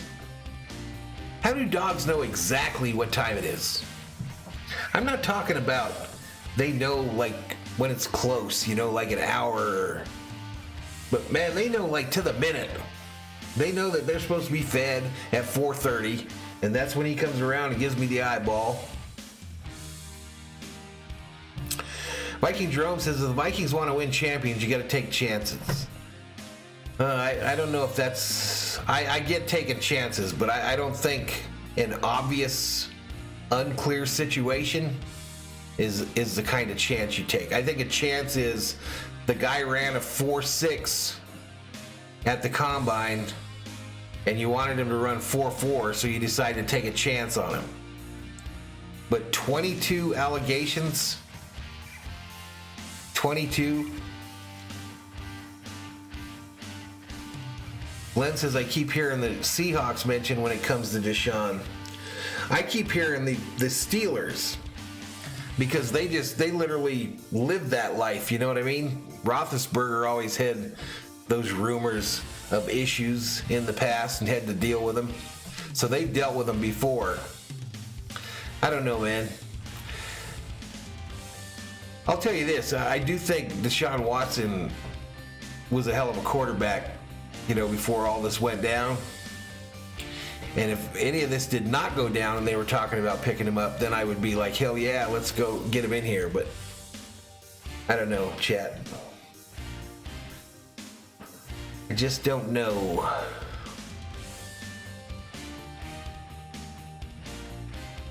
I do know this, though. I do know that we're going to have some people that leave the Vikings this week that we're not going to be too happy about. Because that cap situation is not getting any better.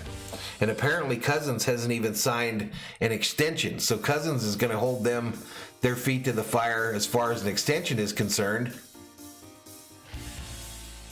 I don't know, man. It's going to be a mess this week.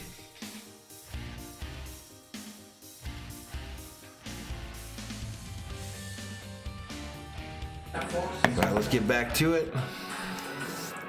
Jimmy says, I think we're good with Cousins. Miren aquí este buen drift de mi amigo Trevor Bain. What do you guys think? Whoa, what's up with Bain here?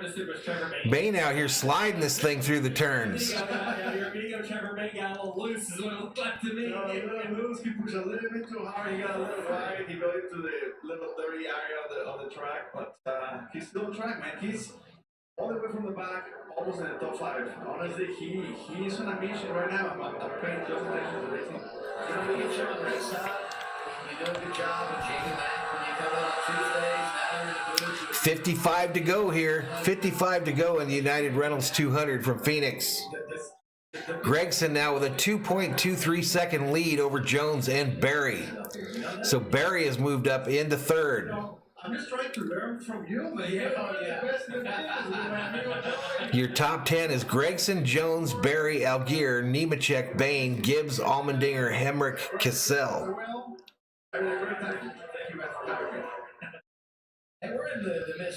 I think we're in danger of losing Hitman, Thielen, Hunter. It could be any combination of those because they have to get under the cap. You just gotta keep, working your car, right? Managing your tires, managing the line, the traffic, all those things. Because Yeah, we only have 27 in the chat. You know, and we talk about this during the commercial break. If this is a cup race and you have 2 sets of tires left, you probably split the stage in half. And now Glenn says, I like it when my team wins, but I don't want a Deshaun on my team. I don't have any daughters, but I wouldn't want him around them if I did. 52 laps to go. Well, if you put him on now and run 30 laps and the caution comes out, well, then what are you going to do? Yeah, it's a weird deal, yo. You don't have a chance of race. So you have to run this one really long. Eric Kendrick's another name to watch for. When the caution comes out, or if it comes out, or when you run out of gas, I guess you put your tires on then. It's still. I mean, it's all speculation on my part, y'all. I'm just guessing, but those are the big contracts. Those are the ones that help get you back underneath the cap. Interesting piece there in the long run right now. So if Cousins ain't doing nothing, if Cousins is like, I'm just riding through this year, you can pay me the money you owe me, and next year I will go into free agency and see what I can do. I don't know. They've had at least one car in the top 10 every race this year. Burton is the only one that has not been able. All right, almost a 2.5 second lead for Gregson now. I love Eric Kendricks, Jimmy. I love him. But I like him. I like Hitman as well. Good to see him. The positive things with the new organization. Sediment of Movie Guy, welcome to the Berserkers. General Thor will be proud. Appreciate it. So kind of thought the 7 would be really strong on the long haul here and get its way back up there after the contact there on the restart. But, all right, so we're under 50 to go. 49 laps to go in the United Rentals 200. It's Gregson, Jones, Barry, your top 3. Justin Algier taking a look at Barry now to try to move into the top 3. He's inside of him. Can he get some traction coming up off that corner as they approach start finish? He does. And there he goes. Algier moves into 3rd in that number 7. Yeah, it's really hard to cool your right front tire. Like once you've already got your tire. That battle back there between Bain and Gibbs. Cool, you know, how do you stop burning the right front off? Right, it's almost too late. Here we go again, Trevor Bain. Very fast car. Actually, Bain is pulled away from Gibbs by about 2 seconds. He's looking at Nemechek now and passes him. Let me tell you, if 18 set caution at the right time, hopefully they have a decent pista. Yeah, Hunter's another way they could do it. I mean, is there a trade market for Hunter? Can they get something for him rather than lose him for nothing? Gregson trying to push this lead out to 3 seconds now. It's 2.69 with 46 to go. I can fight you guys without honestly. Glenn says Cousins' agent is a stud. Dude's pushed a lot of money Kirk's way. It's not his strong. It's after 15 laps. Jimmy says I'm mad because my team might lose Korea. It stops to become a certain 46 to go. Gregson, Jones, Allgaier, Barry, Bain. Your top 5. All right, headed to a commercial break, y'all. Headed to a commercial break as we're getting near the end of this one. Ronnie Brewer checks in, says, is this going to be a successful season for Gregson with 3 straight top 3 finishes going into today? Sure looks like it. Sure looks like it. He has to be one of the top drivers early this season, without a doubt. I think he's been impressive. Very impressive. I think Algier is always impressive. But I think Ty Gibbs been impressive. And I also think Trevor Bain, with his limited opportunities, they don't let him race every week, but with his limited opportunities, he's looked very impressive. What do you think, though, Ronnie Brewer? 31 in the chat here on Valhalla Sports Talk's coverage of NASCAR Xfinity Series Racing. Green flag pit stops might be coming up here. The tire wear is the issue here. Tire wear is the issue. They can go a lot more laps, but the tires are what they worry about at Phoenix. Jimmy hopes the 19 wins this race. The 19 Toyota of Brandon Jones.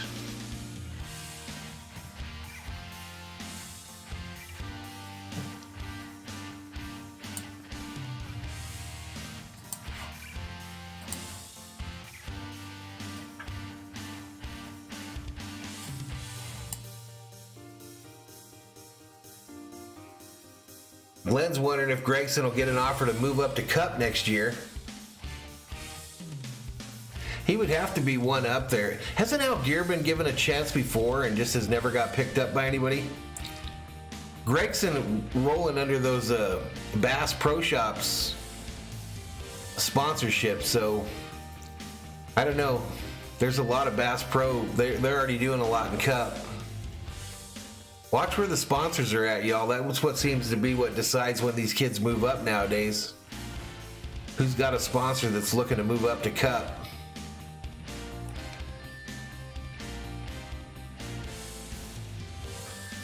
Ronnie says he's a playoff contender. No doubt. I agree with you there.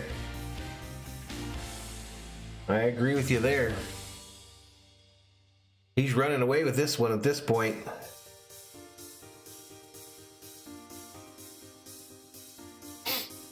We're green. We're 1 hour, 42 minutes into this race. Average speed now 93,630. Last speed 125,804.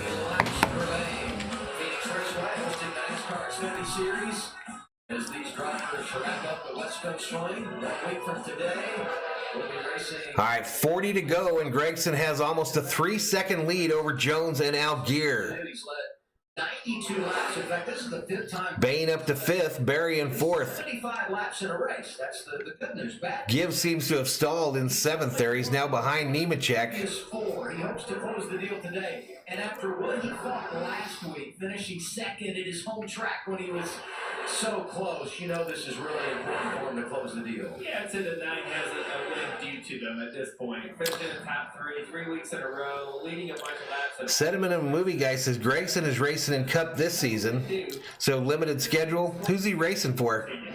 In Algier, yeah, he's been up in Cup a couple times.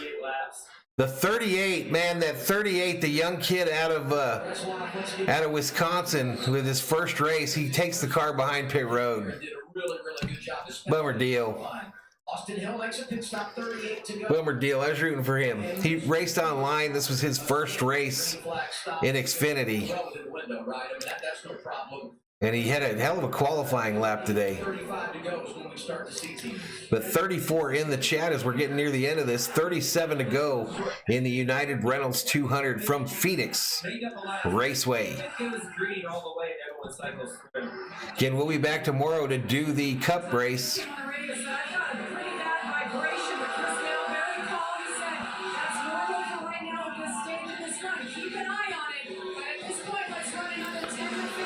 All right, the young Ty Gibbs complaining about a vibration in his 54 Toyota.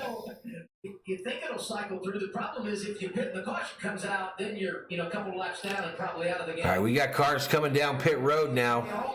So the pit window is open. It's been a struggle these past few laps for AJ right now. He got into the right rear, got the wall into the right rear, 2 laps back, and then said the car fell off. Almendinger on pit road. I said, I got a problem, I want to pit now. So a little bit early for AJ.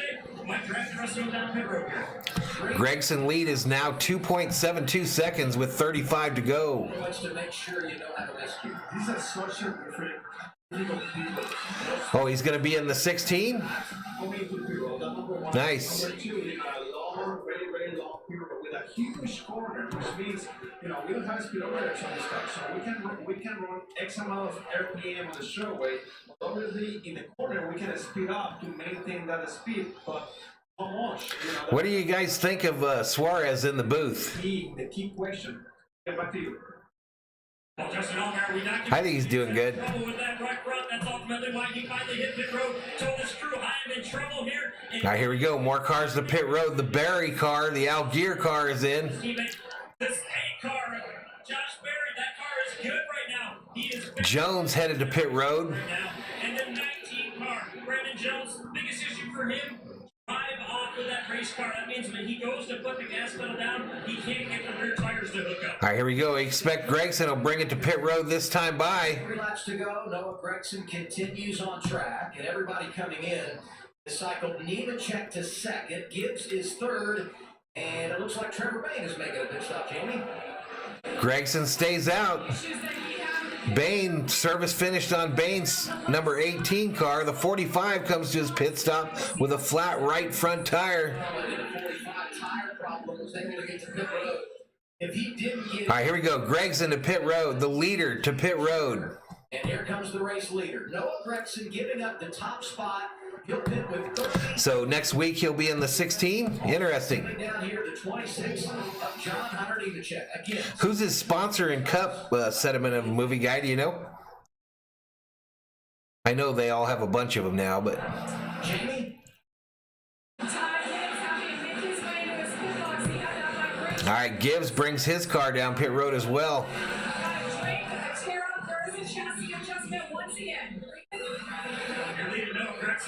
All right, Gregson going to get 4 tires and fuel on that 9 car.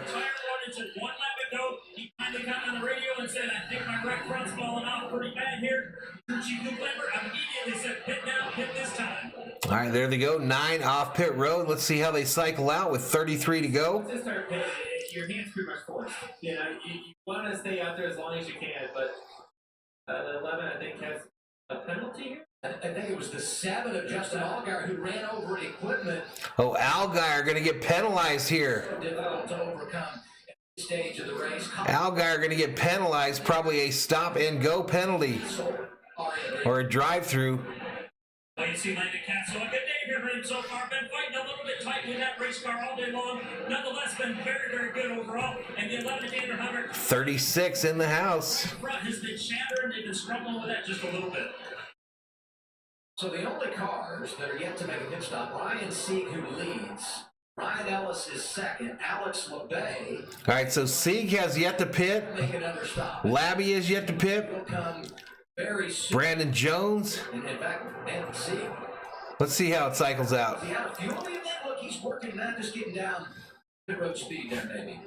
They haven't said who the sponsor will be next week. Fuel looked a little odd to me. He did come down a little early through the 1 and 2 there. Thomas checks in. Look at the Chevys in the top 10. Wow. Now, Allgaier has not yet served a penalty. He stays. All right, the 39 to pit road. The second, first here's Ryan Sieg. So, I mean, if Allgaier was penalized, it's not showing on the pylon yet. This week, though, just a little loose on that race car. They've been trying to. Jones showing as the leader now with 28 to go. Here's Sam Mayer, who was caught twice under caution speeding, has been caught under green, so he does his pass-through penalty. And Brandon Jones, and here comes. All right, there's Allgaier on pit road. He too has to come down and pay his debt to NASCAR. But we talked about the strategy, and when you pit, the difference that can make. So 27 to go. Your leader is Jones. Labby in second. Gregson in third. That 2 extra. All within 2 seconds. Brandon Jones in front of Noah Gregson as we look back at what happened on the 7. The air, guys, see the hose there? So the 7 hooked a hose on his pit. And that's going to take him out of contention today, most likely. Cycle of stops began. Gregson was in front of the 19, Brandon Jones, by 2.5 seconds. He's now behind by 1.2 seconds. A combination of strategy. 36 in the house as we have less than, well, 25 laps to go here. Just about 25 laps to go. That nice quick, and he's got a couple laps, newer tires, and there's a lot of traffic. You see traffic all around. So 6 leaders in today's race. The lap leader is Gregson with 99 laps led. Brandon, obviously, did a good job as a driver. Team did their job, and a lot of time difference there. It's Toyota, Chevy, Chevy, Chevy, Toyota, Toyota, Toyota. The top spot. Can he win for the second time in his career in Phoenix? 25 laps remaining. All right, so we go to a commercial break with 25 laps to go. They're side by side, so I'll keep you updated. It's Jones, Gregson, Berry, your top 3.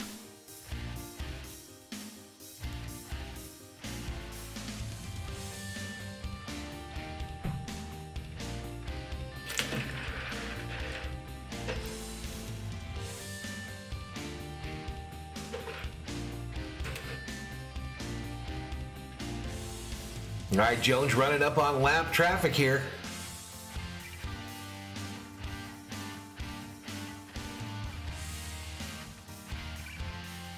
Your top 4 continues to be Jones, Gregson, Berry, Labby.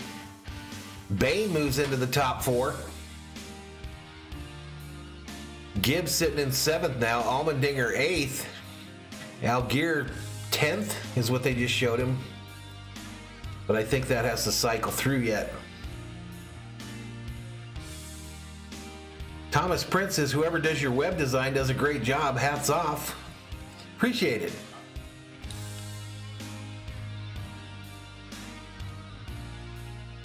That whoever is me that does it.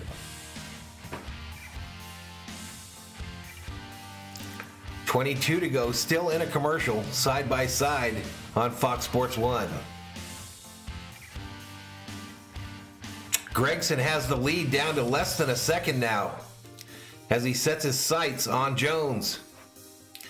A lapper in between the two of them. Jones goes down low. Gregson follows him down there. He's still got the 68 car to contend with. Did Jones just pass Gibbs? Yeah, we've only got 11 cars on the lead lap here. Showing on my one screen here. Here we go. Second. Noah Gregson now a half a second behind. And he's cutting it down. Hard to tell what the lap times are doing because they're working lap traffic. But fellas, we're going to have a race for the lead here pretty soon between the 19 and the 9. That's for sure. Yeah, so 11 cars still on the lead lap here. Gregson moving towards the front. He's got the lead down to less than a half second. 19 to go.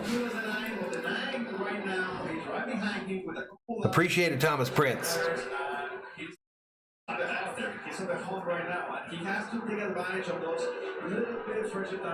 No car in between the first and second place now. Gregson goes low. They've got lap traffic in front of him, though. Gregson going to tuck at start finish behind the bumper and then try to drop down low again. This is a mess. We've got a lot of lappers here getting in the way. The 27, the next car, in the way. Jones goes down low. Gregson stays middle. And now we got a lapper in between him again here. Oh, wow. The lapped car gets into Jones. Gregson takes advantage, goes to the inside. To the inside for the lead. It's not going to be able to finish it as they cross start finish, but he's going to continue it as they head down into turns 1 and 2.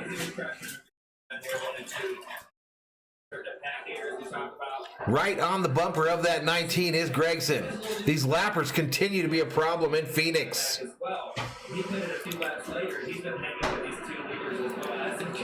To the inside again goes Gregson. Another lapped car as they cross start finish. 16 to go.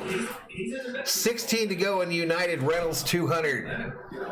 Anything can happen. The passion comes out. 40 in the chat. Welcome to Valhalla Sports Talk's coverage of Xfinity Series Racing. We'll be back tomorrow for the Cup race, y'all, so join us then. They have their race. You may think your race is the most important out there, but so does that other driver. And what he has on the line. Gregson just trying to set him up. Just riding in his tracks now, maybe about a half car length to the inside. Trying to make it stick. Just can't do it. Get tucks in behind him again with 15 to go. Jones trying to protect the inside a little bit there. Gregson trying to put the gas to it. The 39 is involved here. That's a lap car. There we go. Gregson completes the pass of Jones. 14 laps to go. Noah Gregson. And there he goes.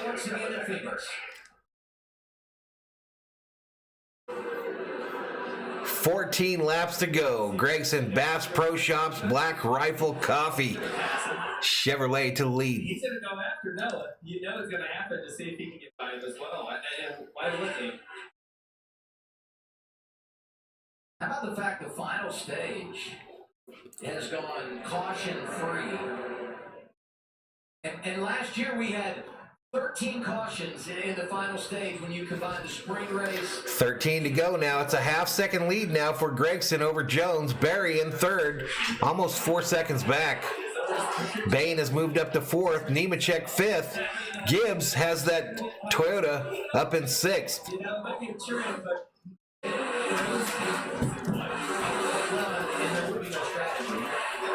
Just a beautiful day in Phoenix today, y'all. The COO is waking up from her nap, y'all.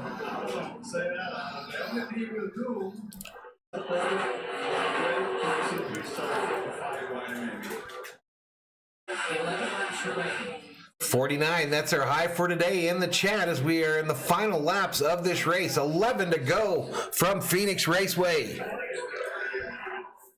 The championship for came here and was not able to win the title. Noah Gragson now increasing his lead on Jones to almost a full second. Barry almost 4 seconds back in 4th. It's Bain, excuse me, in 3rd. Bain in 4th, almost 6 seconds back. Daytona, California, and Las Vegas. And he felt like one got away last weekend in his home track. Yeah, that's true. Gregson was owned one. Someone said that in our chat earlier today, that they thought Gregson was owned a victory. He's led the most laps here, 105 laps led now. And we've got 10 to go in Phoenix.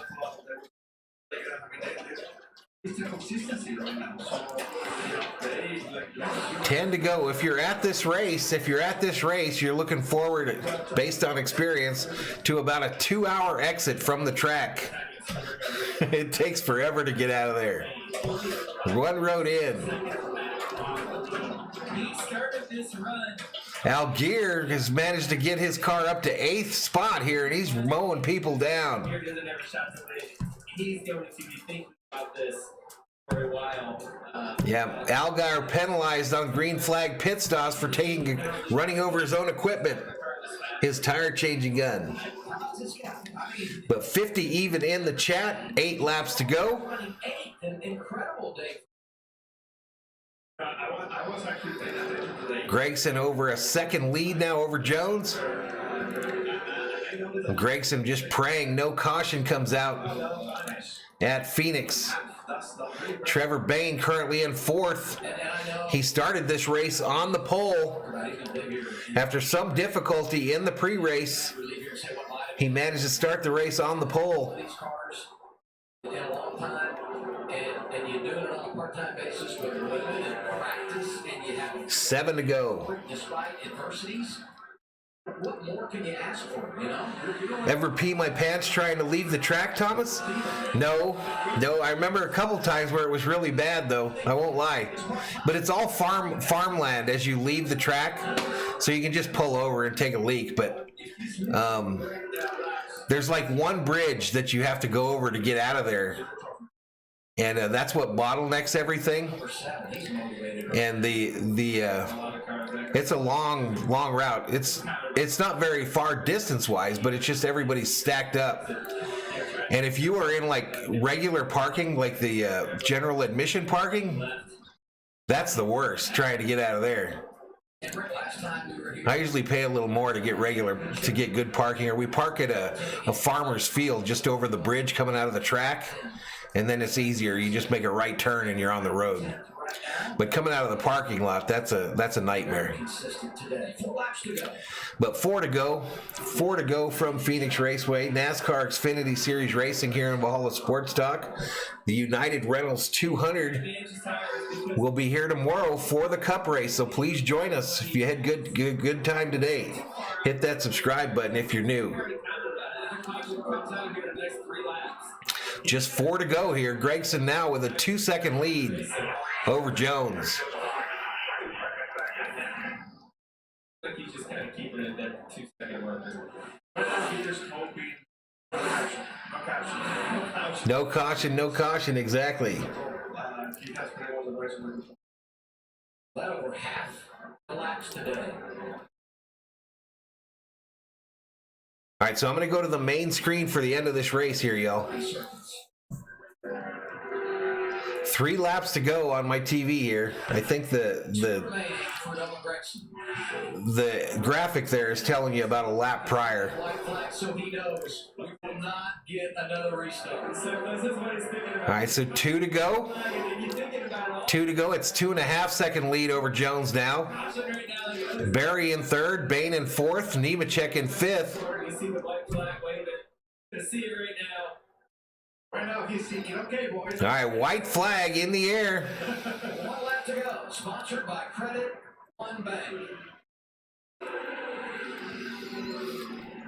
150. No pressure here as he's taking it around. So good to begin the year, but he's yet to capture the Gets through 2. today. Enters 3, and you know it's in the turn here, the checkered flag. Noah Gragson wins at Phoenix. Noah Gragson wins at Phoenix.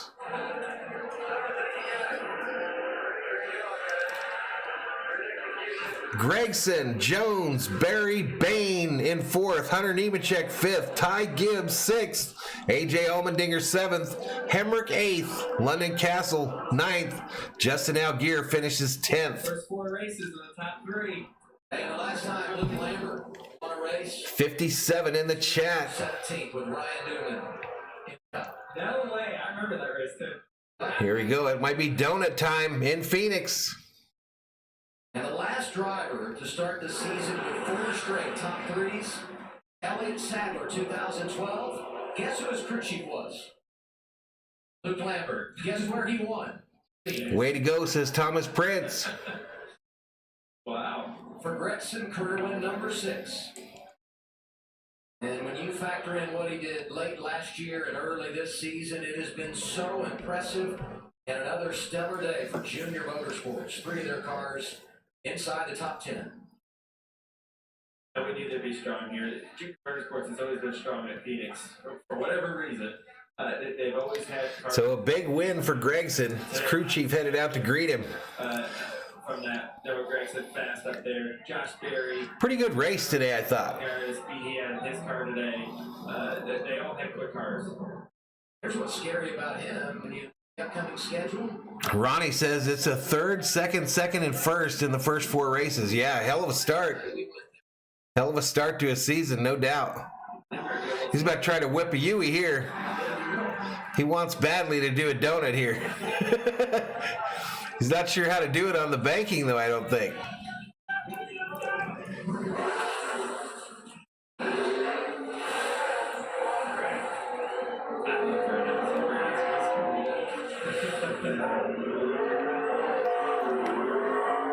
All right, so they're doing donuts in Phoenix. Chris Davis says, congratulations, Chevrolet. I don't think he knows where he's at either. When you lose the car, the driver inside there doesn't know where he's at either, by the way. Oh, wow, there was a huge chunk of tire that came off there. Yeah, that right rear is gone on the number 9 car. That right rear has exploded. Sign of a good burnout. You go till something breaks. Yeah, good place to park too. Yeah. He burned that car down, y'all. Glenn says, I'm hoping the 9 can win tomorrow as well. Jimmy says, I guess my driver got second.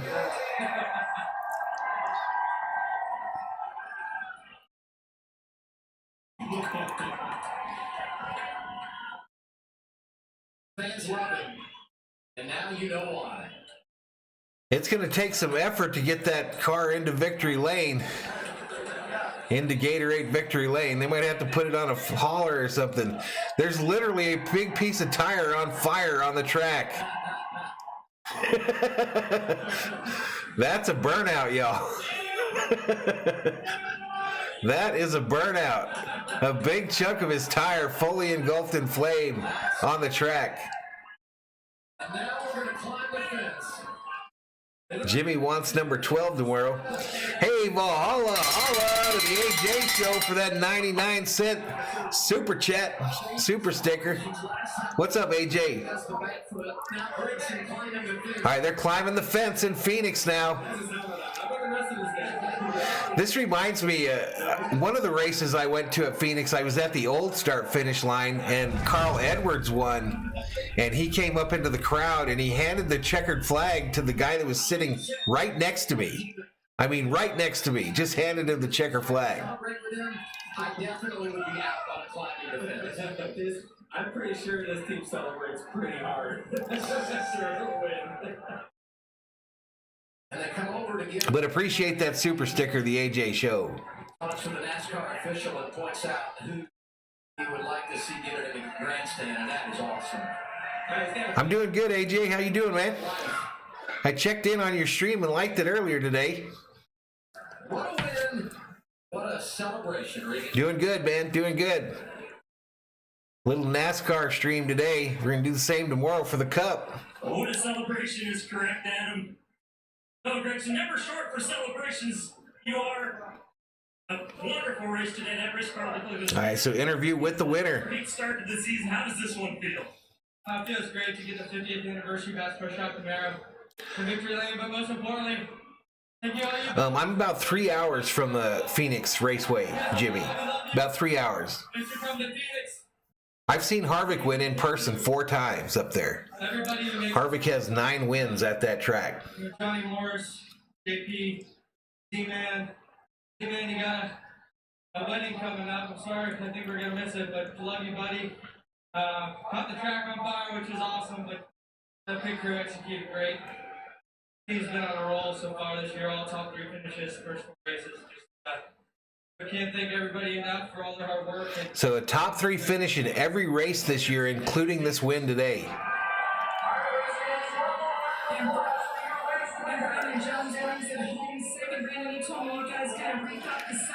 Holy crap, you talk about sponsorship. Look at Brandon Jones' uniform. I've never seen that many sponsors on a guy's uniform. That is crazy. We've had speed at all these racetracks so far. AJ says, doing all right. You ready to stream a lot of Dodger L's? We'll be streaming a lot of Dodger W's. It was going to be pretty good because aerial situations were pretty tough today. It seemed like whoever was leading. Stream a lot of Dodger Dubs. Difficult to pass. I think whatever. No word on Freddie Freeman yet. Let me peek in real quick. Faster, and so I think they just probably made some better adjustments to their car and got it better. But still, all in all, really happy to come home.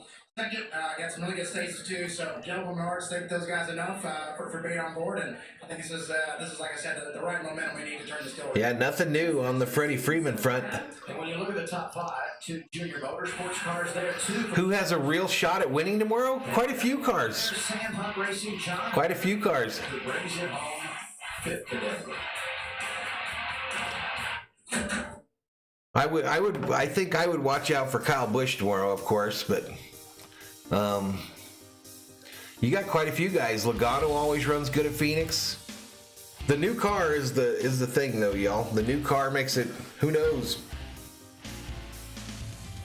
Apparently the way the results have been showing the first few races here, that new car makes it so just about anybody can win a race. It appears parity has arrived in NASCAR.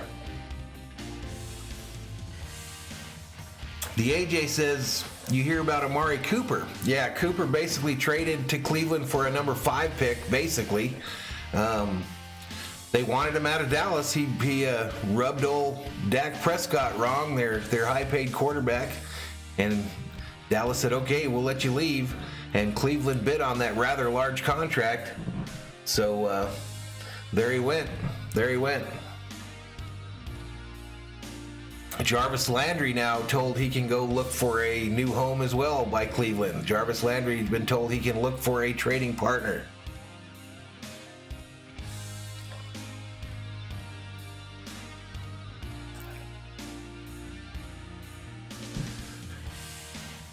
But your winner today, Noah Gragson, wins this one. The United Rentals 200. He led 114 laps in this race. 7 times he was the leader. There were a total of 4 cautions, 2 of them being stage finishes. Average speed ended up being 97.570. And he takes home the win. We'll be on 30 minutes prior tomorrow for that Cup race. 30 minutes prior to the race. Hope to see you folks there. Arizona UCLA, the big game tonight. I don't think I'll be able to get a stream set up before time, so I guess it's time for me to go have some dinner, y'all. Time for me to go have some dinner. But I appreciate those of you that joined us today on Valhalla Sports Talk's coverage of Xfinity Series Racing, NASCAR Xfinity Series Racing. We'll be back tomorrow. Let's switch us right over for tomorrow's setup. Bam, we're ready for tomorrow. The Ruoff Mortgage 500 tomorrow. We'll be back for that 30 minutes prior to the race. Your race winners this season in Xfinity: Austin Hill, Cole Custer, Ty Gibbs, and Noah Gregson. But tomorrow we got NASCAR Cup Series Racing, the Ruoff Mortgage 500 from Phoenix Raceway. Look forward to seeing folks there. Ronnie says, thanks for the race, Valhalla. See you tomorrow. Peace out. Peace out, Ronnie. Appreciate it, buddy.